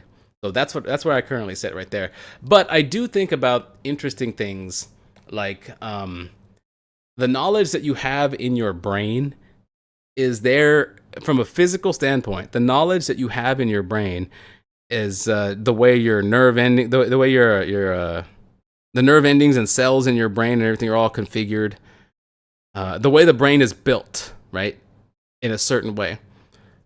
And I think to myself, like sometimes when I'm out there meditating and just thinking deeply about this sort of thing, I imagine that there will inevitably come a time, because I've also heard it said in physics. And again, these are real things I'm talking about here. None of this is me theorizing, but it is said in physics that I'll put it this way: there is and I can't quote a paper or anything like that here, but I have heard it said that if you take like an apple and you put it in like a 4-inch by, I don't know, maybe like 5-inch by 5, however big the apple is, in a box that's just a little bit bigger than the apple, like a little glass box that's just a little bit bigger than the apple. And you put that apple in a box and you just let that box float out in space. So the apple in a box is kind of just like floating out in space. Over the course of an infinite timeline, every possible configuration of matter inside that box will come to pass. Every possible configuration of matter. It'll be the apple again. So it'll deteriorate. It'll become the apple again, and everything that apple's molecules and physics can produce will exist in infinite forms forever, over and over again in that box. And this is a real physical theory that's been posited out there. I said I'm not theorizing. I didn't say others weren't. But if that's the case, then you can kind of view the entire universe as that apple in a box, which means that every possible configuration of matter that can exist will exist. And on an infinite timeline, not only will every configuration of matter exist, but they'll and come back around and exist again, but this will happen infinitely. So every possible configuration of matter, the universe, you, your brain, and everything that can exist, will exist infinite number of time, an infinite number of times, just going on and on and on and on and on. Which to me means for certain that there is a configuration of a universe, or as we might be able to view it in a or as it might be viewed, there is a future life for you, another version of you at some point in the future, or maybe in the past, both at the same time, because that's also a thing. But there is a version of you, and this is kind of inspiring and interesting to me, that is born/made, that is born into a universe where your brain has all of the knowledge that you gained in this life in a future life. And there's a version where your brain has all of that knowledge from all your past lives in a future life. And you're the only person on the planet that's like that. You're the only person in existence that's like that. There is a universe where that exists, because that is a possible configuration of matter right there. And because any configuration of matter that is possible will occur infinitely, that means in the future, for an infinite number of times, you will live a life where you're the only person on Earth who knows this and everything you knew about this life in your next life, or in your current life, as far as the you that we're talking about is concerned. Isn't that an interesting thought? Isn't that an interesting thought? Like that.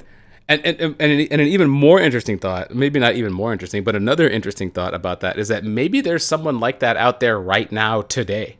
Maybe this is their turn to be the one that knows everything that no one else does, right? Because we like to think, or we have this notion that, maybe we don't like to think this, but we have this notion that when you die, if you are reborn again somehow, whether by the physical method that I just described, or through some spiritual reincarnation, or through religion, or happenstance, or whatever, if you are reincarnated, if living again, another life is a thing, whether you want to call it reincarnation or not, we all have this idea that if you die, when you're born again, you don't have the knowledge from your past life. So you're always living life again for the first time. But because it is a possible configuration of matter that your brain will have all of your past experiences, that will happen. Because if all configurations of matter that are possible will occur and recur infinitely, then it will happen, where you get to be the person that knows everything. There's also another version where everybody knows everything about their past lives. Every person knows everything about their past lives. What would that world be like, right?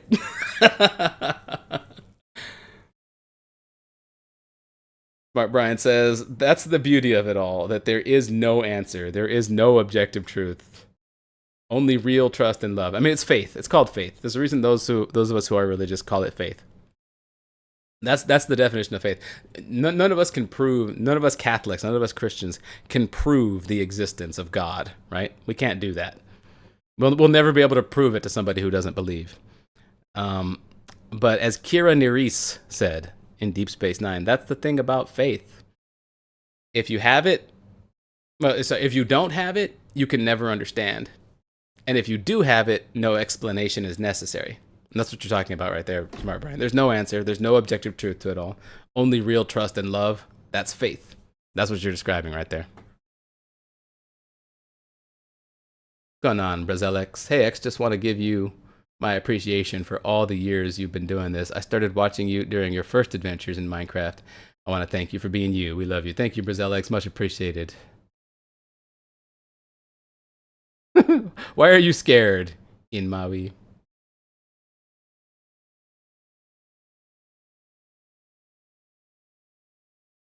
What's got you scared? Oh, did Minecraft just freeze for you guys? Okay, my internet connection seems fine to me. I was testing it out most of that time there.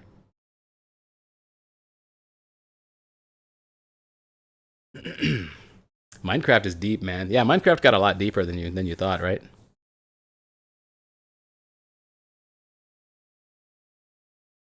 Usually when I put apples in boxes, they rot. It says TCM 1231.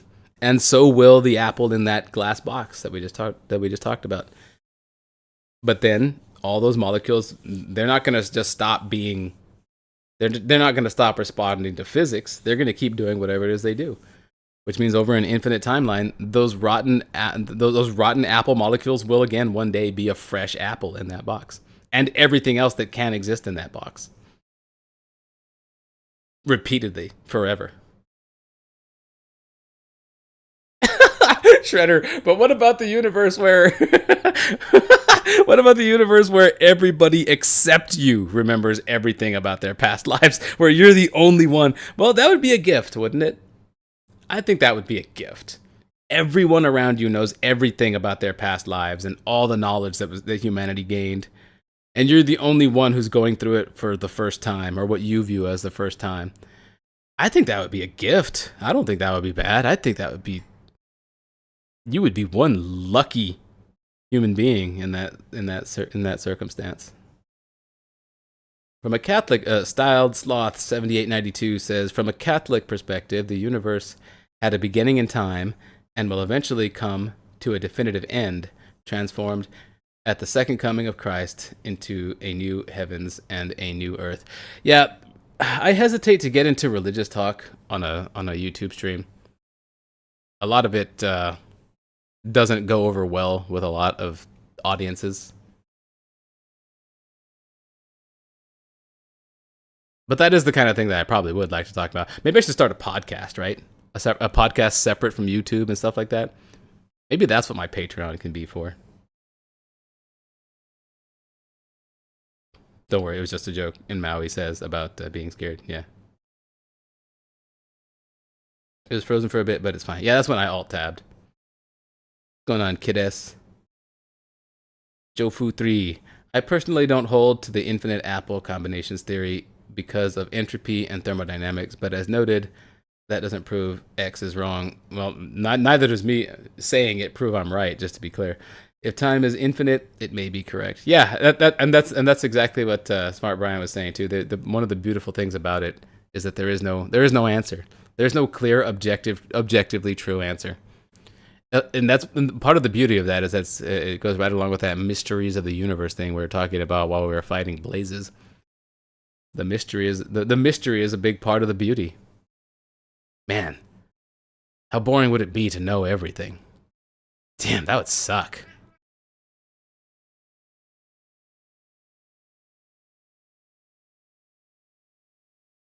Yeah, like Jelly420 says, ignorance is bliss. Boromonocly. Monocly? You'd get to experience Minecraft for the first time again. Everything for the first time again. Which is awesome. Shredder. Right, Joe. X's explanation can only function if time is truly infinite.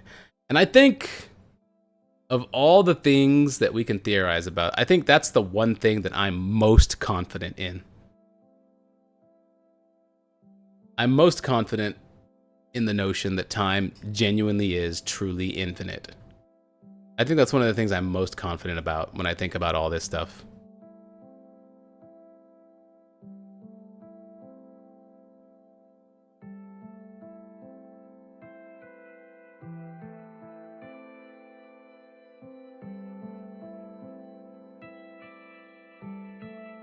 Jofu can confirm, knowing everything sucks. Yeah, knowing, but like, for real though, like if you knew absolutely everything, man, that would be so boring. I guess not. Well, okay, no, it wouldn't be boring. I guess I'm kind of assuming that also means infinite life. Infinite life and infinite knowledge would be infinitely boring. Infinite life with absolutely no knowledge would be great for a very small portion of that infinite time, but infinite life, I think, ultimately just becomes infinitely boring, no matter whether you have knowledge or not. That sucks. Perhaps that's one of the reasons the universe does reset infinitely, so that we never run into a situation where we have infinite life. Because that almost sounds like a punishment. So perhaps death and the reset of it, or the death and so perhaps death, our deaths. So perhaps death and the end of the universe are actually gifts. With the biggest part of the gift probably being the reset. Ah, that music right on cue. No other streamer would have the balls to discuss this. Everyone like and subscribe. I feel like a lot of streamers and content creators talk about stuff like this, although I've never heard one. Unless you are looking for that. Actually, there's a whole colossal part of YouTubers and streamers that talk just about this kind of stuff, I guess. So yeah, there's that. But your average Minecrafter, probably not. Well, they probably have the balls to talk about it. They probably just choose not to.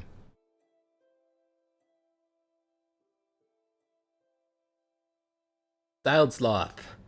But if you think about it, there has only ever been evidence of things dying or ceasing to exist. So one could only think that anything that hasn't must. What? But if you think about it, there has only ever been evidence of things dying or ceasing to exist. So one could only think that anything that hasn't existed must. Okay, I don't understand that second sentence. Sorry. Yes, I agree objective truth exists. I'm talking about how it's problematic, self-refuting, to say there is no objective truth. Oh, no, I don't think that's what Smart Brian meant. I think Smart Brian meant that there is no objective answer. There is no answer to these questions. These great philosophical things about life, death, the universe, whether it resets, whether it ends, whether it even began in the first place, or if this is all some sort of dream. Those questions, at our current level of development as a species, has no answer. I think that's the idea. There is objective truth for sure. Objective truth is a real thing. I may have said something when I was reading someone else's or summarizing someone else's thoughts that may have sounded like I was saying that there is no objective truth. There's absolutely objective truth.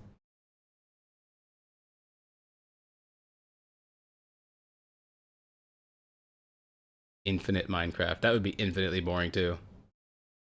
Time ending would be really weird. Instead, it would be like all the energy in the universe being used up. That's the heat death of the universe, where there's nothing left but Hawking radiation just kind of existing, and then that's the ultimate end. That's it. That's the ultimate end of the universe. That's one theory. But even that theory cannot concede that that's it. Right? Even that theory has some branches off to say, well, actually from there it could do this, and then suddenly we're in a new universe. Yeah. God must be so bored then with infinite life and infinite knowledge. I think that's one of the, and again, I hate to go into religion, or I don't really want to talk too much about religion because a lot of people don't. It doesn't jive well with a lot of people. And it's not just the people in this stream I'm concerned about. Like, don't forget, this becomes a VOD later. So a lot of people just do not like discussing this sort of thing, or having it brought up in their presence, or having it spoken of or discussed or whatever. But I don't know. I wouldn't necessarily say God is bored just because he has infinite knowledge, infinite power, and infinite time. I think a part of his infinite power is perhaps to not get bored in that kind of situation. like the paradox. Okay, one thing that here's an interesting thing, and I heard this in middle school. Somebody refuted me, and not really refuted me, but brought up one of my earliest thought experiments when I was just a wee lad in elementary school. Of course, I was Catholic back then too. And someone asked me, one of my friends, or I don't know, but I remember it being in the cafeteria during lunch. Someone asked me, because we were talking about God's infinite power and how God can do anything. And so one of my friends asked me, or someone asks me, so can God create a boulder so heavy that even he can't lift it?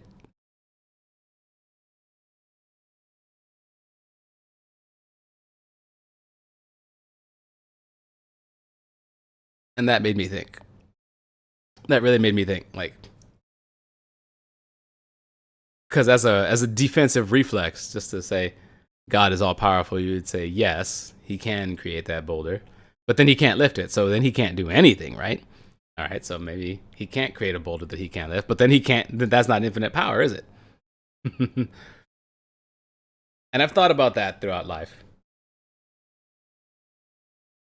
and I do have an answer for it. but I kind of want to let that sit for a while. That's a very dumb question. I don't think it's a dumb question. I think it's a valid one for one of the reasons that I'm going to discuss in a bit whenever I do tell you my answer to that, because I do have one to it. I think it's a valid question, and don't forget, these are two children talking at lunch in the cafeteria, right?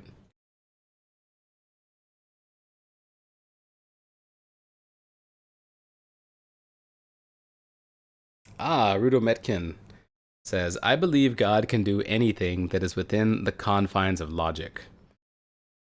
After all, the laws of logic are his attributes, right? I could see that being a valid answer to it, too.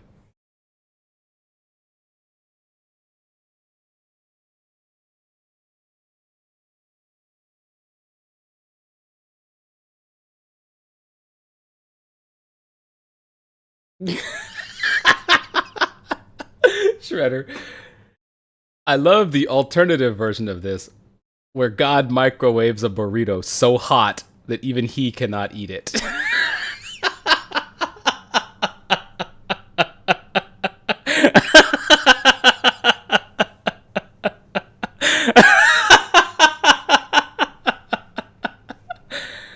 Oh, that is brilliant. Ah, the bolder question is, the bolder question is akin to asking if God can be non-God. Answer is no, because in order for an unliftable boulder to exist, an omnipotent God must not exist. There is no room for both. Well, see, now, okay, this is a great way for me to bring up my answer. Now, remember, I've had a lifetime to think about this question and to arrive at an answer. And it took a lot of growing up before I could even begin to think about it in the following terms. But I began to think about the existence of the paradox, because that's what we're talking about here. We're talking about a paradox. There is a word, a definition for this kind of statement. Can God create a boulder so heavy that even he can't lift it? That's a paradox, right? But the fact that paradox even exists, not just this specific one, but the fact that paradox is even a thing. Like I'm having a difficult time coming up with other paradoxes right now in my mind, just because I'm streaming and having this conversation and checking the time and realizing it's 4:02 p.m. and realizing I got to get going. But I got a lot going on in my head. But I'm sure you guys without all those pressures can come up with any number of other paradoxes. But I think I think that even the fact that paradoxes even exist is proof, not proof, but can be spoken forth as evidence slash proof, I guess, maybe, or an argument at least toward the existence of God. So just to use it directly in the example we're talking about, this particular paradox is that can God create a boulder so heavy that even he can't lift it? My answer to that would be, in God's infinite power, he can satisfy both criteria. Now, so you might think too. So you're saying he can create a boulder that he can't lift, but he can lift the boulder that he couldn't lift, or he can lift the boulder that he couldn't and didn't create. How is that possible, right? That's what makes it a paradox, right? Because both terms cannot be satisfied. Under the rules of logic, both sides cannot be satisfied, right? But I believe in God's infinite power. He can, in some way that we can't even conceive of, satisfy both conditions. I believe that. And that's part of what makes us limited as human beings, is that we can't even conceive of that being a possibility. And yet it is. And our brains are, and the way that we live are just so limited. Like the existence that we live in is just so 3-dimensional that we can't think in like a 5 or 10-dimensional way like that. If increasing the number of dimensions even is part of the factor, right? That sort of thing. Just because we can't understand it doesn't mean it's not possible. And when I say can't understand it, I mean literally cannot. It's impossible. Not we're too stupid, not we're too dumb, not nobody is born yet that's smart enough to understand it. No, I believe that no human being or any being that exists in this logical existence could even possibly I guess it's not something that we have a chance at understanding. So when it comes to the existence of the paradox and the fact that in every paradox, multiple conditions cannot be true at the same time, cannot be all satisfied at once, I do believe that in God's infinite power, God could do that sort of thing.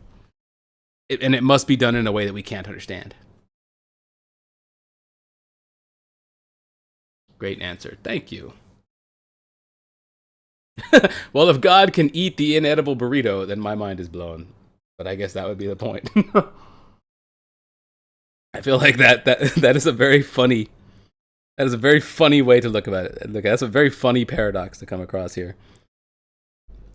And it should not be thought about too deeply, but I feel like it takes a lot of weight away from the I feel like it takes a lot of weight away from the whole boulder paradox thing when you phrase it that way.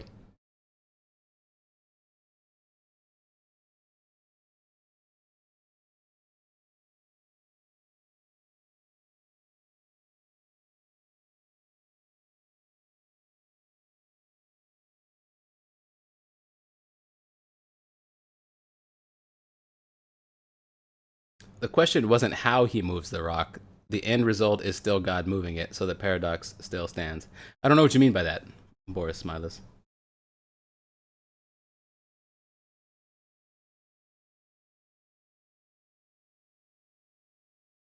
Ooh, I like that, smart Brian. It's the same way we don't 100% understand how our brain works. We like to think we know so much, and we do, but there is infinitely more that we don't know. That reminds me of a not that's very true. First of all, I'm gonna back you up on that one.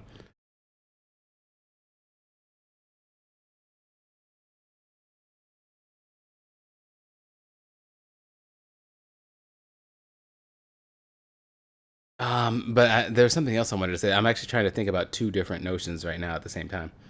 I should probably separate that. Pick one.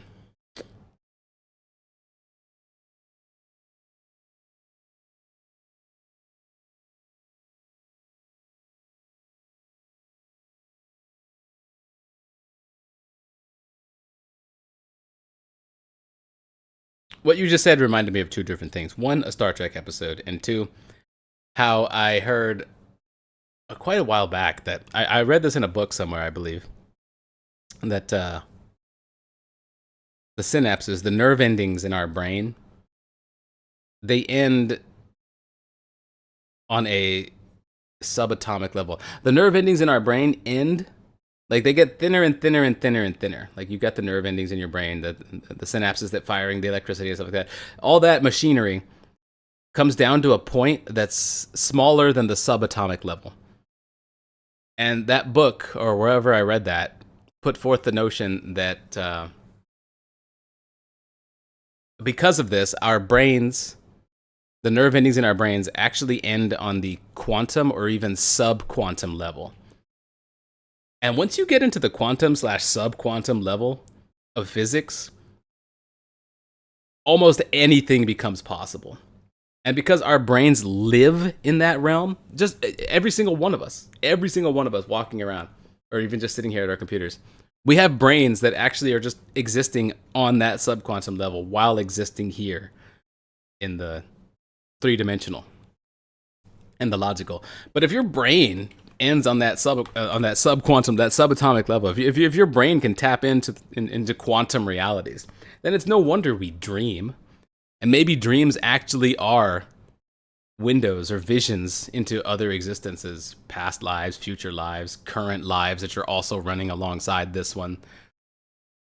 Who knows? Who knows what dreams are at that point? Like, that sort of thing.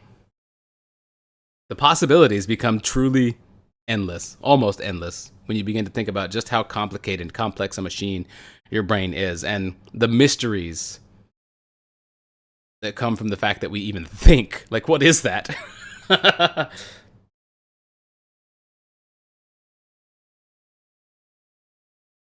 Please do, Jofu, and let me know what you come up with. I forget when when I read this, it was like a couple of decades ago, but it's always stuck with me.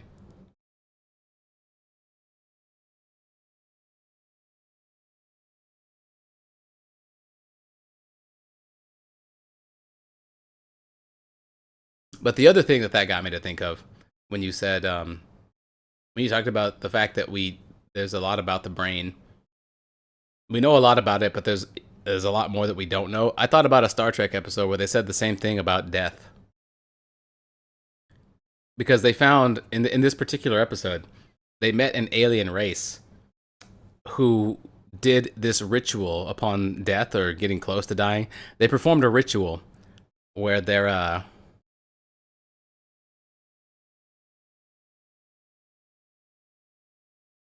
body, I believe, disappears from where they are, and they believed in their religion, it was in that particular alien race's belief set, that they went on to the next life to go be with all the family members and friends that they had lost before. That they all go on to a next life when they die. They all believed that. But then, as Star Trek does, from an objective standpoint, the crew came across a location in an asteroid belt surrounding the planet where we see that this alien race, their bodies actually go to some place in that asteroid field. And in the story, one of these aliens, I believe, temporarily dies and is brought back in an emergency situation to the ship and resuscitated by the doctor. And this person who had just died, this person who had just died and been brought back to life, died for a significant amount of time too, and was just brought back, is confused and said, there is no, I didn't see my family, I didn't see my friends. There was no place, there was nothing. I died and there was nothing at all. Like, everything that we believed is wrong. I died and there was nothing. I was supposed to go somewhere. I was ready for that. I was looking forward to meeting the people that I hadn't seen forever, or since they died. I was looking forward to that. Like, well, what happened? How come there was nothing? Why was there nothing? And they were like so distraught by the fact that their beliefs were wrong and there was actually nothing after death. They were so distraught by that fact, and the fact that they now saw where their bodies and stuff would go in this asteroid field. Like, that's what happens on a scientific level. They're just transported there somehow, and then after that, that's it. You're just gone. They were so distraught by this fact. But it turns out in the episode, in that story, they did detect that there were, and I think this is one of the ways they found that place. I don't know, whatever. They did detect that upon death, there was some sort of release of energy or essence or something like that, and who knows what that is, whether that goes into the asteroid belt or what have you. I don't know if it was their bodies or if it was just their spirits that they found, whatever, or something like that, or their energy or whatever, or what have you. But the key takeaway, and what ended up really making this character, this alien who had died and realized there was nothing after death, or at least what it seemed like nothing after death for them, what ultimately ends up quieting this character's mind and bringing them to peace is the notion that, number one, actually, we did detect there being something leaving the body at that point. That was a big soothing for that per character. But more so than that, for the viewer, for us, is the line that comes in that episode that, listen, we're here like in the far future, and we have medicine that can help people live to 150, maybe even like 200 years old, right? Our medicine is incredibly advanced in this fiction, in this story. And in a big way, we're kind of there right now in real life. I mean, obviously not 150, 200 year lifespans, expectation or anything like that. We can't really expect that right now, but we do have modern medicine that can help each and every one of us live well into our 80s, 90s, and even hundreds at this point. So it's not like we're not getting there, medically speaking. So even though we are this advanced as we are today, and especially as they are in the episode of Star Trek that I'm talking about, even though medicine is that advanced and we know a ton about the brain and we know a ton about death, what we don't know about death far exceeds what we do know about death. And there's that beautiful mystery again that we were talking about earlier in the stream in regards to other things. It's funny. The beautiful mystery is like what we've discussed a lot about in various different topics. We've talked about it with death. We've talked about it with the paradox. We've talked about it with God. We've talked about it with space-time. The beautiful mystery seems to be the theme here. But it's true. Despite all of our advances, and even 1,000 years from now, it's probably still going to be true. What we know about death is far smaller than what we don't know about death. That's the much bigger mystery, and it seems the more that we learn about death, the less we know. It's funny, and that's true about a lot of things too.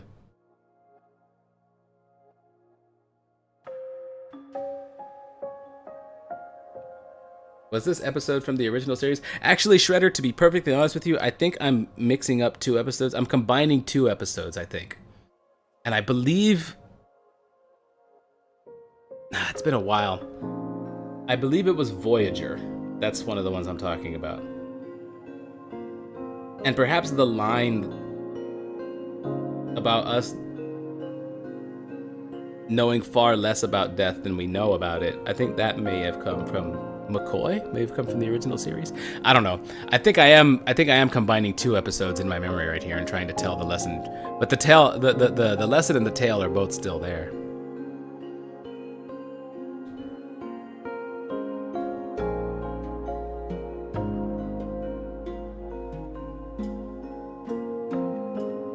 Tristan Rouse, HCCI, says, I thought even in the event of heat death, in an incomprehensible amount of time, things would arrange to spark another Big Bang again. You see, Tristan is kind of backing up what I've been saying about the reset of the universe sort of thing. Like, even the theories that say that there is a definitive end can't say definitively that there's a definitive end, right? It just seems to be that the more I learn about physics and science, and the more physicists tend to learn about astrophysics and the universe and things like that, the more and more it seems to be the case that there is a reset. It used to be that there was like really only 1 or 2 theories, like the universe ends or the universe restarts. Those are the only 2 theories, and we're still there. Like that's still the case. It's either the case that the universe ends or the case that the universe resets. We're still like that, but it seems to be more and more the case that as more theories pop up, the more it leans toward the reset, which is why I tend to lean toward things resetting as well. And I have other reasons for saying that too. Like the fact that we're all here right now, and this is the hardest one for me to explain, so I'm not even going to try. But the fact that we're all here right now, to me, serves as evidence that time is infinite and that we're on an infinite cycle over and over again.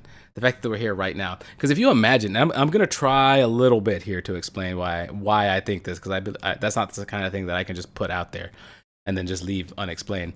But in my mind, especially as a gambler, Texas Hold'em, especially as a gambler, if you look at the odds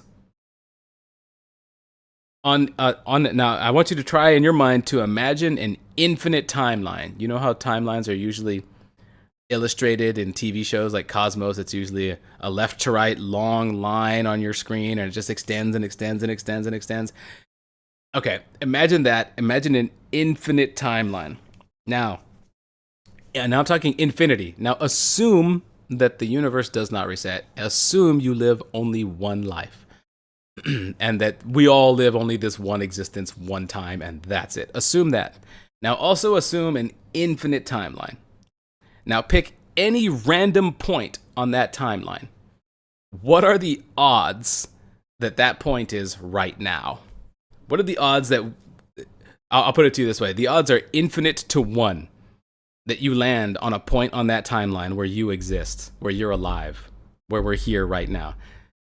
It's almost... It is infinitely impossible that we would exist right now if you were to choose any one point on an infinite timeline where you exist only on one part of one of those points. On an infinite timeline? Okay. Now imagine an infinite timeline where things constantly reset over and over and over again. Well, now you can pick any point on that timeline, and it's always now. So it's much more likely to me, just off of that alone, that things do reset over and over and over again. Another reason that I tend to lean toward the infinite resets universal theory. And that's me explaining it in, I think, clear but simplistic terms.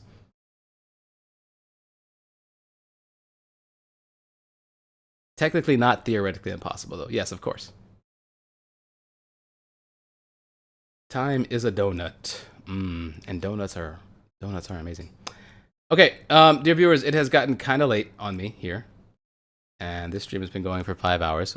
We had a colossal success. We got our blaze rods. And it's time for... Oh, I'll leave those books on me to... let me do this. Okay, my spawn point is set. I'll leave the books on me to remind me that I need to look at my enchantments next because I'm level 30. We got our blaze rods. We're finally done with the nether. That's not to say I'm not going to go back in there because I might want to go do a bastion. In fact, I know where to find a bastion too. It could be dangerous, but yeah. I think I might want more diamonds though. Yeah, we're down to 16. I think I might want more diamonds. So we might have to go caving in a future one. And there's still all kinds of other stuff that I want to do in the game too. This got deep. It did get deep. One of my favorite things about streaming. Appreciate the thoughts. Yes, I believe all of us need time to get on with our daily stuff. I feel like a number of people have probably... well, I feel like at this stage, a lot of people have spent a lot of time at work watching this and are now going home. But I feel like a lot of people probably put off their day for this stream. So I'm going to go ahead and free you all up so you can go get dinner and do everything that you need to do. I don't know. Maybe a lot of you are EU viewers and it's time for you to go to bed so you can get to work tomorrow. But anyway, we all need to get on with our day at this point. And that is true of me as well. So...